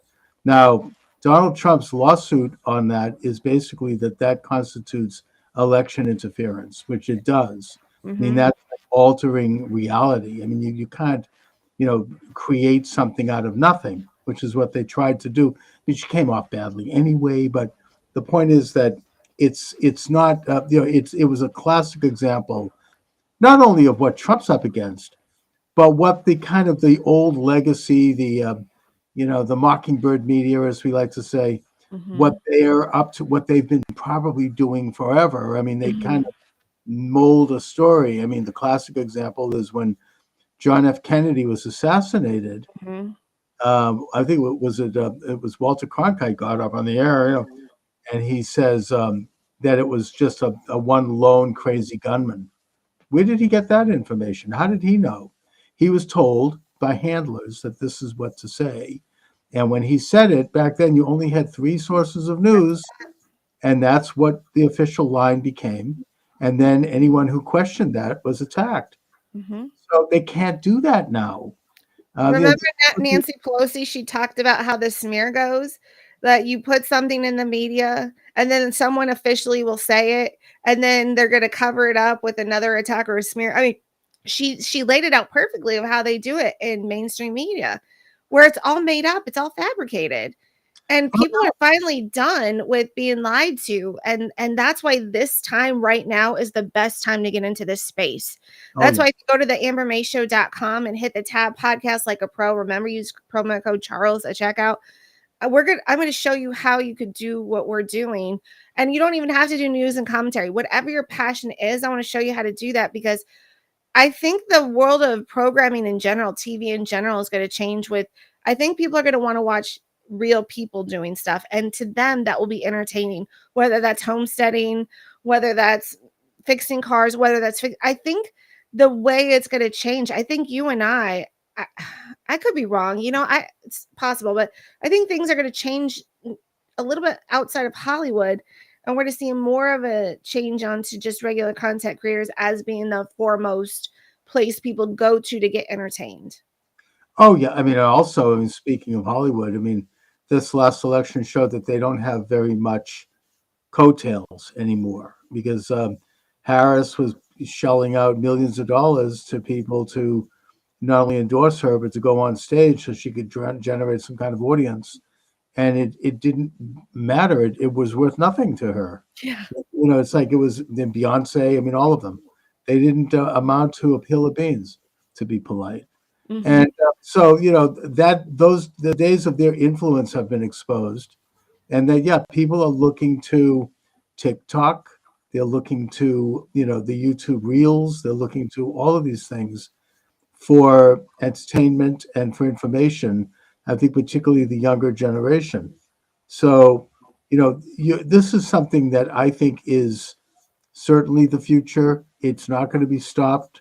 Even with YouTube, maybe that might be changed now that President Trump's in office. I actually sent YouTube a note saying, now that President Trump's in office and Biden is gone, maybe, you might be able to restore my station, because it doesn't matter what people think about the 2020 election. It's over. He's gone. No one's threatening his position anymore. We'll see. But so going back to your podcast, can you talk a little bit about some of the nuts and bolts of how you do this? How do you create your podcast technically? And also, what kind of a schedule do you maintain? What do you actually do? I think, okay, so the learning is self-paced. So the classes are self-paced. It's not going to take you all day to do any of the courses. I know we're all working people, we're all busy people. So I put things down in a time fashion, come back to it tomorrow, come back to it in a week, come back to whatever you want to. It's self-paced. I talk about all the fundamentals that you're going to need to know. You're going to need to know, like Charles said earlier about equipment. You're going to need to know where to publish your episode, because like Charles said, him and I have been canceled in a lot of platforms, but we found some platforms that are very much free speech oriented. And I share that with you. I tell you, I show you how you can monetize. I give you ideas to monetize, and any of my students can be an affiliate of mine, because if you're going to come to my class, I want to believe in you and invest in you. So if you decide to be an affiliate with me, wonderful. I'd love to have that partnership. So we talk about monetization. We talk about how to get guests. Where do you find guests? So that's an important topic. People want to know, well, okay, I'm going to have a show, and I want to interview people, but where do I find them? So we're going to talk about things like that. So all the fundamentals that you need so you launch successfully. And just know this. Your first episode is going to be the worst episode. And that's coming from me, a professional, someone who's been in radio. My episodes back then were not as good as they are now. Why? Just because with years of experience, you just get better and better as you go. And with the perfectionists out there, I want to tell you, don't wait till everything's going to be perfect to go. Start now, because perfection comes as you continue doing your craft, as you start getting more ideas about what kind of things, elements you want to add to your program. So don't be caught up with everything has to be so perfect right now. Actually, in this space, people love imperfection. I'm not saying have a sloppy show. By no means. I want you to have a great, well-produced show. But I'm just saying, if something goes awry and something's not perfect, your audience will be fine with it. It's a different format. It's not Yes. as quite that, like, you have to be perfect when you do this thing. It's more conversational. It's more off the cuff. Be yourself. Mhm. In my case, I'm trying to put together at this point. I kind of got out of it for a while for a lot of reasons, but now I'm getting back in And I'm trying to put together consistency of doing the program Monday through Friday at 7 p.m. Eastern Standard Time as a way to sort of build up perhaps a participatory audience. And I offer a phone number so that people can literally call into my program. I offer, obviously chat and all of that stuff. The program goes live on both my Facebook and my Twitter page. I got about 8,000 something followers on Twitter. And that opened up a little bit when Elon Musk took over Oh yeah, Twitter. for me too. Yep, My page was frozen for years. mine too. And although now it seems to have gone back to slightly frozen, I don't know. Musk is great, but not, there's still, some hanky panky. Either way, I go live there.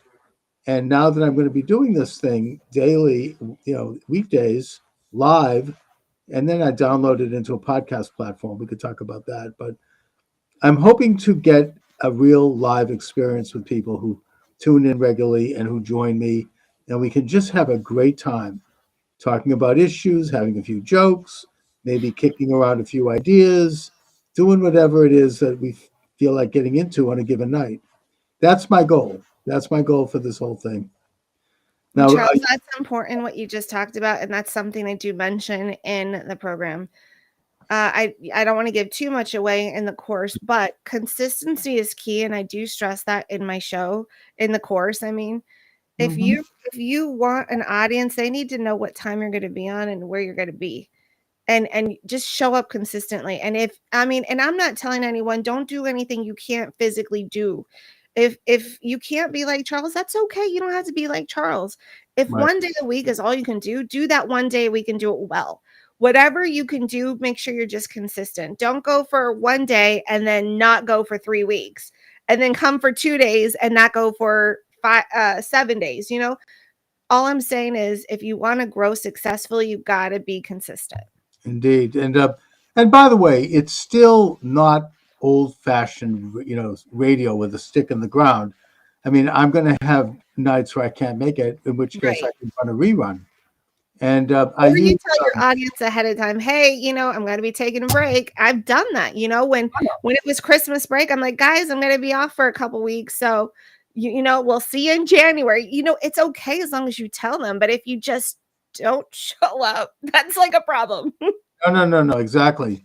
Now, one of the things I've discovered, besides once I do the program, I'm giving away everything. I don't mind. But once I do the program live, like I'm doing right now, I then download the MP4 file into the Podomatic, which is the only thing I pay a little bit for that. And I also pay a little bit for Restream. It's not expensive. It's a once a year payment. And that Podomatic puts the audio up on Apple. It puts it up on Spotify, iHeart, all these different sites. And then through the Restream, I'm able to put together a playlist of the past maybe 7 or 8, 10 podcasts, and that runs live. It runs as a repeat on all of my social network, including my own website. So technically I could be on 24 hours a day. That's awesome. Yeah, so it's amazing. I mean, and I'm not savvy when it comes to tech. I really am not. I've never, maybe if I had been earlier, I might have gotten further, but I never really learned it. But even me as a kind of an old guy have figured out a few tricks about how to do these special things. So Amber, I want to ask you again, without giving away too much, how do you promote your podcast? Networking is important. So I'm going to show you how to network. And one tip I will give you is make a list of 100 people you want to be on, and then make a list of 100 guests you want to have. And don't limit yourself. Even if, like, let's say you're in the tech world and there's this mega guy or this mega woman that everyone in the tech world knows and you want that person on your show, reach out. Because if you never reach out, it's an automatic no. If you reach out, there's a 50-50 chance they're going to say yes and come on your show. Oh yeah. So, People love to go on that's podcasts. one of the keys is like making a list of anyone and everyone you would want on your show, and then make a list of the people you want on your show or on the shows you want to be on, and then you just start reaching out and start networking. That's one of the tips that I'll give you on this No, episode. people like to go on podcasts. They want, Yes. especially if they have a book out. Yes. You go on. I mean, I'm the author of a whole ton of books, but you go on Amazon and you could look at books you're interested in that are just coming out. They want to get on shows. They're trying to promote their book. They could, and not only that, but if they come on with you, they then can promote you by promoting their appearance on your That's show. right.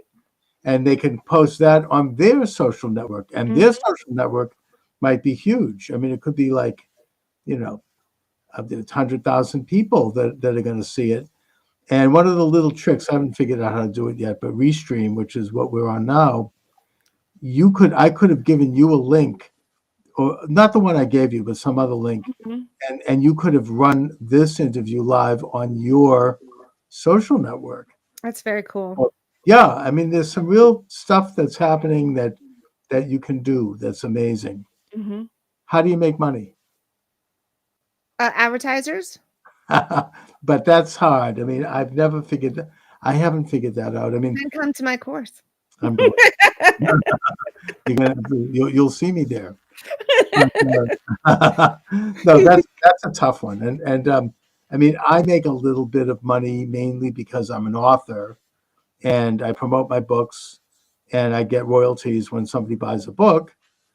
And I also use the books. And by the way, writing a book now is a lot easier than ever. If you're passionate about something, there's no better way to learn about it and to go deep than to write a book. Oh, wow. And you can do it. You don't need a publisher anymore because everything's online. I mean, like you and I both, you graduated from Arizona State. I'm going to Arizona State. They have an archive, they have a library link that you can get source material on just about any subject under the sun through their library. Wow. You can use that information, footnote that information as part of your book. So if you're passionate about something and you really want to delve into it, doesn't matter what it is. You could be a mountain climber, you could be anything, a surfer, or you could be interested in a political issue, a history. You can write a short book on it and get it published on Amazon. They do a great job. It's free. You can get a nice cover. You can put together your manuscript, maybe hire somebody for a few bucks off of Fiverr to do editing. I have a guy who's a Canadian high school teacher who does edits on my books. Cost me about $100. Gee, I'm giving away all my secrets. I don't mind. Then I download the manuscript. I download the cover, which I also get a guy from Fiverr to create for me. And you can not only get royalties for every sale, but it's a vehicle to get yourself booked on other shows, Correct. right? I mean, Yep. you're good at this, Amber. You get yourself, you're booked here. I mean, Are you doing digital books or do you do paperback books? all of it, all of Okay. it. Ebook, So I Amazon, didn't know Amazon does like paperback books. they do. publishes. It's all Okay. free. Electronic book, paperback, hardcover, even the voice book, what do they call that? Audiobooks. Audiobooks. I have audiobooks now. Uh-oh. I can't hear you. I can't hear you. I can't hear you.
Okay, can you hear me now, Amber? Yes, yes. I don't know what the heck is going on. Anyways, maybe they're trying to sabotage me. I don't know. I'm just kidding.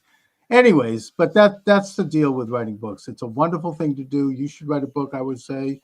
You have at least a couple of books in you, I'm sure. And you get yourself booked on shows. You could write a press release on a topic that has to do with your book. And I can't tell you, I've been interviewed by people all over the place. So That's awesome. yeah, so it's great fun. These are all interesting media things that anybody like a poor schlub like me sitting at my table here can do. You don't have to be, going to a highfalutin office to do this stuff. Anybody can do it. As I said, it's very democratic in that way. It's the voice of the people.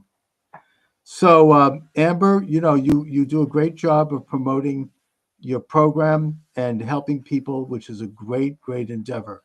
Let my listeners and viewers know again how they can reach you and how they can get involved in your course and a little bit more about your course. Oh, thank you so much. I appreciate you. The best place to go to find me is theambermayshow.com. There you're going to find all the places where my program airs, but most importantly, my podcast like a pro course is right there. So you go to the Amber May Show, theambermayshow.com, hit podcast like a pro, and then remember to use Charles at checkout. I go through some of the things that are going to make you successful because I did this from scratch. Remember, 9 years of not broadcasting, so I did it from scratch, and I wanted you just to get kind of a head start to where I didn't have to do. So, like all the things that I kind of messed up on, you can avoid all those things. I'm going to show you how to launch successfully. So that's really exciting, and I'm excited to help in this space that we're in because things are shifting, and I believe that we need to hold the government accountable to the people, but I also believe in really good content. So some of the stuff coming out of Hollywood is just garbage. And so I want to teach people, if you really have something you're passionate about, remember, I mean, you can do it now. You don't have to have this big Hollywood production studio. And I can show you how to do that with podcasts like a pro at theambermayshow.com. So I'm on Rumble, I'm on Podbean, I'm on a lot of other places. So if you go to my website, you're going to click on the button and you can find where I broadcast from. Excellent. And I just want to wrap it up by going back to the original press release that caught my attention. Has the media been fair in the first 2 weeks of Trump's return to the White House? What say you? I say no. If you look at what the other side says, like just in social media circles, they're so overcharged. Like they're so upset. They think their world is collapsing because they're only getting half a truth. So they are not being fair. The media is not being fair to Donald Trump. I mean, the US aid should be a big red flag for everybody because, it just came out actually. Yournews.com reported on that the federal records reveal Politico and the New York Times received millions in taxpayer funding from Oh, the yeah, Biden right. And some of administration. the stuff, and they lie about it too. They say, "Oh, it's going to end humanitarian aid." That's That's nonsense. The that's little, right. the little bit of humanitarian aid that they handle, which is probably like 10%, that's not going to end. I heard Secretary Rubio talk about that. He said it's going to continue to be run by either by the State Department directly or by some reconstructed U.S. aid. The problem is that the majority of their money goes to very bad things Mhm. all around the world. I mean, overthrowing government, left-wing causes. You want to support left-wing causes? Write a check. It's not something that should be done by taxpayer money. Right. They even are involved, and maybe I'm going to get in trouble for saying this, but it's out there, in funding the Wuhan lab, which created COVID. Okay, Correct. enough Correct. said. I mean, it's not pro-America. Right. It's not in the interests of anyone, regardless of your political affiliation. So they're going So to lie no, they about it. have not been fair. When you look at how they interview Donald Trump, it's very attack oriented, very attack. And when he gives the correct answer, they want to lie about it because they don't want to look like they're lying. So they try to fact check what the president or vice president says, and they do it in a very attackful manner. And so it gives the perception to their viewers that our president is trying to lie to them when in fact he's trying to reveal that the media is trying to lie with all these half truths. And that's even if they're doing a half truth, right? Oh, yeah, So these things, they're complete lies, but you know something? It's not working for them. Trump knows what he's doing now. He's going right into it. JD Vance is tremendous. I'm glad he picked him. He's Mhm. handles people very well in the media. Pam Bondi, Pete Hegseth, these are experienced media people. They know how to do it. They know how to handle this kind of stuff. And I mean, those hearings, I mean, they sounded like a bunch of harpies the way they were. Oh, the hearings were a joke. They But didn't give the people that were supposedly being uh, questioned any chance to speak. All they were doing was, where's the statesman in all of this? it was They so, hold a political office. You should be a statesman. I'm not saying you have to like Mark Rubio. You have right. to like Kash Patel. You have to like Pete Hegseth. You don't have to like him. You don't have to like his policies, but you could be there in a respectable manner and not just say all these accusations and never give the person a chance to respond. That Or was such a gross way of doing things that I'm tired of it. I need it to change. It's been going on for decades. yeah. It needs to stop. Be statesmen. You guys are representing your state. Act like it. That's what I got to say. It would be nice if they actually talked about a couple of substantive issues rather than Right. just pure, mudslinging. And, That's you all know, it is. people are really sick and tired of it. And it didn't work for them this time. They came across very poorly and they couldn't stop it. So I feel like maybe I'm baby pipe dream, but I do think that President Trump's nailed it when he said that we're entering into a golden age, and that I think it's going to be in that position. We'll be in that position for a generation, possibly. People are just it's a whole different paradigm, a whole different way of doing things, and I'm excited. I'm sure you seem to be too. So, Oh, I'm very excited. oh yeah. So Amber, again, let my listeners know your websites, and I urge you to check this out. I will be doing so. Amber, please talk about that. Charles, I had so much fun being on your show. I think we're very like-minded. I like the way you think and the questions you asked. And so your audience is blessed to be tuning in every day to your program. The way you find me is going to theambermayshow.com. There you're going to find all the places where I broadcast my show, The Amber May Show, if you didn't get it from the website. No. And while you're there, please head over to Podcast Like a Pro. If you've had a small inkling, if you're a pastor in the faith realm, or if you're in the DIY realm, or if you're in the news realm, go over to Podcast Like a Pro. And I'm going to show you how you can do what me and Charles are doing and do it successfully. And again, use promo code Charles at checkout to save some money. All right. Thanks so much, Amber. I really appreciate you joining me. Let's stay in touch, and God bless. God bless. Thank you. Welcome aboard, everyone. Charles Moscowitz here, live at my station, at my website, and all my live streams, which I'm looking into expanding. I just sent a request into YouTube, I should note. YouTube suspended my account or canceled my account in 2001, where I had probably about at least 600 or 700 videos going way back. I've saved them. I didn't lose them. I lost my I'm not sure if it was 2001. I think No? YouTube was founded in 2005. But Yeah. you, I'm sorry, 20 2021. Thank you. Thank you. but knowing you, they would have kicked you off before they even started. Exactly. That would have been Yeah. historic. So, I sent them a note noting that the two major issues that I was booted off with, which were questioning the legitimacy of the 2020 election and medical experts who suggested that the use of hydroxychloroquine and ivermectin was good treatment for early COVID. That these are no longer issues. Maybe they wanted to censor it back then, but the Biden regime is gone. There is no more threat to having them recalled or having Delhi, nothing like that.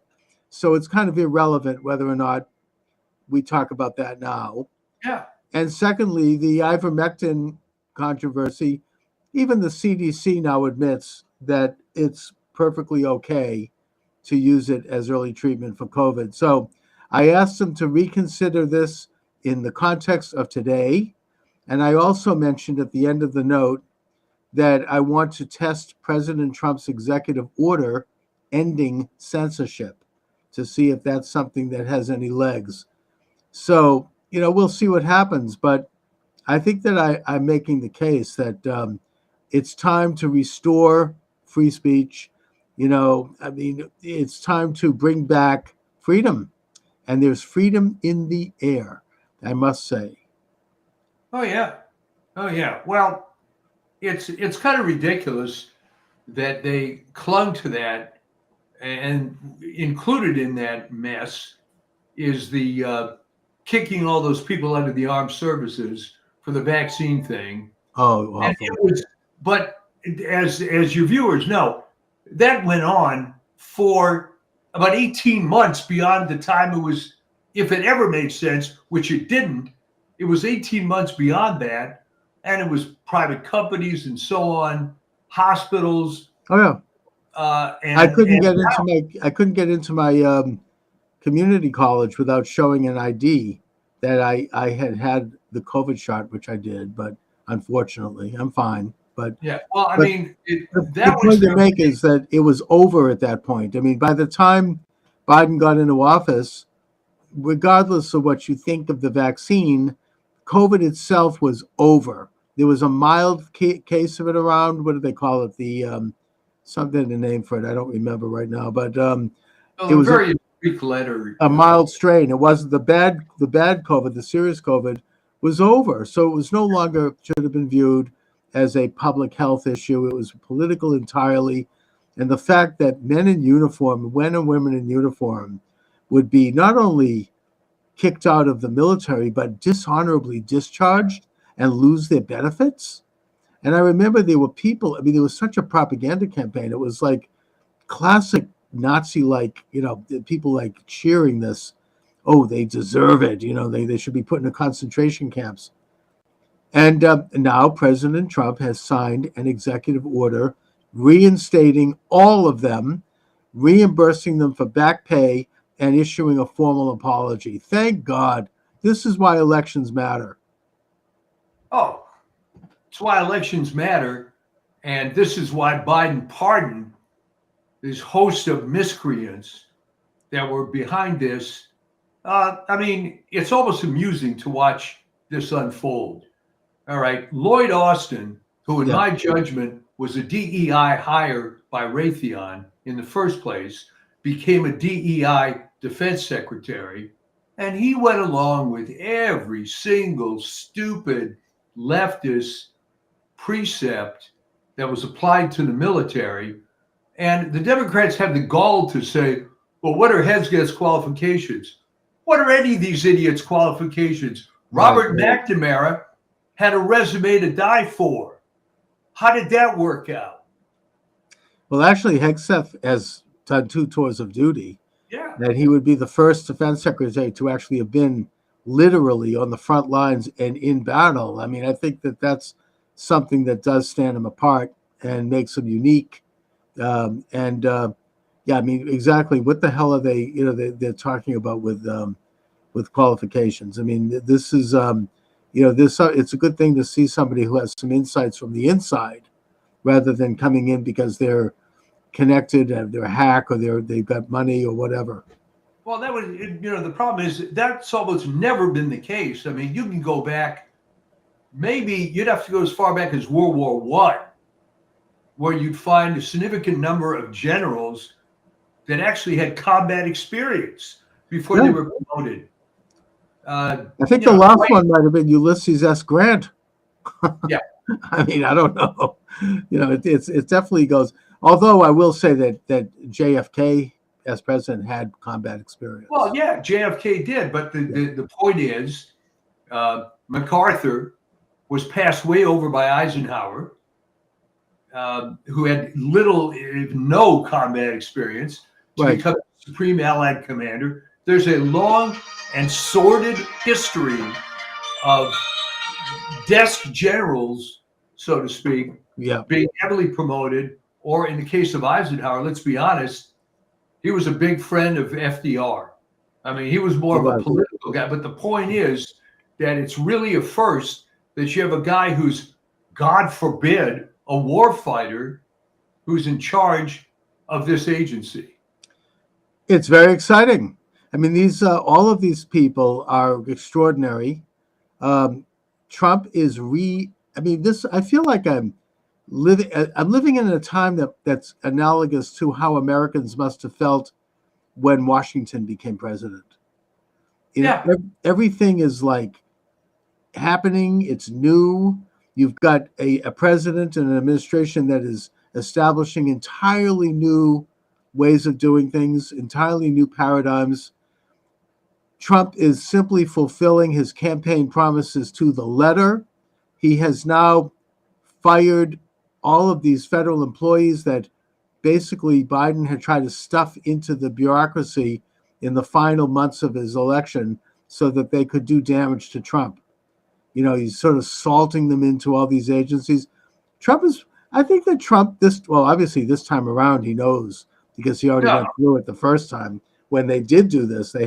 Remember the Vindman brothers? I mean, these people were all put in there by Obama. They were like booby traps. They were little bomblets that would go off at the right time.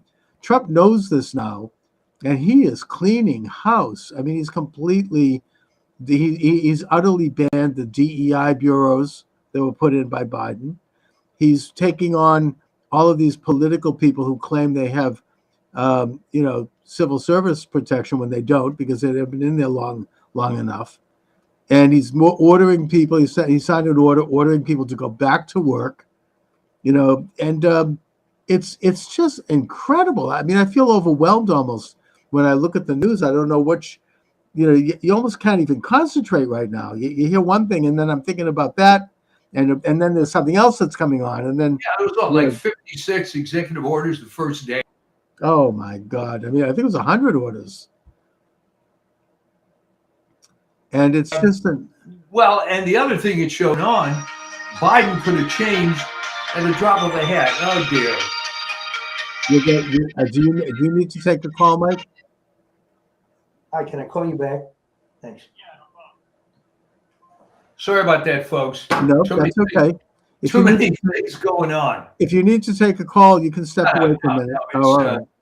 It's one of my old cliches is everything happens at once. Okay, I get it. All these guys showing up at the new house to do whatever, and it's all right now at the exact moment. Anyway, but so Trump is going to have all of these booby traps and minefields that have been planted, and he seems to be handling it pretty well. He's doing a great job. Here's the other thing. Yeah. Remember this quote bishop that gave that address? Oh, yeah. I mean, that was no kind of sermon. All right, here's the thing. People like Laura Loomer are saying, boy, how come Trump's people didn't tell him he was walking this minefield? He knew what he was walking into, and he went in there to just expose this crap. All right? We don't even have to worry about how far down the Episcopal Church has gotten that in their primary national cathedral, the clergy person in charge is some radical lesbian. I mean, let that sink in for a minute. But it hurts them a lot more than anything. Plus, I noticed that after she made her pitch for child sex change surgeries and open borders, then she's I don't know if she has a PR person or not, but she's doing a national media tour. All right. And I watched her on with Rachel Maddow, which is probably the best site to watch for that kind of thing. And it's the same old thing. It's like they haven't learned anything. These are the same, don't they, first of all, they obviously don't believe in democracy, because if they did, they would know that Trump won the popular vote. But putting that aside, I mean, it didn't work for them. It didn't help them. And now they're digging in further, and it's just becoming this diminished cult of bitter, hateful looking, sour faces. So what you're saying is nothing has changed since Ethel Rosenberg, right? Yeah. They are haters. They're hardcore commies. Nothing's going to change them. It doesn't matter whether it works or it doesn't work. They have to die for the cause, and the cause is finding some way to divide people. And in the case of Ethel Rosenberg, it was more important to die for the cause than to be alive as a mother for her own children. They're all negative. There was never anything on the left that was ever positive. It was always about tearing things down, destroying things, and just depending on what the hobby horse of the moment was. In 1917 is we have to take down the czar. Okay. In 1964, it was civil rights. In the early 70s, it was women's rights and workers' rights and transgender rights. It's all a bunch of garbage to divide people, but it always has this little bit of panache that we're doing something good, but no good ever comes out of it, does it? Well, they basically leech onto what may very well be, in some cases, good causes. I think like the labor movement was a good cause. Yeah. And the one and only area where I actually give credit to the far left is that they did help organize labor, and that's good. But they did it for the wrong reasons. They did it because they want to overthrow the society and use workers to further their collectivist goals, which are against the interests of workers. But nevertheless, in the process, it's kind of like they get something done. But here they are now. By accident. I think Well, yeah, I mean, and it backfired on them because labor became very patriotic. Yeah. And of course, now they're against labor because they want to open the borders, which hurts the value of labor. And most people in labor unions voted for Trump for that reason. Even Bernie Sanders has admitted that. He said, I could find common cause with Trump on that one. But, the thing is that it's we're at a point where they really, and maybe I'm just, still having this incredible high from the election and watching these wonderful images and the inauguration and watching all of it. I mean, I feel like weeping over this. I mean, it's so incredible that maybe my feet aren't yet on the ground, but yet as I feel right now, I do think that their influence is diminishing in the real sense. I think that they are falling down and that they're not going to be able to get up for the rest of it for at least another generation.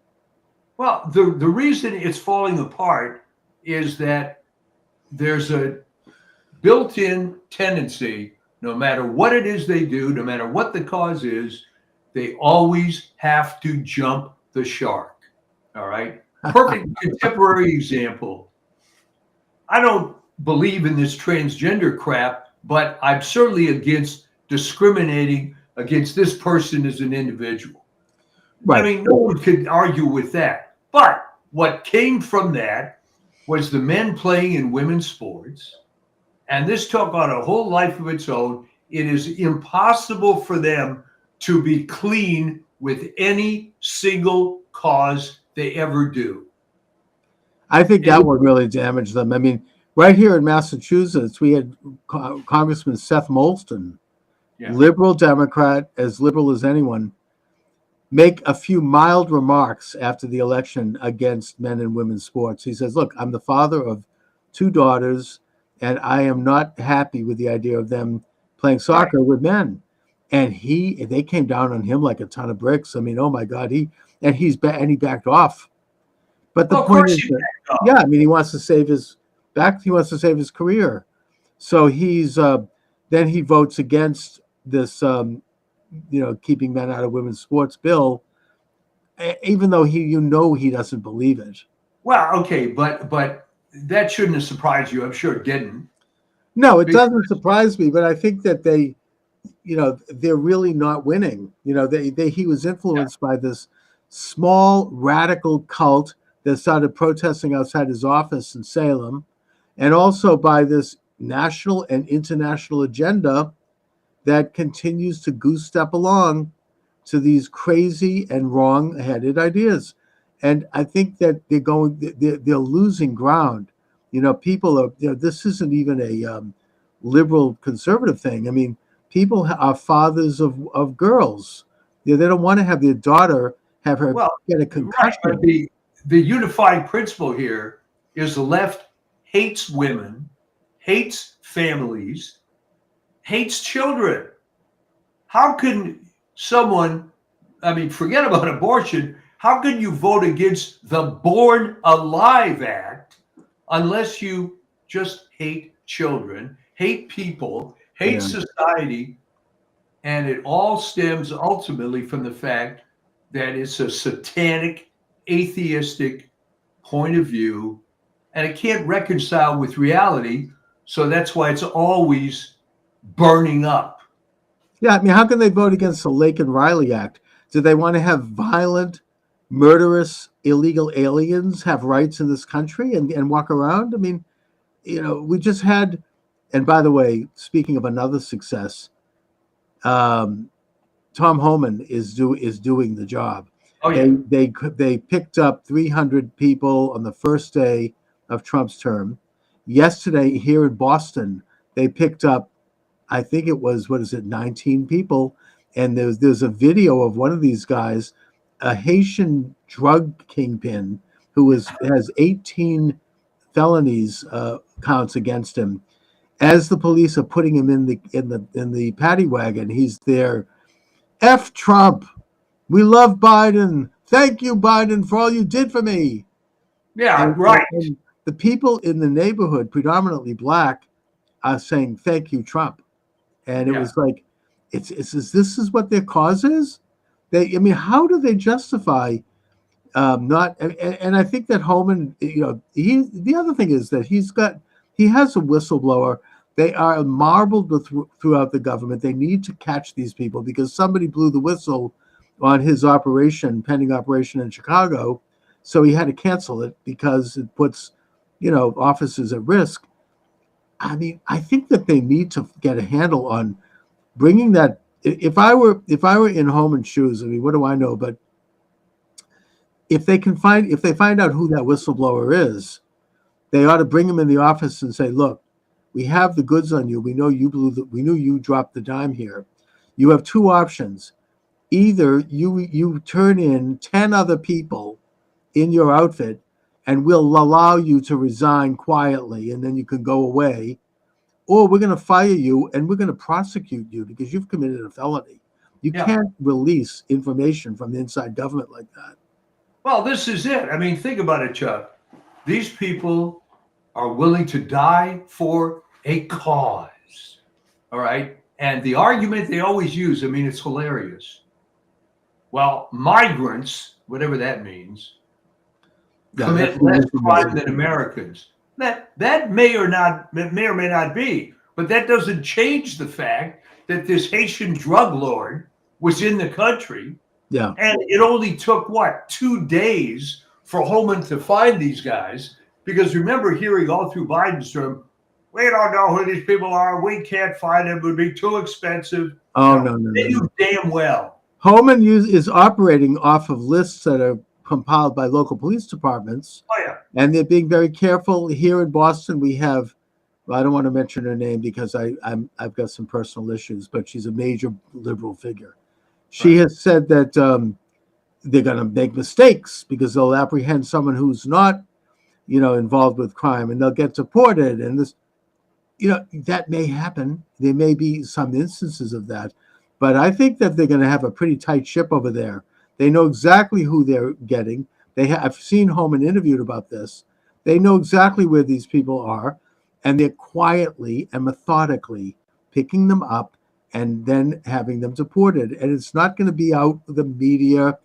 Homan himself said, look, they're going to find one case where they'll have some woman crying, and look at what they've done, and you'll have Lester Holt putting it up on the news, right? And he said, look at how about the hundreds of thousands of children who have disappeared? Why don't they show them? Why don't they show the victims of fentanyl, like my brother's stepson who died last year because of fentanyl poisoning? Yeah. You know, why don't they show his mother? Her life has been shattered. My sister-in-law. Why don't they show them? Why don't we see who really has been harmed? Well, look, it's the same thing.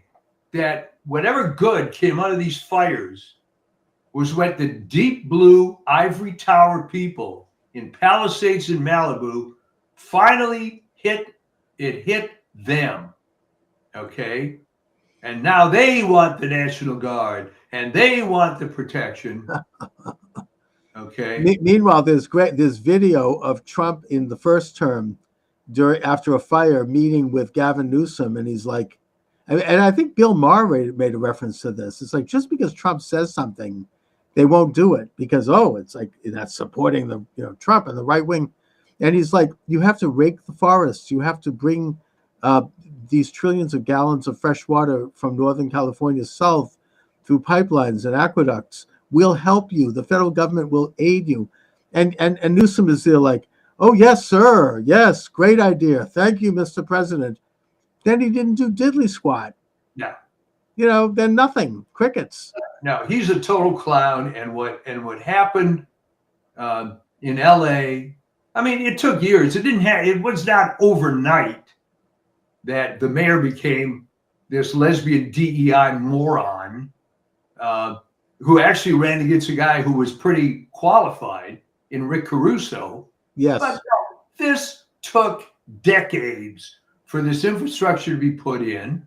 And okay, hey, you had your way. You got all these leftist plants in there. As Dr. Phil would say, how's that working out for you?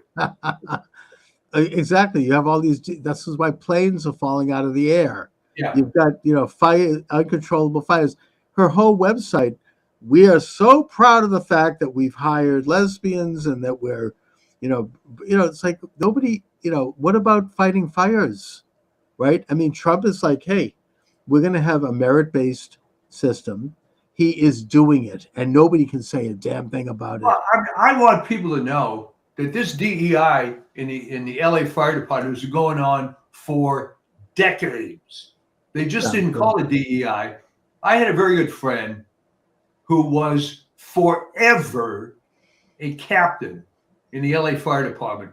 When he came in, he was one of the top young, smart guys. Hey, you know what? He just couldn't become a chief. Just wouldn't happen, because he's a white guy. Yeah. And that was it. And he was told that to his face. Oh, yeah. I mean, I was listening to Jeff Kuhner this morning. He's in Boston, great talk show host. They can say stuff that I can't say because of YouTube. But he had a caller who said, look, I'm a high-level government engineer. He's a retired guy. Right. Said, I was working on a project for years and building it and creating this incredible thing. And just before we were to roll it out in the public, suddenly I'm demoted and a young Chinese woman is brought in as the head of the agency. And then when they rolled it out, she got all the credit. And it's like, that's happening with every agency. Yeah. And I'm just working there. I'm just a worker. Well, and the part of the campaign, look what we've done. We've hired a woman, a minority, and she's done these incredible things. She didn't do diddly squat. I mean, she didn't know anything about it. He actually had to teach her a little bit to help her talk about it. Yeah, well, this has been going on for a long time. The other agency that got ruined is the Patent and Trademark Office. All right. Oh, that used to have, first of all, that was one of the few agencies in the federal government that actually made a lot of money, because you have to pay fees for trademarks and patents. All right. And they had examiners, generally were attorneys with an engineering background in the patent office. And a lot of these guys, you may not know this, that was one of the quote unquote Jewish agencies of federal government. IRS was one, the Patent and Trademark Office is the other. The Jews are at the IRS. That's discouraging. Yeah, that was for a long time. Yeah. But what had happened and GSA, by the way, was also Jewish agency. Well, that doesn't surprise me. But Jews have a history of being property managers. yeah, well, what had happened in all those agencies? How can I put this? When I started dealing with the federal government back in the 70s, I would deal with Sid Goldstein. Then one change came. Then I started dealing with Viola C. Jones. Ah, Okay, guess the race on that one. right. And then after Viola, it would be an Indian person or a Chinese person with an unpronounceable name who couldn't speak English very well. All right. And again, I've dealt with these agencies since 1975. And so Right. I've seen how this stuff has changed. And No, it's definitely been creeping in for decades. And, it's sort of like a merit-based system, I think ultimately is going to mean that plenty of minorities and women are going to get great positions because they're good. But, the idea of putting someone in there, if you have a quota, it's not going to be because they're good. It's going to, you have, and then there's incentives to do it. And we see the consequences. We see, as I say, airplanes are falling, wings are falling off of Boeing airplanes because of this, right? And you're in the sky, get a hole blown in your plane. This isn't an accident. These are done by people who are just not the best. And if there's one thing we can say about Trump, he does want the best, no matter who they are. He doesn't give a damn. Look at, Scott Bessent, he's gay, married, he's got kids. Trump doesn't give a damn. He wants the best. He's the best economist in Trump's opinion, and he probably is the best. He doesn't look at those things. Bessent himself made that point when he was asked about it in his, confirmation. He goes, yeah, but the point is that that's not why I'm being brought in here. It just so happens to be the case. Well, there was another stereotype, again, early on in my dealings with the federal government that you don't see much anymore, and you'll get a kick out of this. And that was the spinster, all right? Every agency I ever dealt with, there'd be, in every office, there'd be at least one middle-aged, unmarried woman that would work 70, 80 hours a week. That job was, as they say, her life. And I remember vividly, and this woman worked for the Library of Congress. Mm. And I had an appointment to see her. She said, well, Mr. Shaw, can you come at 8 o'clock? I said, sure. No, 8 p.m. So, yeah, I'll come at 8 p.m. Why would you want that time? Well, everybody else is gone. And we'll be able to get into more detail and not be interrupted. And I found women like that at every single agency. Now, that started fading away a little bit, but that was one of the good stereotypes. Yeah. Because you knew if there was someone like that in an office, that's who you wanted to talk to because they knew what was going on. They were dedicated to it, and it was their life. Yeah. It's like a nun or what I mean? Like, that's a very good analogy. Yeah, and they're incredible people, powerful. Yeah. They run I think that those nuns run the church. Anyway. Yeah, it's well, today I guess is the saint's day of one of them, Mother Mary Ann Cope, who people might be familiar with, Father Damien, who went and serviced the lepers in Hawaii. In Hawaii, yeah, Molokai, yeah. He died. Sister Mary Ann, or Mother Mary Ann, they called her because she ran this group of nuns. Yeah, took over.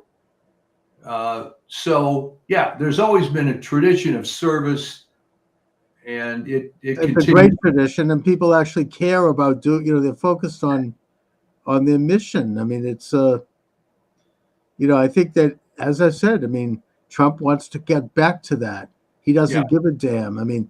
People I remember said, I think that Ivanka actually said, we answered a question like, he says mean stuff to women. It's like, no, he says mean stuff to people, whether they're women or men. He doesn't give a damn.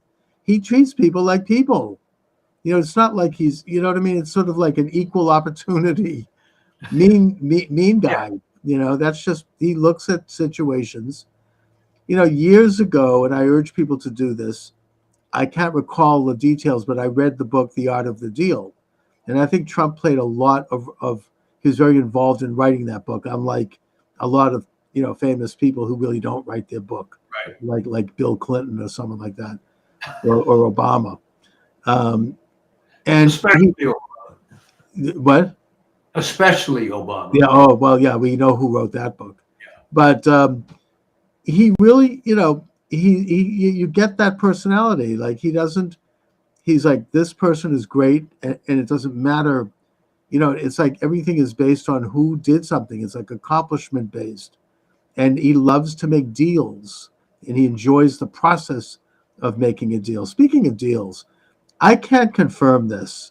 I heard this in passing.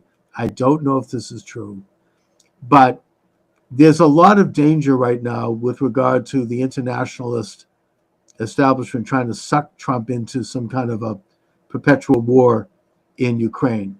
You know, Trump has said in the beginning that he wants to have a deal and he wants to stop the killing. And that basically, as unpleasant as it is, Russia has, you know, captured territory there, and that's that. Ukraine has to suck it up and deal with it. Whereas you have Zelensky trying to agitate. He wants boots on the ground from Europe and from the United States, more money, which is insane. But what I've heard is that Putin has agreed that he should come to the peace table and make a deal.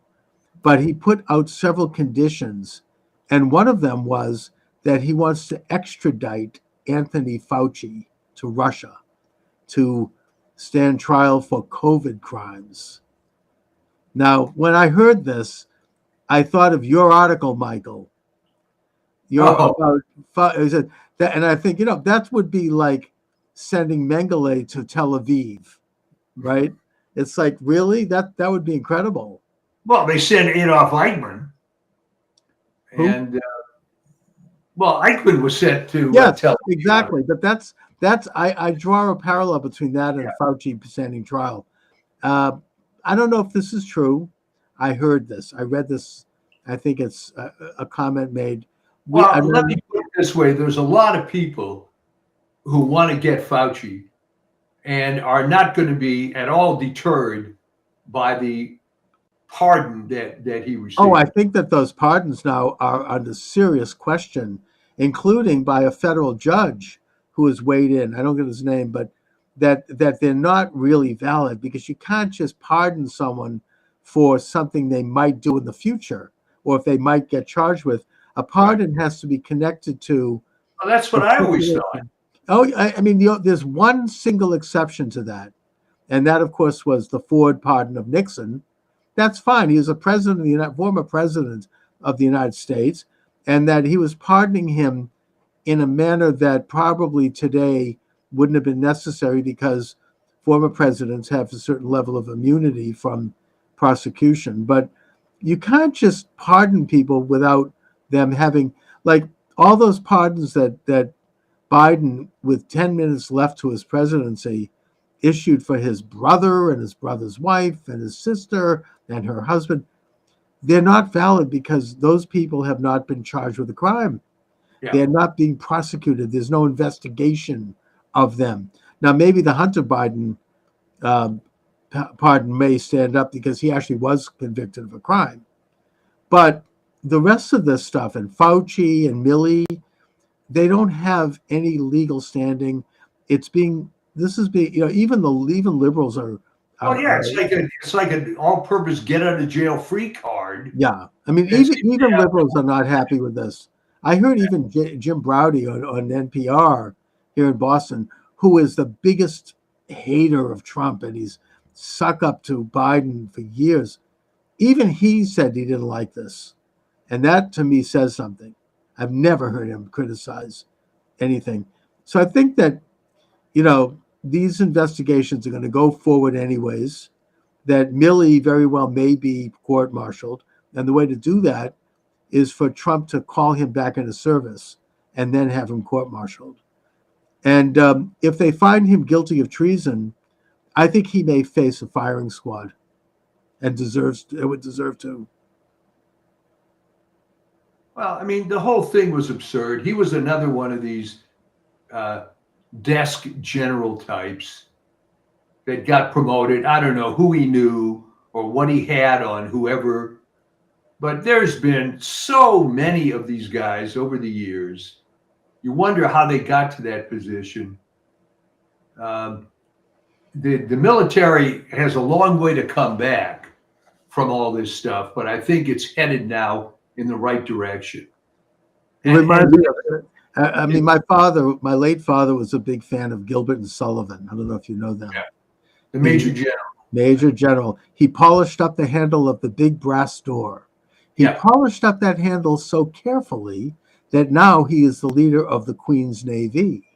Yeah. And then they had some wonderful satire. And at the end he goes, so they're asking me, how do you get ahead in the Queen's Navy? He's like, stick close to your desk and never go to sea, and you'll all be the leaders of the Queen's Navy. And then it's a great piece. I'm going to revisit that. There's some great stuff there. But this is how they do it. I mean, it's like, just polish up the handle of the big brass door and you get promoted, but not in Trump world. No. Yeah, and you have to wonder why the left is so against bringing a warfighter in to head up the Department of Defense. Oh, they despise the idea.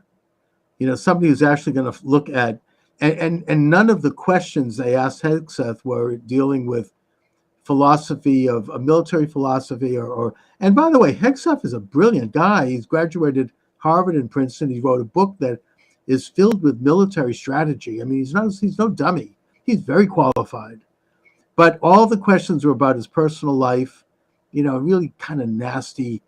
I mean, some of the, I'm sorry if this sounds sexist, and I don't mean it to, but the female senators were literally screaming at him. It's like, really? I mean, it was just bad. And well, I mean, the latest thing was his ex-sister-in-law accused him of beating his wife, and the wife denied that. The wife, not only did she deny it, and she's his ex-wife, so there's no love lost there, but she's saying she may sue this woman. Yeah. She's going to bring a lawsuit. I mean, she's apparently a radical Trump hater and a leftist, and the ex-wife of Trump's brother, and that this is being, and then you have this Congress Senator Jack Reed. They're trying to do another like Kavanaugh. Yeah. And he trots this out. It reminds me of, I mean, do they really think they're going to relive that one again? I mean, Kavanaugh, I've been saying for a long time, they don't have anything. They don't have anything else. Before we knew that Kamala Harris was going to run, I posed a question to you, which there was no answer. Who do they have on the bench? They don't have anybody. No. If you're thinking, well, gee, maybe Gavin Newsom, what a clown. No, he's gone. His future's, I mean, he's, after this, I mean, he was always, kind of a lightweight and just a hack. He's a brilliant liar. I've noticed that about him. I saw him on Bill Maher. Bill Maher really covers these things. And he could smoothly lie and with a silver tongue, twist something so out of proportion that your head is spinning and you forget the original question. Very, very skilled at that. But other than that, there's not much going on. You have a state with nearly 40 million people. All right. There's a lot of talent in this state, frankly, both on the Democrat and the Republican side somewhere. Right. How this clown gets to high position, but he came out of San Francisco along with Dianne Feinstein, and everybody that came out of the San Francisco tradition were all these unlikely individuals. Pelosi. Yeah. I mean, but how is it that California now, there's been a poll done, they still would vote for Karen Bass? We're talking now after the fires that are still going on. I mean, and you know, with her communist background, I mean, What kind of poll? Okay, I who don't are know. you asking? I don't know. You know, there certainly are people on the left that are Ethel Rosenberg type haters. Okay, and you know what? We're going to vote for the commie dyke, no matter what. No, I know people like that. Oh yeah, no, that you're right. I mean, but I mean, I would imagine that she must have taken some hit amongst You there's got to still some sane understand, people out there. LA is a very large city, and I'm sure you could go into large portions of LA that you could find any number of people who would tell you, oh, those SOBs in Palisades and Malibu had it coming, you know, and the fire should have gone through Bel Air and Beverly Hills too, you know, Mm. and then taken a curb and gone down to Rolling Hills Estates and Palandsburg, you know, because Yeah, it's right. And Brentwood, take it Yeah. all. Sure. Yeah. So it just kind of the same sort of thing that's been going on. You're always going to find people that hate others, and I believe that's what you're looking at here.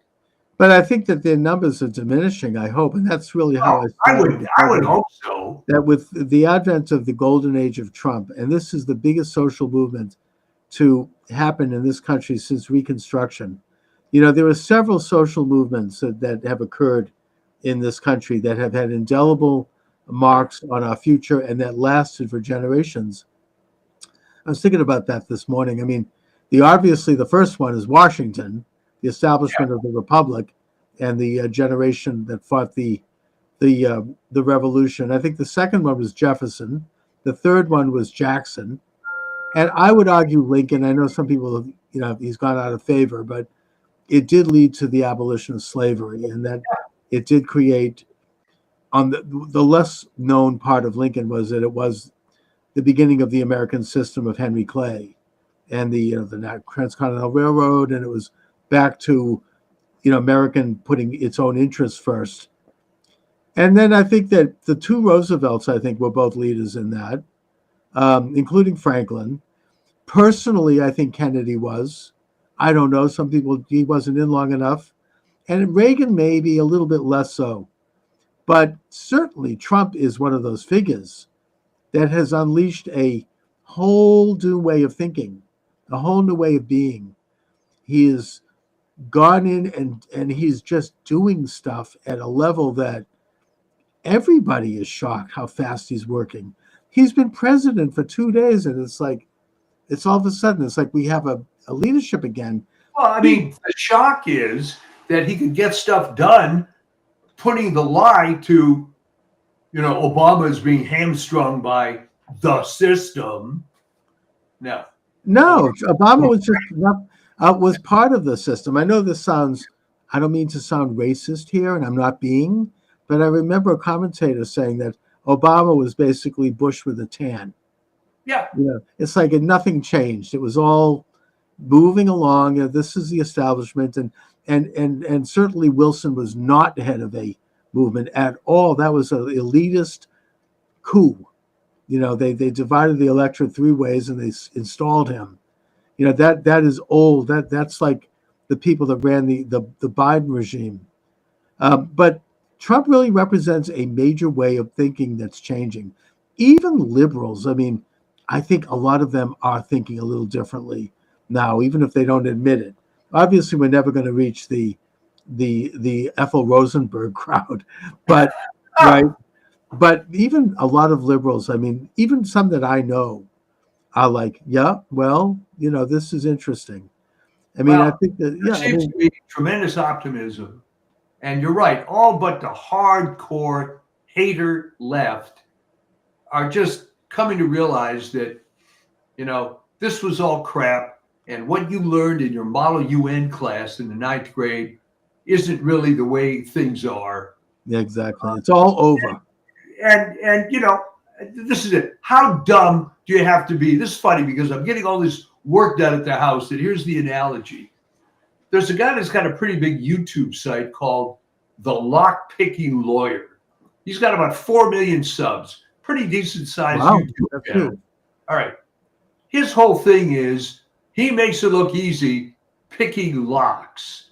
All right. So I was talking to this guy today, the locksmith, putting some stuff for me. And we started talking about the lock picking lawyer. He said, it makes it look easy. And I said, well, you know, real life, most things aren't that easy. And he said, yeah, you're right. It isn't quite like you see on TV, you know? So there really is a change Yes. in the air. And this time around, Trump knows what people the feel story more is. positive, optimistic. Everybody wants me. All right, Mike. I think I'm going to have to thank you for joining me. Yeah, and we'll talk to you Get next stuff week. going. All right, Mike. Be All right, well. take All right, take care. Okay. So I just wanted to, before I sign off here, I wanted to briefly get into the business of the pardon of the 1,500 men and women who protested at the U.S. Capitol, because let me see if I can go live on TikTok. No, I can. All right, we're live on TikTok. I guess that TikTok has restored my live stream, so I'm going to just do a little live here before I sign off. I'm doing my usual live stream on Rumble, by the way, if you're joining me on TikTok. And we discuss issues of the day. Michael D. Shaw was my guest. He had to step out. He's got a lot going on. But I decided I'm staying on a little longer to talk about a few issues. By the way, you can join the program. 508-637-5596. 508-637-5596 is the number. And I just want to talk about the pardon of the 1,500 men and women who protested at the U.S. Capitol building, and how that has seems to be the only issue that the left and the Uniparty and the opposition to President Trump, people who lost the last election, that they think they may get some traction with. And I want to address it because the fact of the matter is that they're not going to get anywhere with that. From a conventional standpoint, President Trump showed compassion. He showed decency. I don't know if anyone's seen some of these videos of these poor men who were tortured for 4 years in prison. In one case, one of them had his eye knocked out and kept in solitary confinement, meeting his dear beloved baby daughter for the first time, getting out of prison. And the girl is like, Daddy is home. Made me cry. I felt like weeping when I saw that. These people were abused. This was a political, these hostages. I'm not saying they're as bad as the hostages in Gaza, but America had hostages. 1,500 people, not to mention people who actually had to do time and did a short sentence, people who committed suicide, like that Mr. Perno, young guy, committed suicide because he couldn't handle this horrible system that was prosecuting him.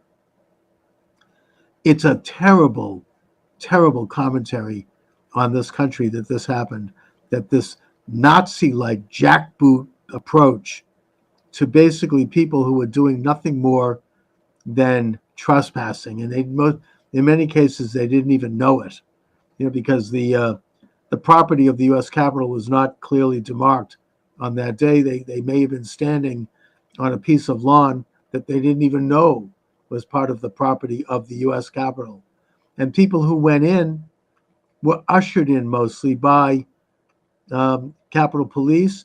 And one of the reasons they didn't want those videos released, and they still haven't released all of it, is because it shows them walking between the felt, rails and looking at the artwork, and they really were acting like tourists. And they were let in.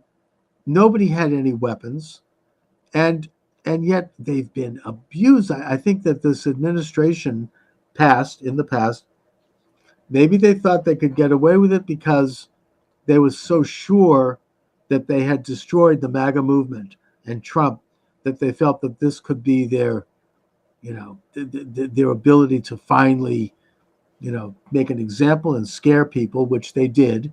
I think that had a lot to do with why more people didn't come out for the Trump inauguration this time. Can you blame them? And also by shutting down the media, including President Trump's Twitter account, and Parler and other sites, they felt that they could control the argument. They felt that they had the upper hand in terms of censorship when they didn't, because people found other ways to communicate. And in spite of this massive campaign against President Trump, including attempts to shoot him, and they did shoot him, and bankrupt him and put him in prison for paperwork and bring up accusations that were ridiculous, he still won. Thank God he still did it. He did it with very little money spent, and they could not stop him. So I think that with all of these factors, we ought to put this event of January 6th in its proper context. Hi, Dominic. How are you? What up, my guy? Charles, how you doing, my guy? I'm good. What's up? Harry Sisson for president? Seems a little soon to be running for president, I guess, but why not? For president? Yes, it says behind you. You sure about that? Yeah. Look, your background, it says Harry Sisson for president. Did somebody put that up there, or did maybe you did? I don't know. What's going on? Charles, you trolling me, Charles? No, I'm looking at the screen. You sure? Yes, I am positive. Do you wear glasses? I see what I see. Listen, maybe somebody else has put that over you and you don't know it. But if you record this talk and you watch it back, you'll see that you have a big sign behind you that says Harry Sisson for oh, wait a minute, you're right. Maybe I do need glasses. Harry Sisson for president. There we go. Okay. All right. I better get a new prescription. All right. I was gonna say, I think we need a new prescription. All right. I guess maybe I was fooled by the stars. I don't know. I was gonna say, I think you're seeing something. All right. Welcome aboard, everyone. Charles Moscowitz here. Michael D. Shaw is joining me today. Here Mike, we are. how are you? Hey, it's it's a beautiful day in the neighborhood. Yes, indeed. It's a countdown toward President Trump. Do you notice, even among the liberal environment that you're in, there's just a more positive vibe from everybody, even the real hardcore liberals? Oh, everyone knows that the country bit a bullet. I mean, I think that everyone senses that, even the hardcore.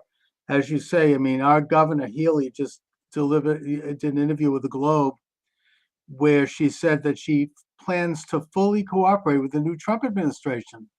Whoa. And a couple of left wingers and liberals are absolutely having a meltdown over this. But I think that the whole rotten, so-called resistance is crumbling. You still might have Newsom, and you might have that fat guy in Illinois, but other than that, I think it's starting to just disappear. They're finally starting to move inexorably into the dustbin of history. Yeah, and even with the case of Pritzker and Newsom, yeah, they're going to turn because the popular will just isn't with it, and I don't think even those two are going to want to die on the hill of whatever the hell the left stands for now, which I'm not even sure what that is. Well, what are they going to do? Stand in the way of deporting criminal, illegal, violent gang members and drug dealers and, rapists? I mean, this guy just yesterday immolating a woman on a subway car in Brooklyn and sitting there, someone's filming it, and he's there throwing gas on the fire. I mean, this was an illegal alien from Guatemala, by the way. And I just don't think that certainly Eric Adams is on board.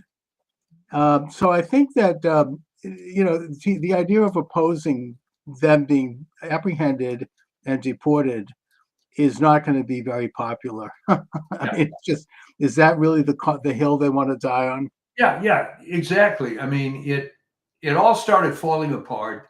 The whole identity thing. I mean, good grief, if you saw any of the video between Anna Kasparian and Cenk Uygur, where she is just freaking out about how she believed all the BS, and then suddenly it's like it hit her like a stroke of lightning that her life has been ruined, not by the Republicans, but by the Democrats.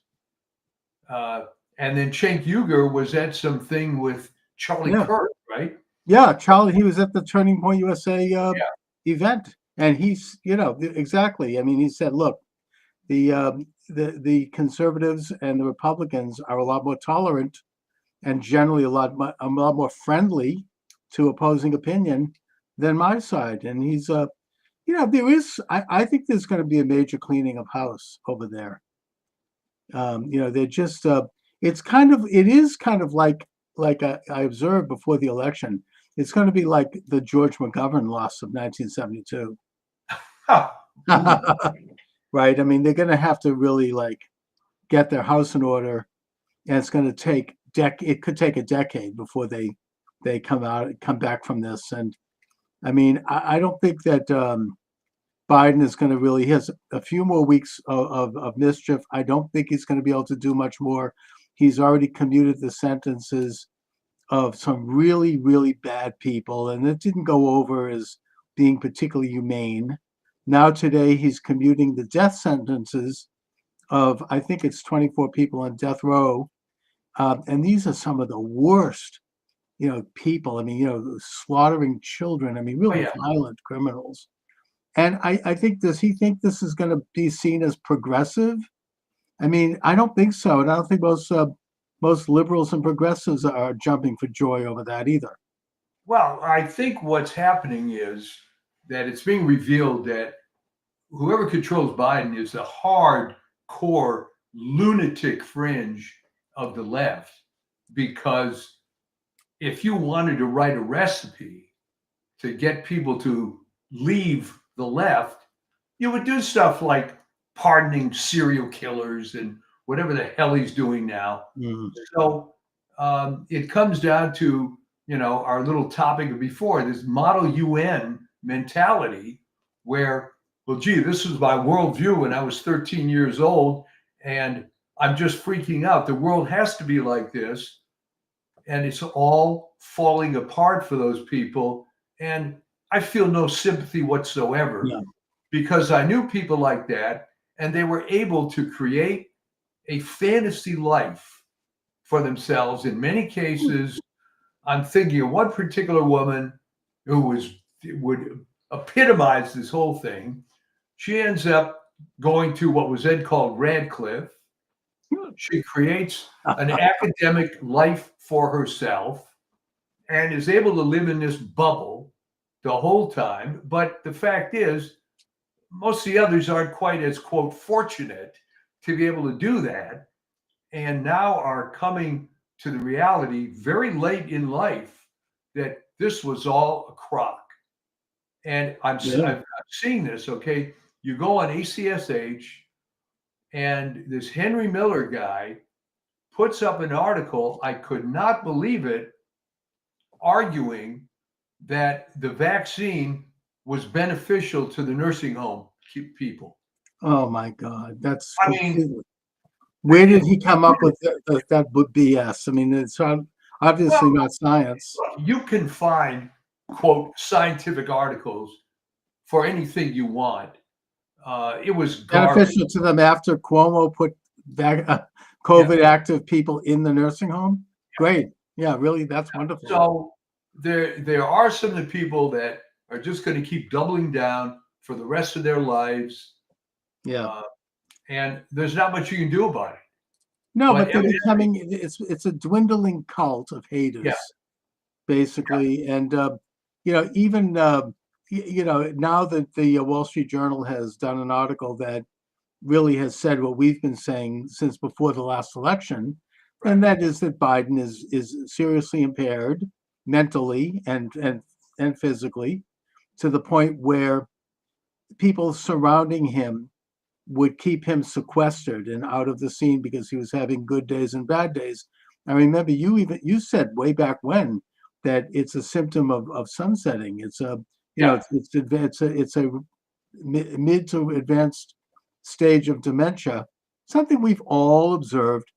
They're now admitting it, and it does bring up the question of who was running the country and who was running the executive branch for 4 years. I mean, apparently he'd have good days and bad days, and when he's having a bad day, they just would cancel everything. And then he would basically have to have long naps. He would just come in, maybe he was cognizant for a few hours in the course of a day.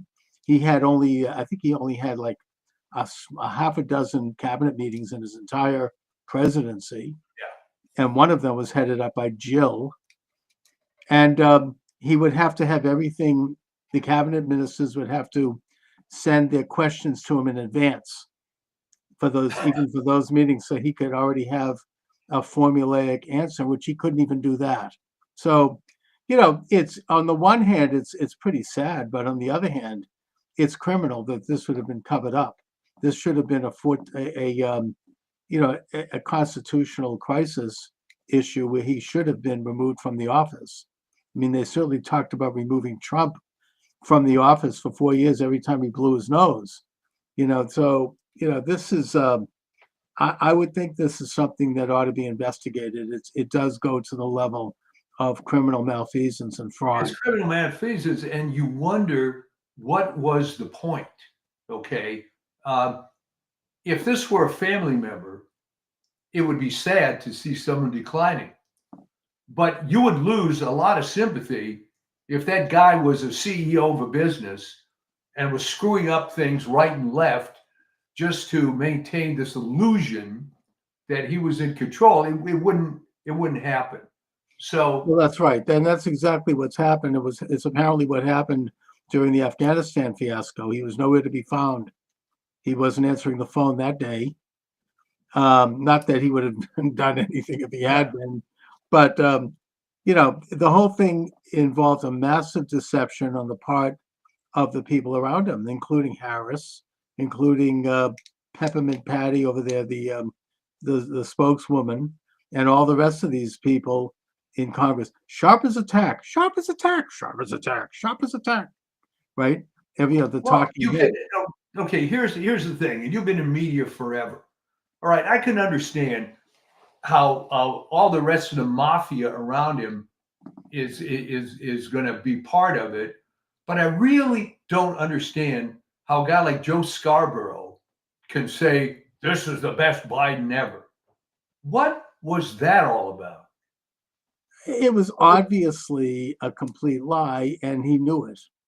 But why do it is what I'm saying. Just like they lied about the 2020 election, just like they lied about the J6 attack.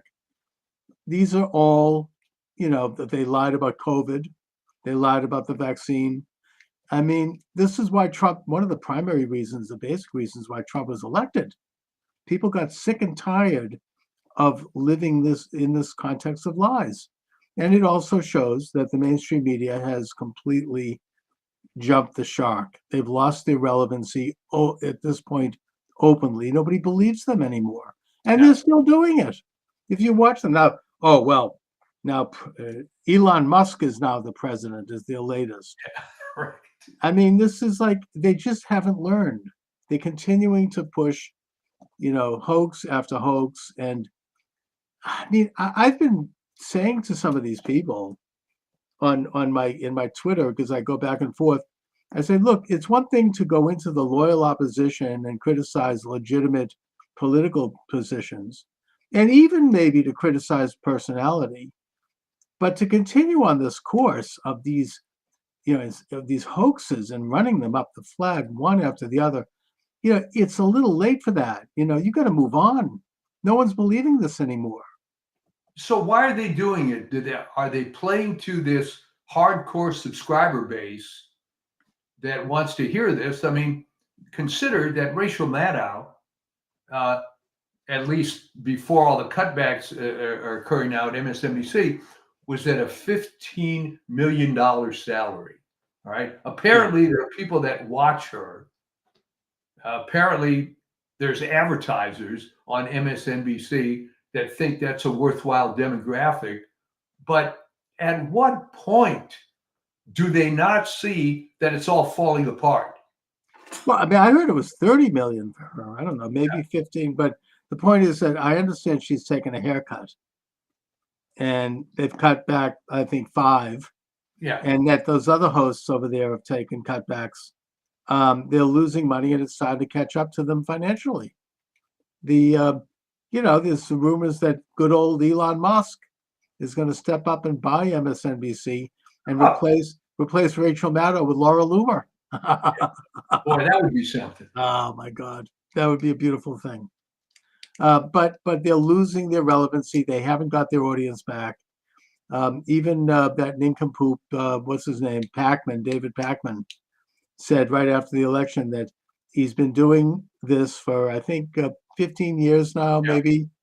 And every year he grows. This is the first time he's lost something like 20-25% of his subscribers. Because people, even liberals, don't want to hear this crap anymore. It's all lies. I mean, why? And you're going to pay for it? I mean, no, I don't think so. I mean, and I don't think they're going to get it back. I mean, what are they going to do? I mean, what can they really do? I mean, they are kind of trapped in this hologramic-like atmosphere where they're just they're forced to be these cutout characters that mouth these cutout comments, and I don't see how they can put any substance behind it. No, it's going to go down a spiral. It'll take longer than it did for St. Francis. For the viewers, he was in the 80s, 90s, early 2000s, was a pretty responsible right-wing guy. But then somehow he discovered that he had a hardcore audience of people who were, no other word for it, white supremacists. That wasn't his particular belief, but he discovered that there was a big demographic for that. Mm-hmm. So he doubled down and made more content toward this white supremacy thing as opposed to just conservative stuff. And he just spiraled down, down, down. Now, he didn't start out from having X number of million subscribers like MSNBC, but it's the same thing.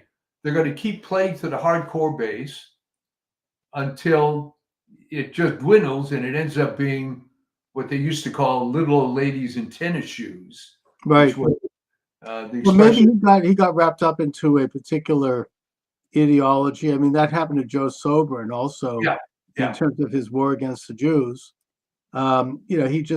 He basically imbibed this ideology. It's a very attractive ideology in terms of the answering all of the riddles of the universe. Right. And it makes things very simple and very basic. I mean, you could, once you blame the Jews. I mean, E. Michael Jones is an example of that, right? He's embraced a very, very particular view that's been largely rejected by Christianity and largely rejected by the Catholic Church. And he has added to it. He's created this hybrid, and that everything then gets squeezed into it. Anything that doesn't agree with it is edited out of it. And it reaches a point where someone becomes dishonest. They become warped. And it's a sad thing, actually, in that case to see, because there is someone there who actually is a pretty substantial intellectual who actually had a lot to say before he went down that deep end. And so, it discredits what is otherwise a great body of work. Well, I've seen this happen a few times. Yeah. And in many fields, and it becomes, when somebody comes up with a unified theory of everything and they get hung up on it, it just doesn't work. No, it becomes unreal because that's not reality. I mean, existence and morality actually has a lot more nuance to it. These are things that, suddenly they basically they're playing God. at that Yeah. point. It's the sin of the Garden of Eden. They know everything. They know all good and all evil, and that it's a form of idol worship. I know I don't mean to claim that they're involved with some of the aspects around it. Well, that's exactly right. And the trouble is that the people that tend to fall down this pit tend to be smarter people Yeah, that like the fact that they have an explanation. I mean, one that's current now. There is, and you have to be very specific here, vaccines and autism. Now, the connection isn't so much vaccines as it is the fact that when they were giving 40 vaccines back in the 80s, and now they give 220, it might just be this assault on the immune system, yes, caused by giving so many vaccines, but it's not vaccines per se. So this has become right. a huge deal, RFK and others, and they're trying to hang their hat on this. Life, as you said, is not that simple. No, and by the way, I mean, that's not to say that the Jews aren't annoying. I mean, you can criticize. I mean, Jews tend to think we're better than everyone else, and I get that it's irritating, and it's an arrogance that's we could do without, and it doesn't exactly result in good neighbors. So you can take criticisms that are real. Well, I have to tell you, my old friend died a couple of years ago, Vin Lewis, Catholic apologist. He said, "What is it about Jews that when you meet them for the first time, within the first 10 words of the conversation, they have to tell you they're Jewish?" Well, it's this kind of, it is a smug sense. Yeah. And look, in fairness of criticism, you could say that it comes from Talmud. The Talmud is a bit supremacist when you study it. It's sort of like that's how the Jews survived 2,000 years without a country. I mean, there's a reason for that. It didn't just happen by accident. There was this idea: we're a separate nation, we are better than everyone else, and we have to keep ourselves separate. Yeah. I get that. I'm not saying I agree with it. I don't agree with it, but it's an element that has preserved a Jewish covenant, which I think is overall good. And it's kind of trying to create something where otherwise other people would disappear. I mean, it's the only case in history where a people have retained their identity without interruption from the time of Abraham till today. There's no other nation in the world that has done that. So you have a little bit of an arrogance, maybe a little bit of smugness, and yes, it can piss people off. I get it. I mean, it pisses me off when I see this. Well, I think where it might have started going sideways was when the Maccabees threw in with Rome. Well, they did that from day one. I mean, the minute Judah Maccabee liberated Jerusalem and purified the temple and kicked out the Syrian Greeks, right, and began to, the first thing he did was send a tribute to Rome. Yeah. Because Rome was, that was pragmatic. That's like Israel throwing its lot in with the United States. Rome was the power was at that point becoming the main empire of the world. So he wanted to be on their side. That's a diplomatic, secular decision. But of course, the Talmud is critical of that. But I'm not sure that I think he did the right thing. Otherwise, they went on to create a pretty powerful commonwealth. Oh yeah, I think it was the right thing in that the policy of Rome was to let all the little conquered peoples do their thing, right? Which was different from previous regimes, which would wipe everyone out or ethnically cleanse. Exactly. But that ended up having other problems. But it ended up it backfired on them ultimately. But at the same time, they were able to buy enough time to create this incredible state that invented some things that have had positive impact on the world, like public education. Not that it's a great thing today, but I'm just saying they implemented a system of education. They implemented a sort of a unified culture. They did get back to a belief in God. and in Torah, and they rejected the Greek elements of the Greek secular state. And at the same time, they embraced other elements of it. Yeah. It's kind of, that's classic conservatism, to take a look at that which is good and embrace it, and then winnow out that which is bad. Yeah. Um, Yeah, interesting history with that, of course. It would be nice to have this conversation now of your temple members, of all these hardcore liberals that you're surrounded by. Are you getting a different sense that maybe they're secretly happy that Trump won? Yes, I do. And it brings up a question in my mind that could deal with anything. And that is, how do they know on election day how people voted? Like they always say, well, the Jewish vote was XYZ, the black vote was this, the women vote was that. How do they know that? Where do they get that information? Is there like a survey done? Do they ask people coming out of the poll, are you Jewish, or are you, are you black, or like, are they, how did you vote? I mean, how do they do that? This is, and okay, the way they do it is with exit polls. But as we've said so many times on this show, if someone came up to me and asked me stuff like that, I'd ignore them and walk on. Yeah, I've never been asked a question like that. There's a self-selection process that if you are volunteering to be at that, I don't know that you're that representative. And you're exactly right that I've always thought that this idea that Jews are 105% liberal, I've never believed that, because I've met real people. I think it's that the Jews who are not on the left keep it quiet. Yeah. Because the left-wing Jews who are holding the high ground are so nasty. They're like regular liberals except on speed. We're talking real ugly people who will do stuff to you that is not pleasant. Jews are very good shunners. You're going to be excommunicated, to use a Christian term.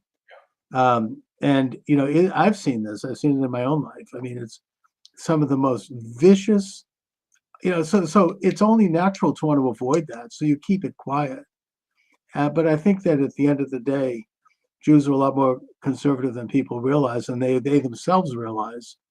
But it's a tyranny of power that is running the high ground. And I'm hoping that with the election of Trump, that's going to start to change. I think it already is. You can draw the analogy to the entertainment industry, and I had some experience with that.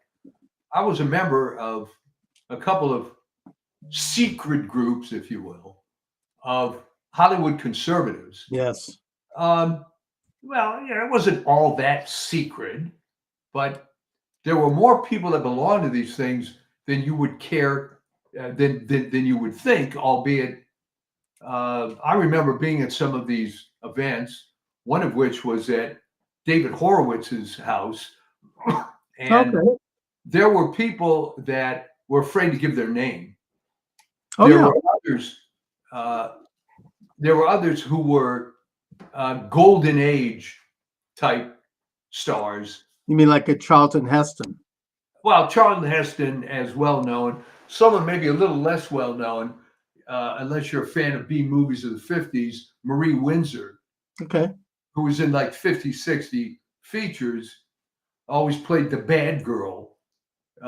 So these events took place in the 90s, I remember.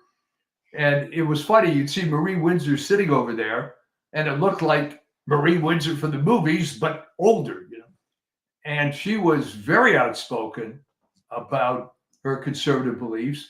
And there were a number of people that you wouldn't recognize by sight who were, administrative in the industry. Right, but they could lose their careers. I mean, conversely, I remember reading an interview with Dalton Trumbo, who was one of the Communist 10.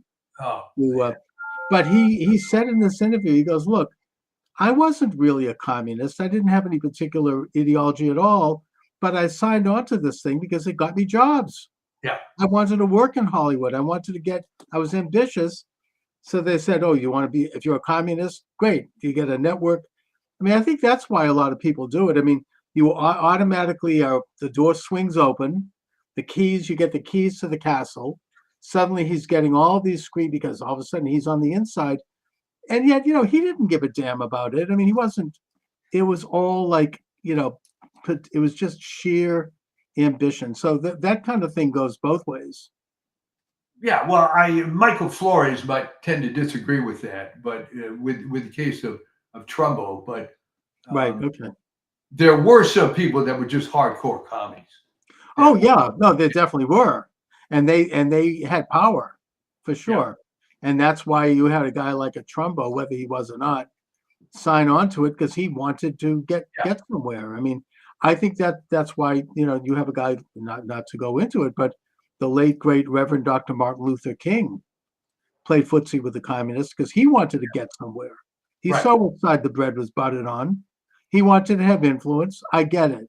I mean, I think it's a selling out, but he would not have been able to have done what he did had he not at least slightly genuflected to that side. And he did.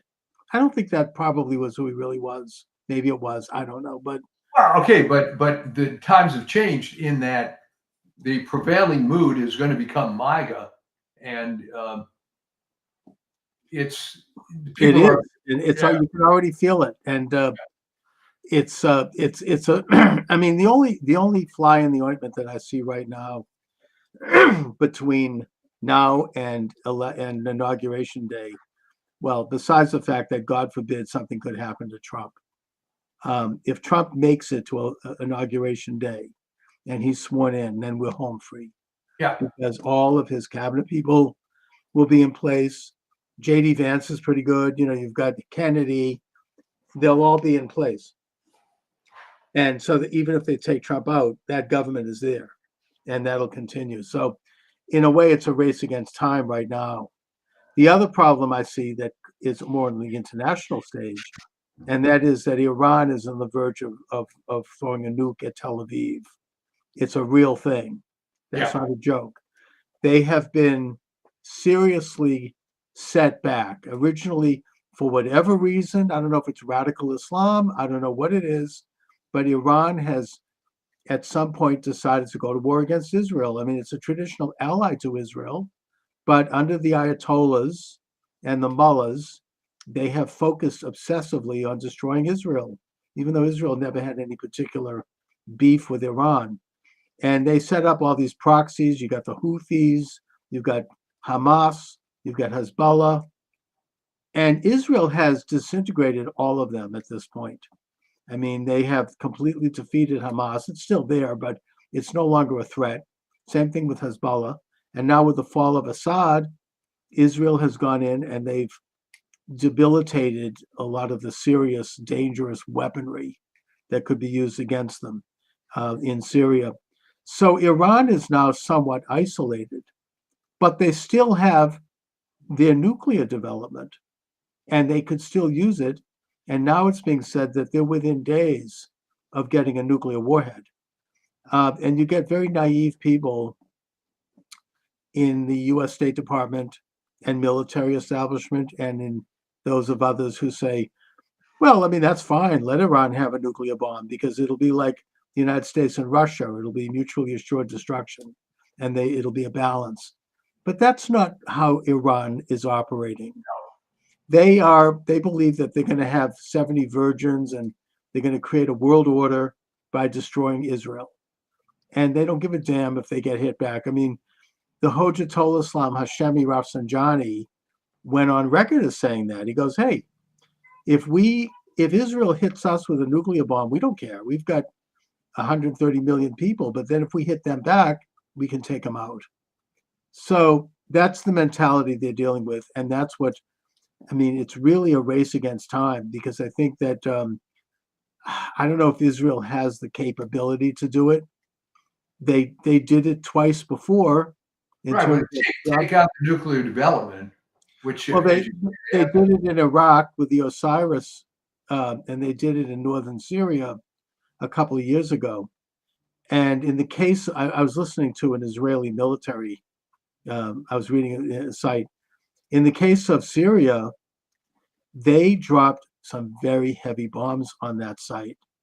And Also, in the case of taking out Nasrallah, the head of Hezbollah, people, how did you do this? He was like 100 feet underground in these airproof bunkers, and nobody, it was supposed to be 100% secure. They did it because they dropped some big bombs, and they kept going over and dropping them again and again and again until they finally did it. So Israel has the military capability, and it's the kind of situation where it's like if you're in a forest and you wound a lion, you better make sure you kill that lion, or else you're going to be toast. And so Israel has to go in and make sure, if they do this, that they are going to be able to complete it. And I think it's a window of opportunity now. And I do think that Iran is like backed into a corner, and they're afraid of what might happen if Trump becomes president. So there's a vacuum of lack of power, which is something that in the Middle East people understand, both Israelis and Arabs. When you have a vacuum of power, look at what Israel's doing right now in Syria. There's a vacuum of power. They're going in and they're taking out all these sites that they would have liked to have done before, but they were afraid to do it because of Assad. Now that he's gone, they're doing it. I'm just saying that right now there's a vacuum of power in the Middle East, and Iran might step up to respond to that. So these are very perilous weeks as we go toward Trump. Once Trump is in there, he's unpredictable. Biden, they didn't expect him to do diddly squat, because he wouldn't have. But in fact, if anything, he was giving Iran billions. He was releasing funds to Iran that had been impounded by Jimmy Carter. And that helped Iran fund these proxy armies. So they didn't expect anything. They're of the mentality that, like, well, if we appease Iran and we give them money, they're going to be nicer and they're going to join the Western world. But that's not how it works. Trump understands that. And I think that Trump does not want to see a nuclear war in his presidency. It's already been leaked that on the inner chambers of Trump's strategy team, that they feel that they will stop Iran's nuclear capabilities. And they're just worried about whether or not it'll trigger a world war. And I think in the case of Trump in the White House, it will not, because Trump will be in touch with Putin. He'll be in touch with Xi, and they won't let that happen, or it's less likely. Well, let me ask you this. Is there a scenario before noon on January 20th that things could get bad enough that the uninaugurated Trump, would have enough influence to just step in and say, no, I'm not going to let Joe screw this up anymore? You mean before the 20th of January? Yeah. Yes. I don't think so. No, I mean, it's not in the Constitution. It's just, that's why there was an amendment to shorten the lame duck period. The lame duck period used to go right through till March 15th. Yeah. And historically, somebody should do a book on this. Maybe I'll write it. All right. Some of the garbage that would happen during that lame duck period, some of the worst sort of policies were put in place because you had a regime that was going out. They didn't care. They were unaccountable, and they were in a position where they could pull off stuff that was not wholesome and good because they could. They just it happens in the state level. It always happens in Massachusetts. Well, no. Let me put it this way. Maybe I wasn't clear about it. Obviously, Trump isn't the president until inauguration. But what if he has to take the bully pulpit on January 10th or something, because something stupid is happening, and he takes the bully pulpit and forces the current regime to get it together? I mean, I think he could. Eisenhower did this. Eisenhower, after elected and before inaugurated, went to Panmunjom in Korea during the hot period of the war. Yeah. And he had a meeting with both sides, and he said, look, I'm going to be president in 2 weeks or 3 weeks. If you guys don't come to a peace agreement, I'm going to use nuclear power. And they believed him, and they came to a treaty. Yeah, well, that's the kind of thing I'm talking about here. And I think that's the kind of thing that Trump could do. I could see that. I could see Trump going there, getting a meeting, and saying, "Hey, you want to f around? Guess what? After January 21st, it's going to be, zzz," I don't know. I'm just saying that you're right. I mean, it worked with Eisenhower. That treaty has held up ever since. There hasn't been a war again in Korea. So, yeah, that's use of power and leverage. And yeah, Trump could do it. I think he could, I mean, maybe Iran isn't that crazy. I don't know. They Well, I actually thought of that. I didn't remember the specific timing, and thank you for the 2-week thing. Yeah. But I mean, I hope it doesn't come to that. But I don't think it, and also I think that Biden at this point is so impaired that I just don't think he's, I mean, the worst thing I think he could do, and he probably will do it, is he'll give pardons to the J6 committee and to Fauci. And that's going to bury the Democratic Party for another century because it's obviously so, already he's maybe these other pardons are kind of trial balloons to see how the public reacts to it. And it's not good. now it's actually positive, which is why I wondered what's in it for Joe Biden. Well, I mean, first of all, I guess the first they pardoned Hunter Biden. I get that. Maybe he might pardon the rest of his family. That didn't go over well, even with liberals. But then he's commuting of sentences for, 1,500 people, including some really, really nasty characters. Oh, yeah. That's a subversion of our system of justice. It takes a huge effort in terms of due process to get people convicted in this day and age. And to simply overturn that with a pardon, that could destroy someone's reputation. Look what the Nixon pardon did to Ford. It was very damaging. Now, that doesn't mean he shouldn't have done it. I think he should have done it. I think he did the right thing, but it was very damaging. When you give a pardon, you're basically, I mean, the infamous Clinton pardons, right? Mark Rich, and he pardoned his brother, and he pardoned Hillary's 2 brothers. Yeah, and Peter Paul. Right. Yeah, I mean, there was pardons. And at the end, I think I did an interview with someone who wrote about this. I don't remember who, but he literally had people sitting in the White House calling people, cold calling, and offering pardons in exchange for money. Yeah. Selling them, and trying to get in. He had pardons. He was pardoning people right up to the moment he walked out of the White House. I mean, when George W. Bush showed up at the White House after Clinton left, he found pardons sitting on the desk that hadn't been finished yet. I mean, he was just, that was really and it completely tarnished what was left of his record. And I don't know if you've noticed, but Bill Clinton now is trying to make a comeback. I noticed a billboard on the highway here in Boston promoting his book with a big picture of him. And now he's going on TV. It's not working. Nobody wants to hear from him. Right. It's flat. It isn't going anywhere. I mean, he's really been relegated, and now with Trump's election, that's the final, the final nail for the Clintons. Nobody wants to hear from them ever again. They're done. It's like Jimmy Carter. But anyway. And the interesting thing with Jimmy Carter is he perpetually is staying around to see his reputation deteriorate more and more and more. And what better example is this Panama Canal thing? That it does bring up memories of that. He sold it to Panama for $1. Yeah. And, they're violating elements of that treaty. It's that simple. I mean, they're overcharging the United States. That is a vital national security location. They're giving China a pass.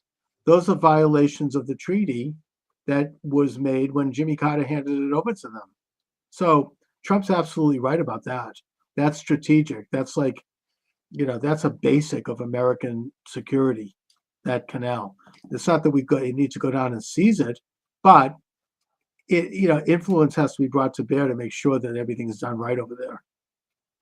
Yeah, well, and this is just one more cog in this, reestablishment of Make America Great Again. Yeah, and the left. I watched the Twitter page. I have all the left wingers. Oh, they were all like, "Oh, this is horrible. How could they do this?" And these Panama taking back the people don't care. People are like, "Okay, I guess we might have to." I mean, they're not getting what the reaction they were assuming. No. And now he's talking about buying back Greenland. I remember last time around he brought that up. People were in a tizzy over that. These are reasonable. Yeah, this is the real world. These are real national and international questions. There's nothing wrong with that. I mean, the United States controlled Greenland and Iceland during World War II. Yeah. So, I mean, mainly to keep the Nazis out. But these are national security questions. Anyways, but there could be a lot of stuff going down between now and January 20th, and it'll be a big, big relief when we have Inauguration Day. That's for sure. Oh, absolutely. It's going to be beautiful, God willing. Yeah, it's and like we said, I think last week, as bitter as 2020 was, it's better that it worked out 2024 because all that momentum built up, which is now being released. I mean, there were people right after the election that I thought I was going to hear from. And one of the guys said, "Why didn't you call me?" I thought, and he said it was just taking me a few days to just drink it all in, It was a complete landslide. Yeah. And that's even with all this, everything that was stolen. And that's something that I do hope that Trump gets into. I don't know if it's going to be the top priority because there are a lot of bigger issues, but I hope that they don't drop the ball on election reform. They have to bring about voter ID, same day voting, getting rid of the machines, just like what Elizabeth Warren called for, and getting this country on the right path toward the integrity of one person, one vote, one citizen, one vote. There was still theft in this election. I think Trump did better than he only won because it was such a huge victory. But I think it was probably a lot bigger. Most egregious, I think, in Maricopa. Oh, they stole it again from Kerry Lake. Yeah, that is the most corrupt. I hope that Attorney General Bondi looks into that. That needs to be investigated. That is what the Irish used to call a rotten borough. Yeah. That and Fulton County, Georgia, and Wayne County, Michigan. These are rotten boroughs, probably Boston. I mean, it's it's institutionally corrupt, has been for decades. They're run by machines. It's California, they're still counting, right? They got in those two congressmen in spite of the fact that those districts voted for Trump. Yeah. Well, that's sort of the whole fallacy. It was most egregious in Maricopa. I forget the exact number, but to believe the results in Maricopa, you had to believe that there were 30,000 plus people that cast ballots where they didn't vote for Trump. Where they voted for Trump, but did not vote for Kerry Lake. Yeah, they voted for Gallego, who's like a real radical left. Obviously, it's stolen. And it's the problem in Maricopa is that rotten Republican-controlled county with people like Stephen Richer and these other skunks. I mean, they hate Kerry Lake. It's like a local kind of rotten. Maybe they may be corrupted by Mexican drug cartels. It's been rumored. I'm not saying cartel influence. I think what happened in Maricopa was the same kind of thing that happened in the state of Vermont, right? Right. Where Vermont had 230,000 people in the whole state.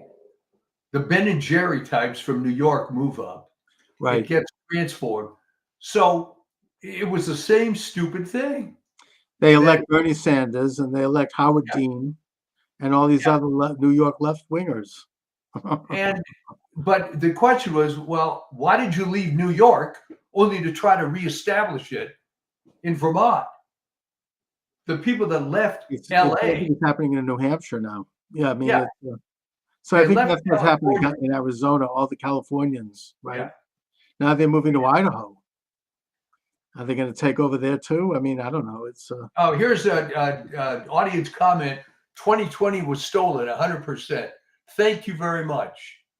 yes, absolutely. Thank you.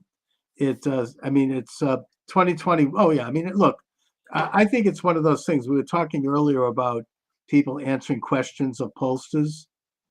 60% of Republicans then and now believe that that election was stolen. Yeah. Probably, a large percentage of Democrats and independents believe that, who are polled.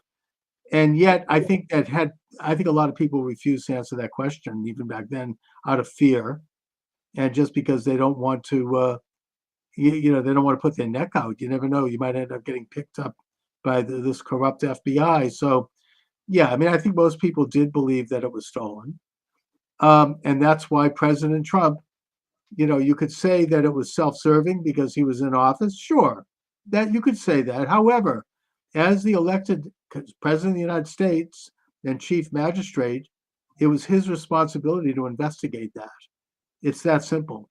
That's to think that an election couldn't be stolen is more than naive.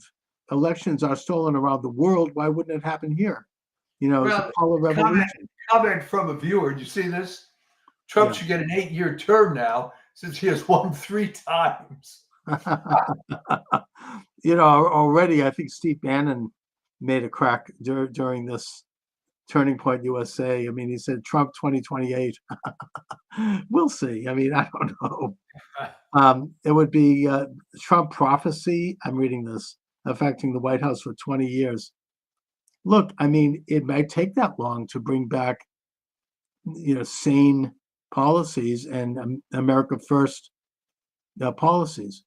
Now, I don't know if you agree with this or not, but during this congressional reconciliation bill, President Trump wanted Congress to lift the debt ceiling. Now, I don't know if I think that's the right way to go. I mean, I think that I get why Trump wants that, because it's going to cost money to secure the border, to do a lot of these other things that he wants to do, and that it would be easy to raise that money in Congress. But I think that might not necessarily be the right approach. I mean, I would think that it would be better to have the Doge guys, Musk and Ramaswamy and others, do some serious cutting of unnecessary government costs and really bring in some of these agencies, and also to allow the private sector to do some of the things that the government would otherwise do, rather than raise the debt ceiling. So I don't know if I agree with. Right, but remember that everything in human existence is subject to the ravages of time. So if you increase the debt ceiling, as bad as that is, you at least buy yourself a little time while you're doing this Doge stuff and everything else, because undoubtedly you're going to run into some backlash when you start really doing some serious cuts. Right, and I guess it does take time. It's like Reagan cut the budget and he cut taxes, but he also raised the debt. Yeah. Mainly because he inherited a decimated military, and he had some other things that it took money. So, ultimately he turned things around. It took a full term before the economy started to turn around and they started to pay down the debt. But he did need to have those revenues in the first couple of years at least. So, I mean, that's true also. So you could argue it that way too. Well, that's kind of my impression. And I think in the case of Ramaswamy and Musk, they're not going to be shy about mocking some of the stuff that they're going to find. Oh, yeah. And believe me, if you look at the federal budget for 5 seconds, you can find stuff that's outrageous. I mean, I did an article just on the NIH, all right? And all I was doing was looking at what was the biggest grant and what was the smallest grant. And you found out that inevitably the small grants were very practical. You know, we're going to get rid of this disease in this particular locality and so on. And the high money stuff inevitably was this, what the term they use in biology, sexy sounding, you know, nanomaterials and all this highfalutin, impractical stuff that's never going to work. But these guys got big grants. And Oh yeah, the money is all. I mean, it's like crack.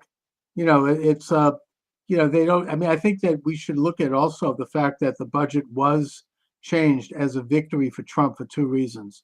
Firstly, when they first came out with that budget that Johnson negotiated secretly with Schumer and why the hell did he do that? Would you because explain he's a skunk.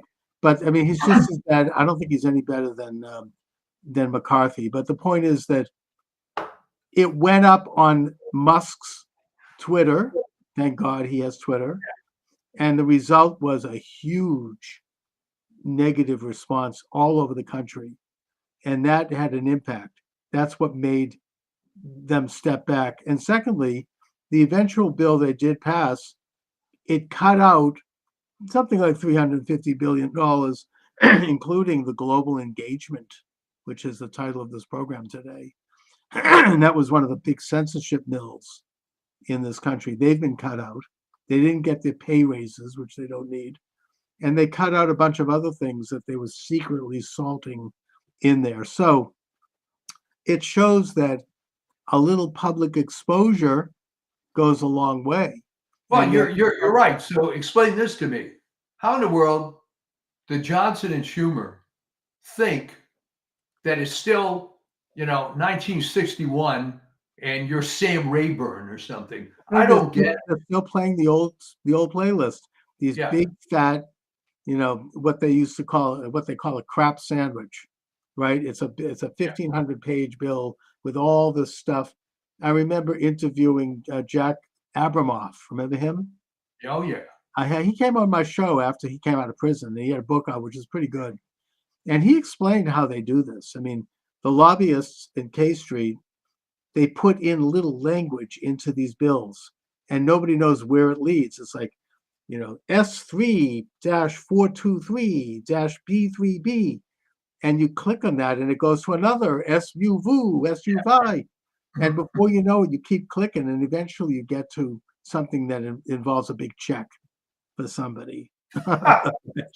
or some kind of a law that benefits, makes lawyers make more money, you know, or something. And it's very corrupt. And his answer at the time, and Trump has gone on record as calling for this, was that every bill before Congress has to be no bigger than 3,000 words, which is about 7 pages, 10 pages. It has to be posted online fully so that we can all see what it is. We don't have to believe the media telling us what it is. It could be debated by high school civics classes. Everybody can get in on it. And in that way, we're going to clean out these lobbyist giveaways. And I think that this is a step in that direction. They were able to cut out a lot of this garbage that is corrupting the system and that the uniparty supports. And I don't think that they're going to get away with it again. Well, I think there's a book idea for you that centers around the notion of why does the elite media and why do these political hacks still think that it's 1953, you know, that there isn't complete digital everything all the time, that you can somehow operate the way you used to. I don't understand how you can live in the real world at all and not realize. I mean, I'll give you an example, something I'm going through at this moment. All right. Thank God we're buying a house and so on. But here's the point. All the paperwork is online. It's all DocuSign. You know, you don't have to go to some title company. All right. Things have changed. How come a guy like Johnson believes that he's still living in the old times? I truly don't understand it. I think in his case he knows, but he's just got no spine. I mean, I just get the sense that he doesn't have the fortitude. Let's put it that way. I mean, that's my image of him. Just, I mean, I say that without any evidence. I was just looking at him. I mean, I don't know. He looks like a 16-year-old kid, and he's just way over his head.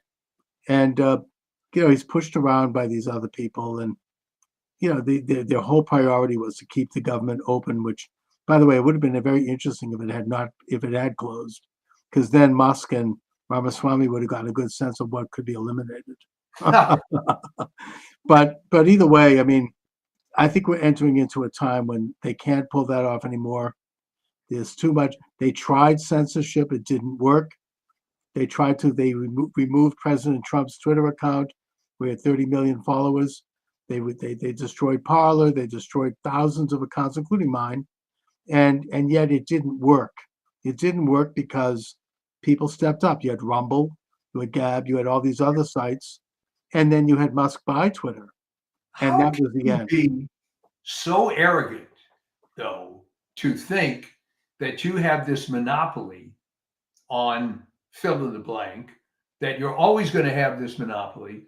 I remember when I was involved with the music industry and the MP3s came along and the file sharing came along, and they just didn't get it.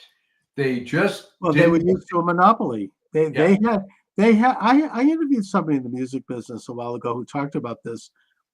He was doing Christian music, and he was saying that they could not get a record deal in the 60s, 70s, and most of the 80s because there were about 4 or 5 gatekeepers, Yeah. maybe 7 gatekeepers, one of whom was Clive Davis from Arista Records.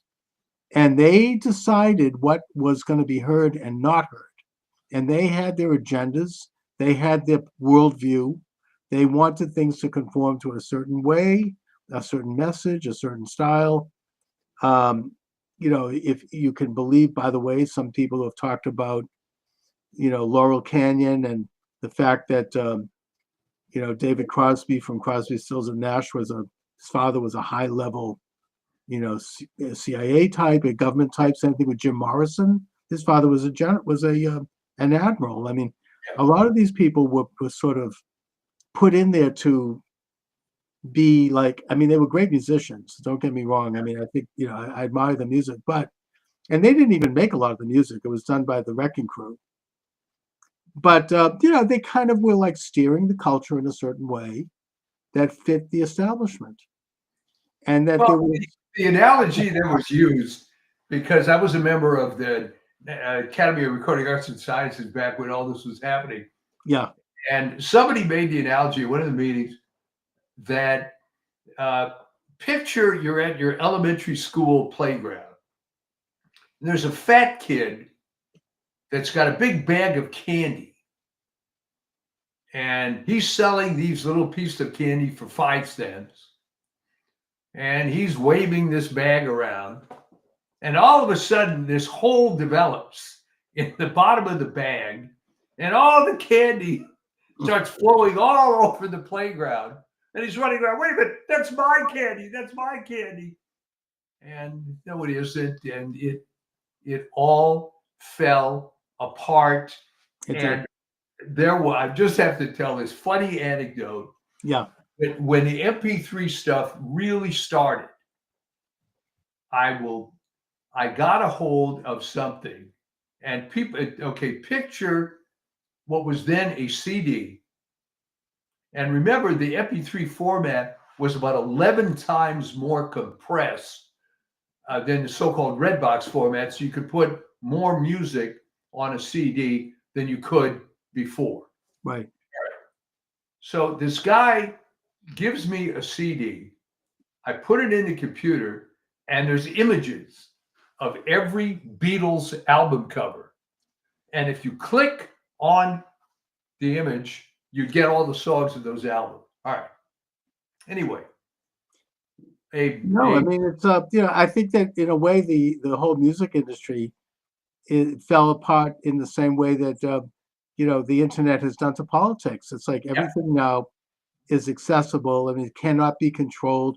I mean, I've heard that the Beatles, for example, were Tavistock Institute.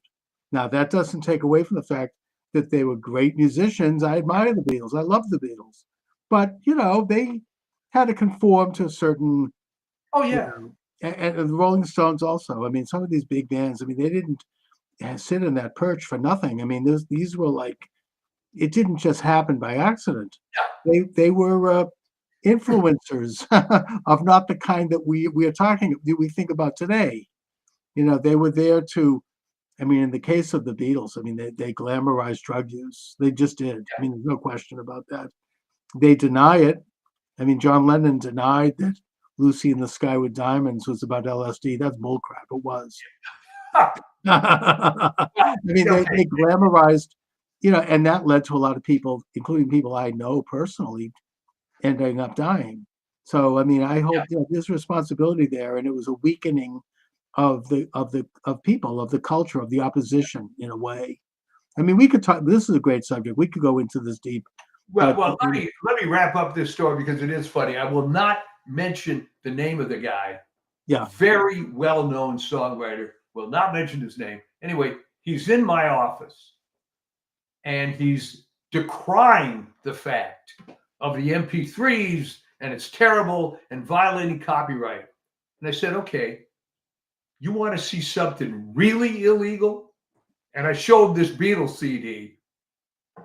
So I expected him to blow his mind, right? Right. Instead, he says, Mike, can I get one of those? By the way, we have one final comment here from our texting friend. The Yellow Submarine song. Adolf Hitler escaped to South America on a yellow submarine. Coincidence? No, Jerome Corsi, who's been a regular on mine, did a book on this topic. And he does say that there is a possibility that Hitler did escape to Argentina, took on a different identity, and had to live the rest of his life quietly in Patagonia. I think that's possible. I mean, when Truman met Stalin at Potsdam, Stalin said to him that he felt that Hitler had escaped. He probably did. Why wouldn't he have? I mean, putting myself in his shoes, right? He knew it was all coming to. He knew that everything was crashing down. I mean, that he wouldn't have had an escape route. Well, I remember as a child, that was a huge rumor all the time. Yes. That Hitler wasn't really dead. And I don't think there's ever been DNA evidence indicating that he had died in that. The closest they've ever got is they had fragments supposedly of his skull or something, but that was years later. No one really believed it. No, there was like a hoax. Yeah. Now, I'm not saying I don't know any more than anyone else, but it's entirely plausible. I mean, well, there were plenty of lower level Nazis that escaped. Yeah, including Mengele, who ended up in Paraguay. I mean, and Eichmann, right? He got to eventually hunted down by the Israelis, but there was plenty of people who got out, and they knew it was all coming down. I mean, they knew everything was. The only reason that Mengele escaped was, and the official. And by the way, I agree with you on the call. Jerome Corsi is very trustworthy. I've had him on my program many times. I admire his work. He's had nothing to gain by writing that book. Yeah. Anyway. But what happened? Because the official story from Israel, which take with a grain of salt, the only reason they didn't get Mengele was they couldn't concentrate on both Eichmann and Mengele, so they picked Eichmann. Plus, Mengele died in his swimming pool, I think. Yeah, no, I mean he was. Causes, yeah. They knew where Mengele was.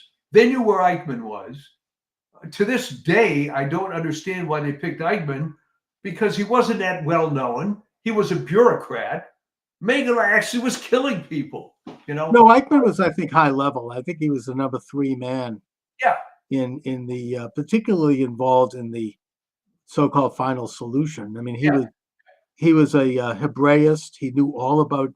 He studied Judaism. He was just absolutely despised Judaism and Jews, and He actually visited Palestine briefly in 1936, where he put the Grand Mufti of Jerusalem on the payroll, and a real enemy of the Jewish Oh, people. there's no question about Yeah. it.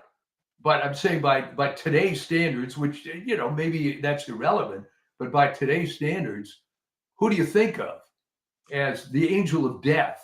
Oh, yeah. I've written about this, Mengele. Well, I think Um, Mengele got some protection because he was a doctor.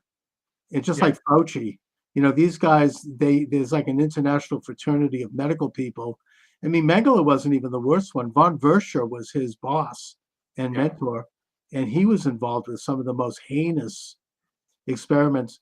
He got a slap on the wrist after the war. I think he did like 2 years in prison. I think he went back to into private practice. Well, he I went believe. back to his college in Munster, Yeah. where he Yeah. died of natural causes. He was fine. Anyway, but great topic.